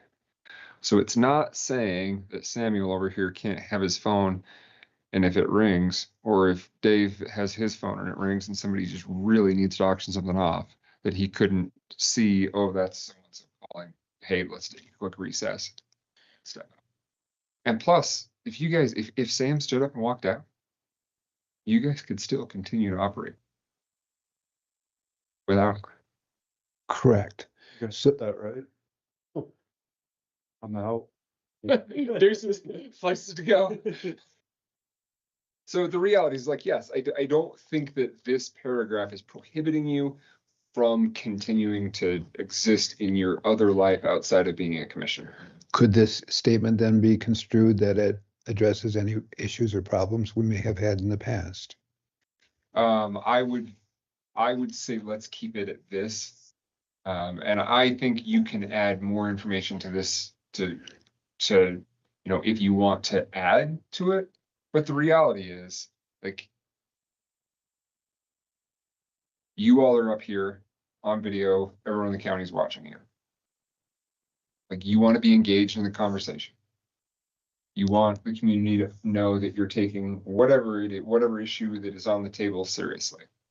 And the reality is that you all do a pretty good job with that, even with your 14 phones on the table. Like, I think that you all understand the spirit of what you're saying if you take this on as one of your rules. You understand the spirit of what is being said there. But if we leave that that few words in there that gives anybody else the jump right on top of us and say, no, you can't have that when it says personal communication devices set here on this table. And they're gonna say, well, you signed that, you said you weren't gonna do it. And there it is from your paper. Well, I think that, It's a limitation on that. Well, but it going, but then what it, and I agree with what you said, Dave, and then it goes on to say about topics then currently under consideration during a meeting. So I mean, there's a that- caveat there. that's- that says it all, really. I believe so. Does that make sense, Dave? Yeah, but they're not gonna, whoever's, they're not gonna look at that. They're gonna look at that. Well, the whole paragraph is the whole paragraph. So. It's your policy. I can put in there whatever you'd like to say. Work for you, Sam? Yeah, what about just during the meeting? Okay, yeah, I'm good with it. The reality is like you guys can take a break and walk outside. I'm good with it. And that does not impact your work. No. Just, yeah. It's important that everything is, So you can sit there now and not look at your phone. Well, look at it. I'm just not gonna get any messages about a topic that we're talking about in the meeting. okay, agree? Yeah, fine. Commissioner Victory, Yeah, I'm fine with it. you're good on it? Yeah. Thank you. Nothing's changed besides us saying that we won't get any messages. Correct. Good, Commissioner Stevens? Personal. Okay, so let's explore what not exactly is for you. You had something to add, Jessica?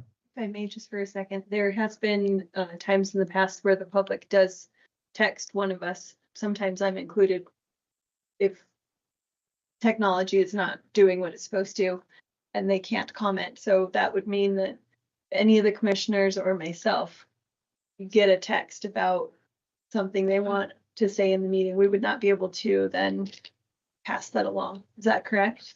I have received, Says that. No, it would, this just applies to the commissioners, because I'm damn sure not giving up my phone. Okay. So I just want to make sure, like, if Board County Commissioners, yes, Board County Commissioners shall not. By the way, somebody texts you and says, I can't hear the meeting. That has nothing to do with what you're deliberating on, so you can pass that along. Yes, and that's the thing, like, we can communicate, and that's the open aspect, and the reality is that Jessica is not a decider, nor am I. You guys are deciders, that's why this is important, you're the ones that are in the public meeting. We're just here to watch. during breaks, I have picked up my phone and there's been, on 3 instances in the past 5 months, a person saying, when we were over in the library, about losing connection where they thought it was not kosher, and we may want to set aside that portion of the meeting.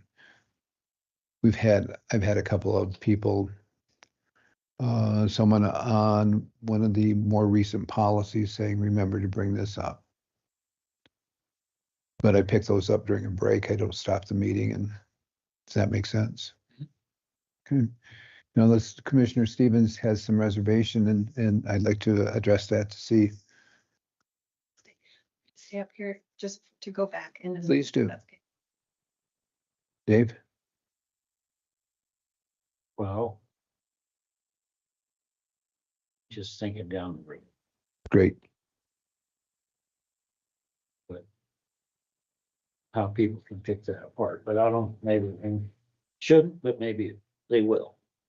Okay, is there something that you'd like to modify it or add something in there that would make it? Okay, so somebody texts you, is watching the meeting, okay?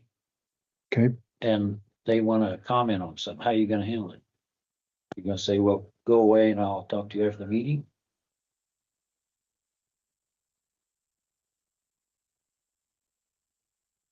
on items like that, what if they're not online? Well, that's what I'm asking. They probably aren't online. Sure. The position I've had is I set my phones to the back and I don't utilize them. and I only look at them on break. But it's a great question. What happens is if Mac has his phone here and it's not about him calving, it's about the grant process that we just went through. Does he read it and stop and say, there's a question that came up in this regard? We bring up text questions to us as a commissioner on a specific topic that we're currently discussing. I think that creates a pretty difficult situation. Anyone who wants to attend this meeting can come right here, or you have already opened an additional line of participation through video. People can participate from anywhere they want to be to this meeting. And I think you're creating a situation where the folks who have your cell phone numbers or that you have a personal relationship with would have greater access to the group. If you were to, hey, oh, so-and-so text me, we need to bring this, that, and the other up. The reality is that I think the spirit of what's being said here, and if you need to be more specific on it, the reality is it's phones are there. If something comes up as an emergency, you're in a meeting, you're engaged in the meeting. If people want to talk to you, they talk to you on a break. Okay. Is how I would approach it. And we can work on, and we can add whatever language we want to make that as specific as possible, or we can leave it how it's currently drafted. I don't know. I think we're trying to read more into this than we're actually going to get. But that's me. Well, yeah, we'll never cover everything. That's a fact. Why do people have us under the microscope then? Why, and brought a lot of this forward? We got concerned about the people that wanted this information on their phones. So evidently it's out there and they're not gonna go away. So I think they'll find anything they can. And so I don't know.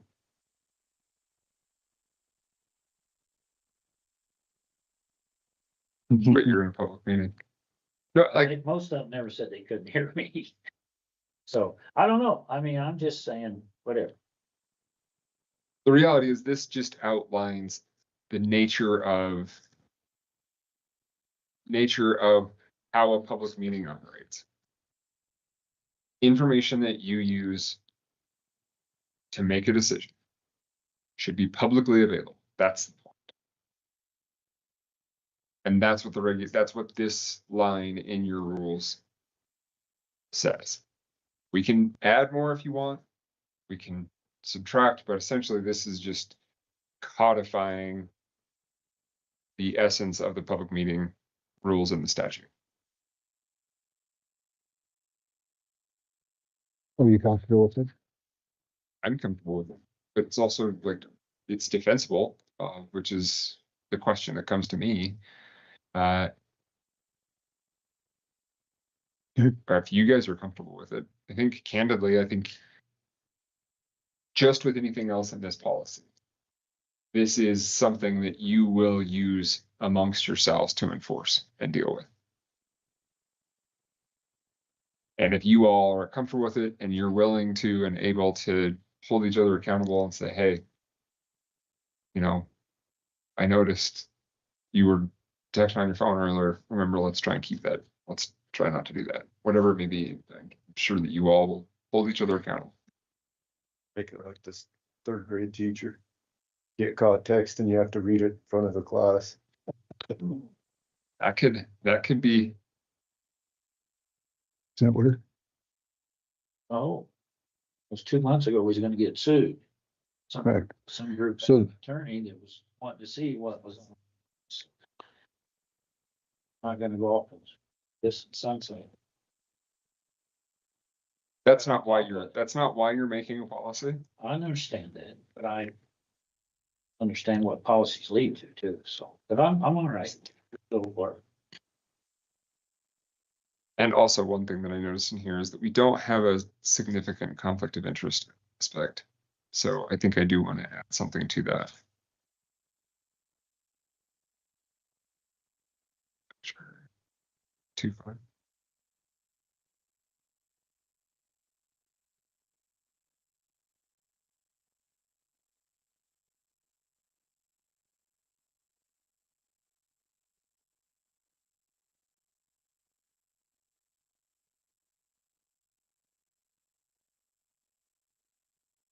fixed it. So I do want to add and like I said, sorry, I didn't notice it until, for some reason I thought we had it in here, but I guess we don't. A conflict of interest paragraph similar to what is in your, in the planning and zoning regulations. I think that one's pretty well thought out. So I do want to add that in here. Well, if you all want to add it in here, it's your policy. But that has been a conversation that's come up multiple times. It is conflicts, and so I think it would be good to have a rule in here on that. Chairman, the reason I came up is because Janess pointed out in 2.2a, it's talking about administrative activity and updates. At the end of that paragraph, it says the county clerk shall take an audio recording of the proceedings. And I'm not sure what that means because. So one of the things that this is, so this was actually patterned off of Teton's. And they do something that is a little bit unique in the fact that they have a set day where they just have people come in and give their updates. So theoretically, when you all have, just as you did today, how Andre came in and gave you an update on what's going on. That's not theoretically no decisions are being made. That's not necessarily a meeting. So it's patterned after the way that they do it. And so it's not actually a meeting, but they have that day set aside when they act in that administrative capacity. And that's when the clerk is there. We can modify this and change this. You're not necessarily acting in that same way. So we can remove that last paragraph because you don't have like a day set aside that you're doing that.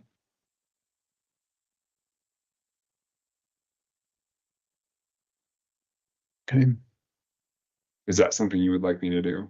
sounds good.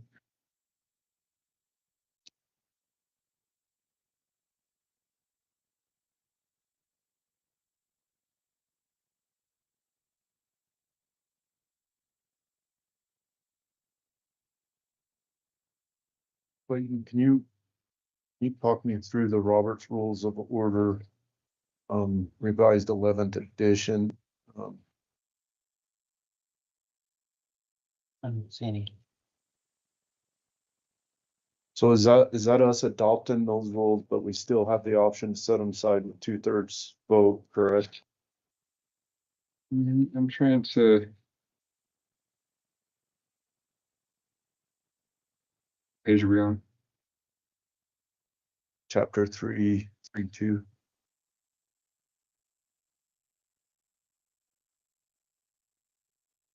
And as long as that doesn't contradict any other thing in this document, right?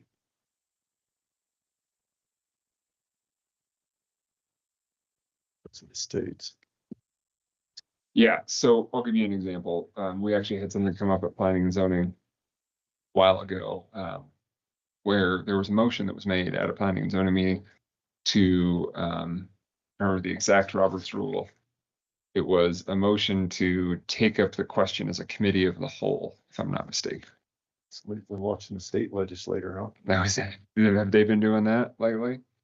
So one of in Roberts, taking an issue up as a committee of a whole essentially says, okay, we just became a committee and it creates like a subcommittee, and then they go outside and make the decision and then come back and report to the committee or to the rest of the group, which is themselves, what they did.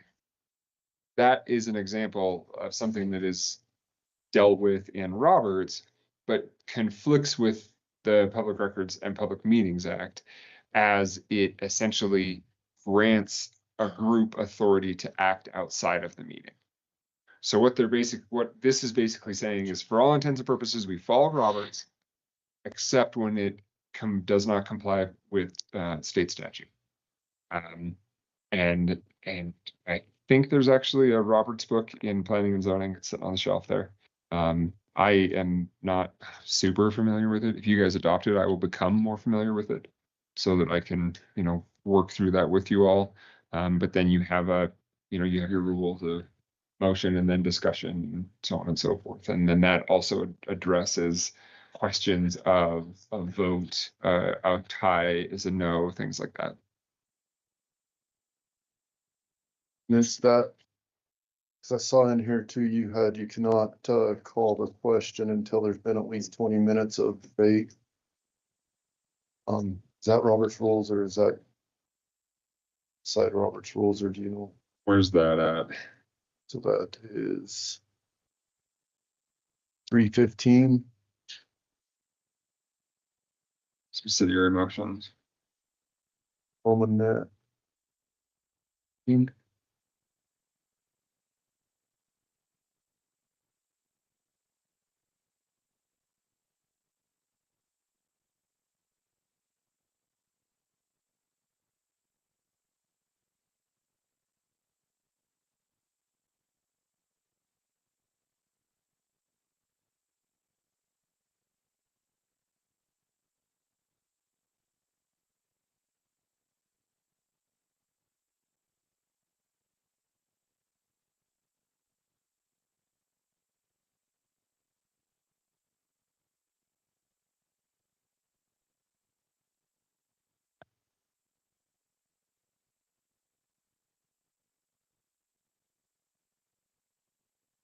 So this wouldn't be on every, you can still call the question. This isn't,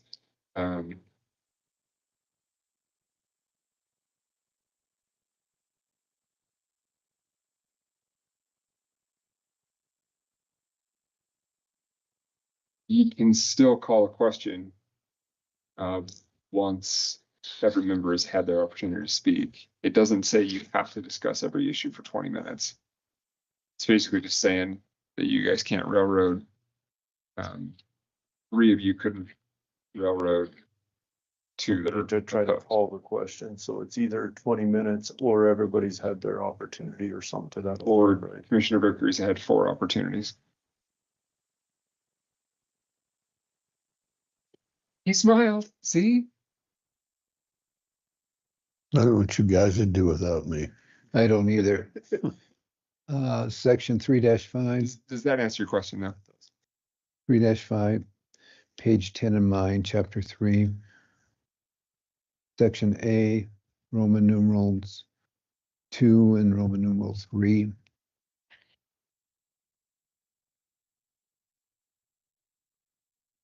We need to do a roll call. No? Okay, let's remove that, remove the quorum pronouncement. That makes. And then same, So I would keep quorum pronouncement, because the reality is you, in order to have your meeting, you have to have a quorum. well, So you can just know like, hey, we've got a quorum, we're gonna go ahead and go.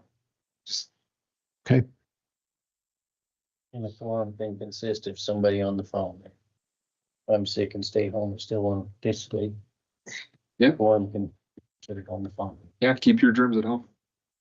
okay, same, So we could have these meetings all on the phone, not even show up here, right? So there is in here provision, and there's also provision in statute. Well, let me back up. There is statutory provisions that you're not supposed to be conducting meetings wholly by electronic means unless everyone has the opportunity to participate electronically.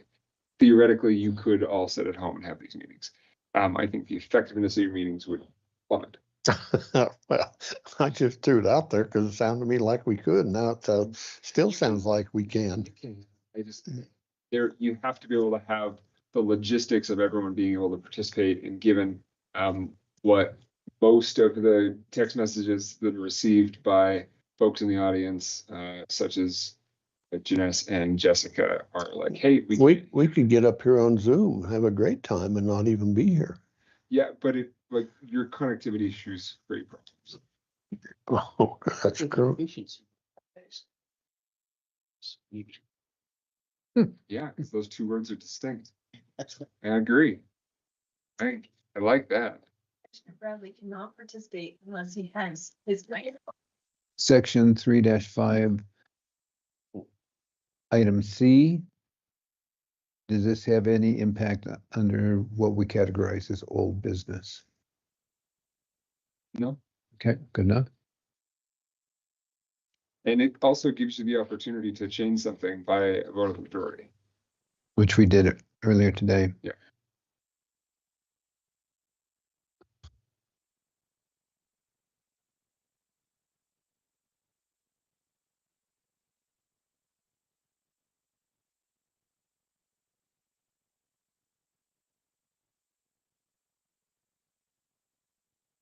You're gonna add conflict of interest and bring us back to you on the change.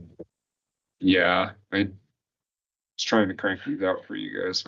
Thank you for doing that. Um,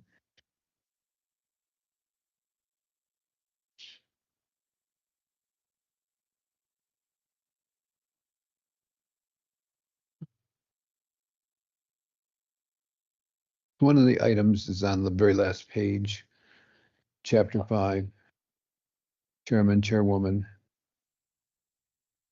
Rather than have a loose definition of what the chair does or doesn't, Commissioner White raised a very valid point months and months ago, almost a year ago, actually. And I thought about it since he made that statement. I've tried not to. But should the question is, whoever's the chair, should they have the right to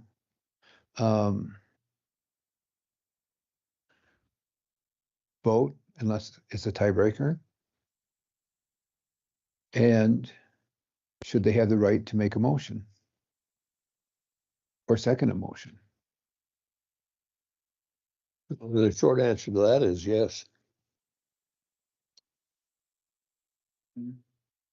I don't recall if these are yes.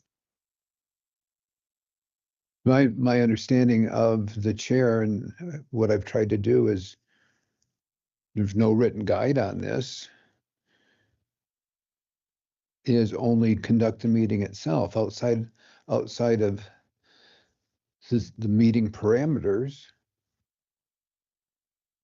I think this document now addresses that, which I think in Robert's rules, that version, now I'm going off memory, so don't fault me if I'm wrong, but I think you can make a motion. And those Robert's rules, this is establishing the rules. Correct, but I took what you said at heart and And voting, you're an elected official and expected to vote on those issues. So I think no matter what, that has to still be part of whoever that chair is. You got elected in here because you're gonna be making decisions on things. You still need to vote. I agree. And it was something that was raised and I want to make certain. Awesome. Yeah, I want to make certain that we covered that.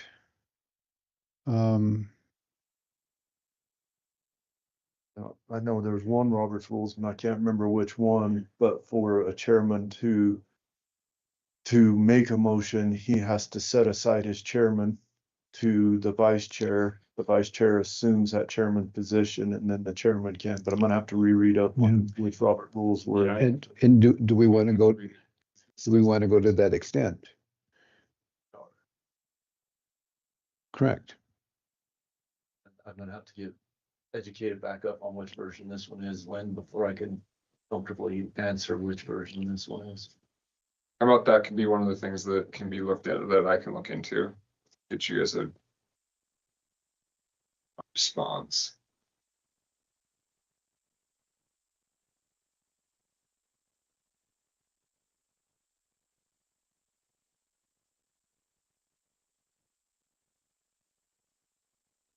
Then for agenda items that go to the county clerk, should Commissioner Bradley be feeling okay that he can call Jessica and have something added to the agenda? Or does that need to go to the chair to be put on the agenda? So I think any of us can call and ask to put something on the agenda. Per statute, you have to approve that agenda before the meeting. So you're the only one that has the power to say, yeah, we're not gonna discuss this at this time. Okay. So, and I think that makes sense. Is that acceptable? Don't know that we address it. I don't know that it's actually addressing here, so let me see. And I think that's under the statute of the chairman setting the agenda, right? No, there's not a statutory version for that. Please. I thought there was. The clerk prepares the agenda. Clerk prepares the agenda. And there's nothing that says that it has to be, there's nothing that says it has to be approved by the chair. You could. So Oh, it's written basic- right it has clerk shall prepare and deliver each commissioner and county attorney an agenda no later than Friday preceding the meeting. Items to be included in the agenda must be submitted to the county clerk's office prior to the deadlines currently established with the county clerk. The clerk shall present the proposed agenda to the chair for approval prior to the meeting. County clerk shall also provide a copy of the agenda to every person who has requested the same in writing during the preceding year. So that's how it's currently written right there. The statute talks about the clerk being in charge of preparing the agenda and serving as your secretary, but I don't recall that it requires the chair to be the person that approves it. So you could set it up so because right now, and I guess the way that I'm reading this is that any person, or whether that be a commissioner or not, can ding Jessica and say, hey, can you put this on the agenda? And then when she has the proposed agenda, she can hit it to the chairman and the chairman can say yes, no, or otherwise. But if you want to protect, or if you want to have it, you want to build something in there to where, sorry. Maybe it wasn't statute, maybe it's in the Robert's rules, but there's somewhere that gives the chairman that power. This does, but the other thing that's in the rules where you're talking, and this is where you also have your rules would be first and foremost, and then Roberts, so long as it doesn't contradict with statute. So it's like you have your rules that you've decided on. Any vacancy, any void in your rules, then you look to Roberts. But if your rules address it, and right now, you do have the ability to modify. So following adoption of the agenda, meaning the items made, so you have that opportunity to add stuff to the agenda. So for discussion's sake, Mac wanted to talk about something that Mac just absolutely loves that none of you guys can stand, or that the chair can't stand. And so he puts it on there, and Lynn's like, damn it, Mac, we're not talking about this. And then at the beginning of the meeting, Mac's like, hey, I would like to add this to the agenda. And it turns out that three of you like what Mac has to say, and you override the chair, and then all of a sudden it's on the agenda. Yeah, we should try that one, see how it goes. Override chair? Yeah. You've already talked 3 times today. So, yeah. I can't hold it. I just came up here because I wanted to make sure that I hadn't previously been sending the chairman the agenda at noon on Wednesdays, but But we didn't have that in place. And I will make sure. No, then there was, I'll add some language in here about amendments to the agenda prior to approval at the meeting. So then you can protect Mac and his pet project. Got one of them coming up. You do? Sweet. Did I can override you yet? Yeah, you guys override me. Do whatever you want. I just advise. I don't make decisions. other items, Dave? Oh. So do we go ahead and prepare it so we can see what the modifications are? And I'll then get it out to you all and you can just gather around the campfire and Which has more importance, this or the procurement policy? Procurement policies in process. Okay. You realize I do more than just sit at you can do them both simultaneously? Can't do them both simultaneously, but they can both be done in a reasonable time. Don't worry, don't worry. Okay. Yeah. Overtime, I'm on salary. What? Oh, duh. Is that the difference? Is there anything, What's that? Overtime, you only get paid overtime if you're an hourly. that's not true. I only get paid overtime. Cause That would be true. I was gonna. Like, I look at payable. Is there anything else that anyone would care to cover on the Board of County Commissioner meeting rules? Great, thank you. Is there any old business that would like to be discussed? So, yes, I have a point since I can bring up items without, because I felt restrained before, if that makes sense. That's Felt just been, that's restrained? been your tradition. Pardon? We haven't adopted any rules. I think you should still be restrained. Dang it. Okay, so Doug, you can talk for the 5th time. I don't know whether I need to bring this up or not. And I find out that some people do watch this thing. And for the last couple of weeks, I've had a couple. I don't want to do this thing. So Would you like to turn your mic on? get ready to go. So Mr. Patton has been very forthcoming at the times he's been in here. He's also been asked a couple of times about, being as how the county throws all their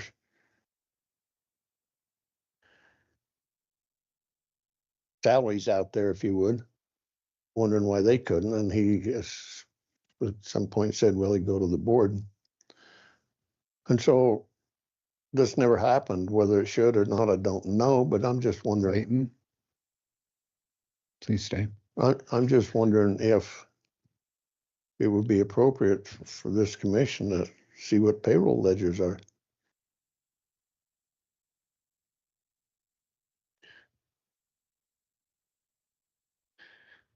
For full transparency, we publish what the wages are for all county employees. Yeah, absolutely we do. Been And ongoing ever since I've been here, and quite frankly, been 3 people calling the last couple of weeks saying, hey, we see you guys, but nobody shows us at hospitals. Say it's not our responsibility. You should go to the hospital for that. And so I've had several phone calls in this regard also. And I asked you about it and you said in order to accomplish anything in that regard, it would need to be a commissioner action in requesting salaries for full disclosure of what occurs at the hospital. And what I'm proposing is I'd like to see their salary schedule, what people are paid in addition to what their year end was for each individual. Because having a salary schedule does not include any bonuses, if any. I guess I'm just trying to just help me understand, this is something that you want to do as a commission, or you guys want to do individually, or? Well, when Bill was here, we asked that we haven't received any response or anything in that regard.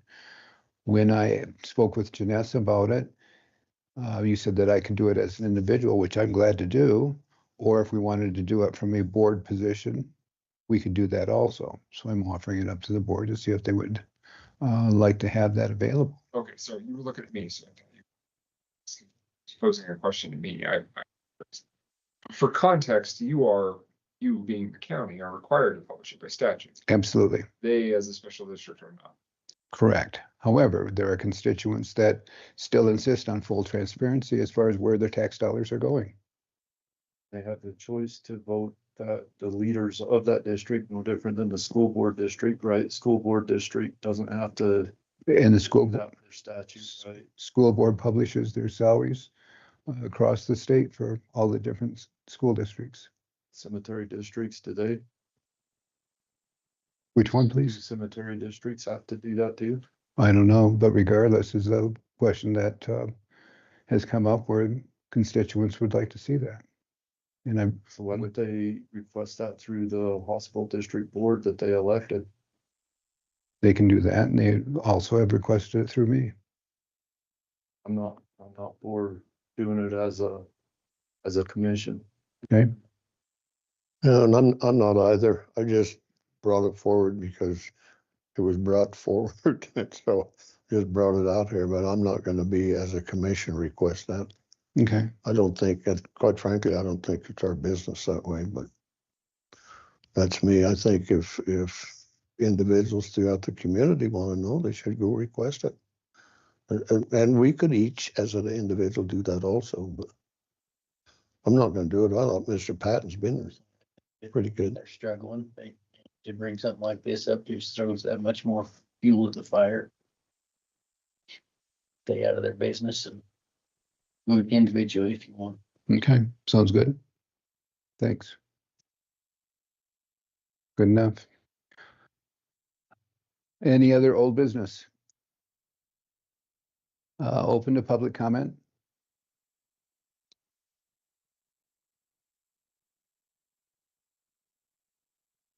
I don't see anybody raising their hand.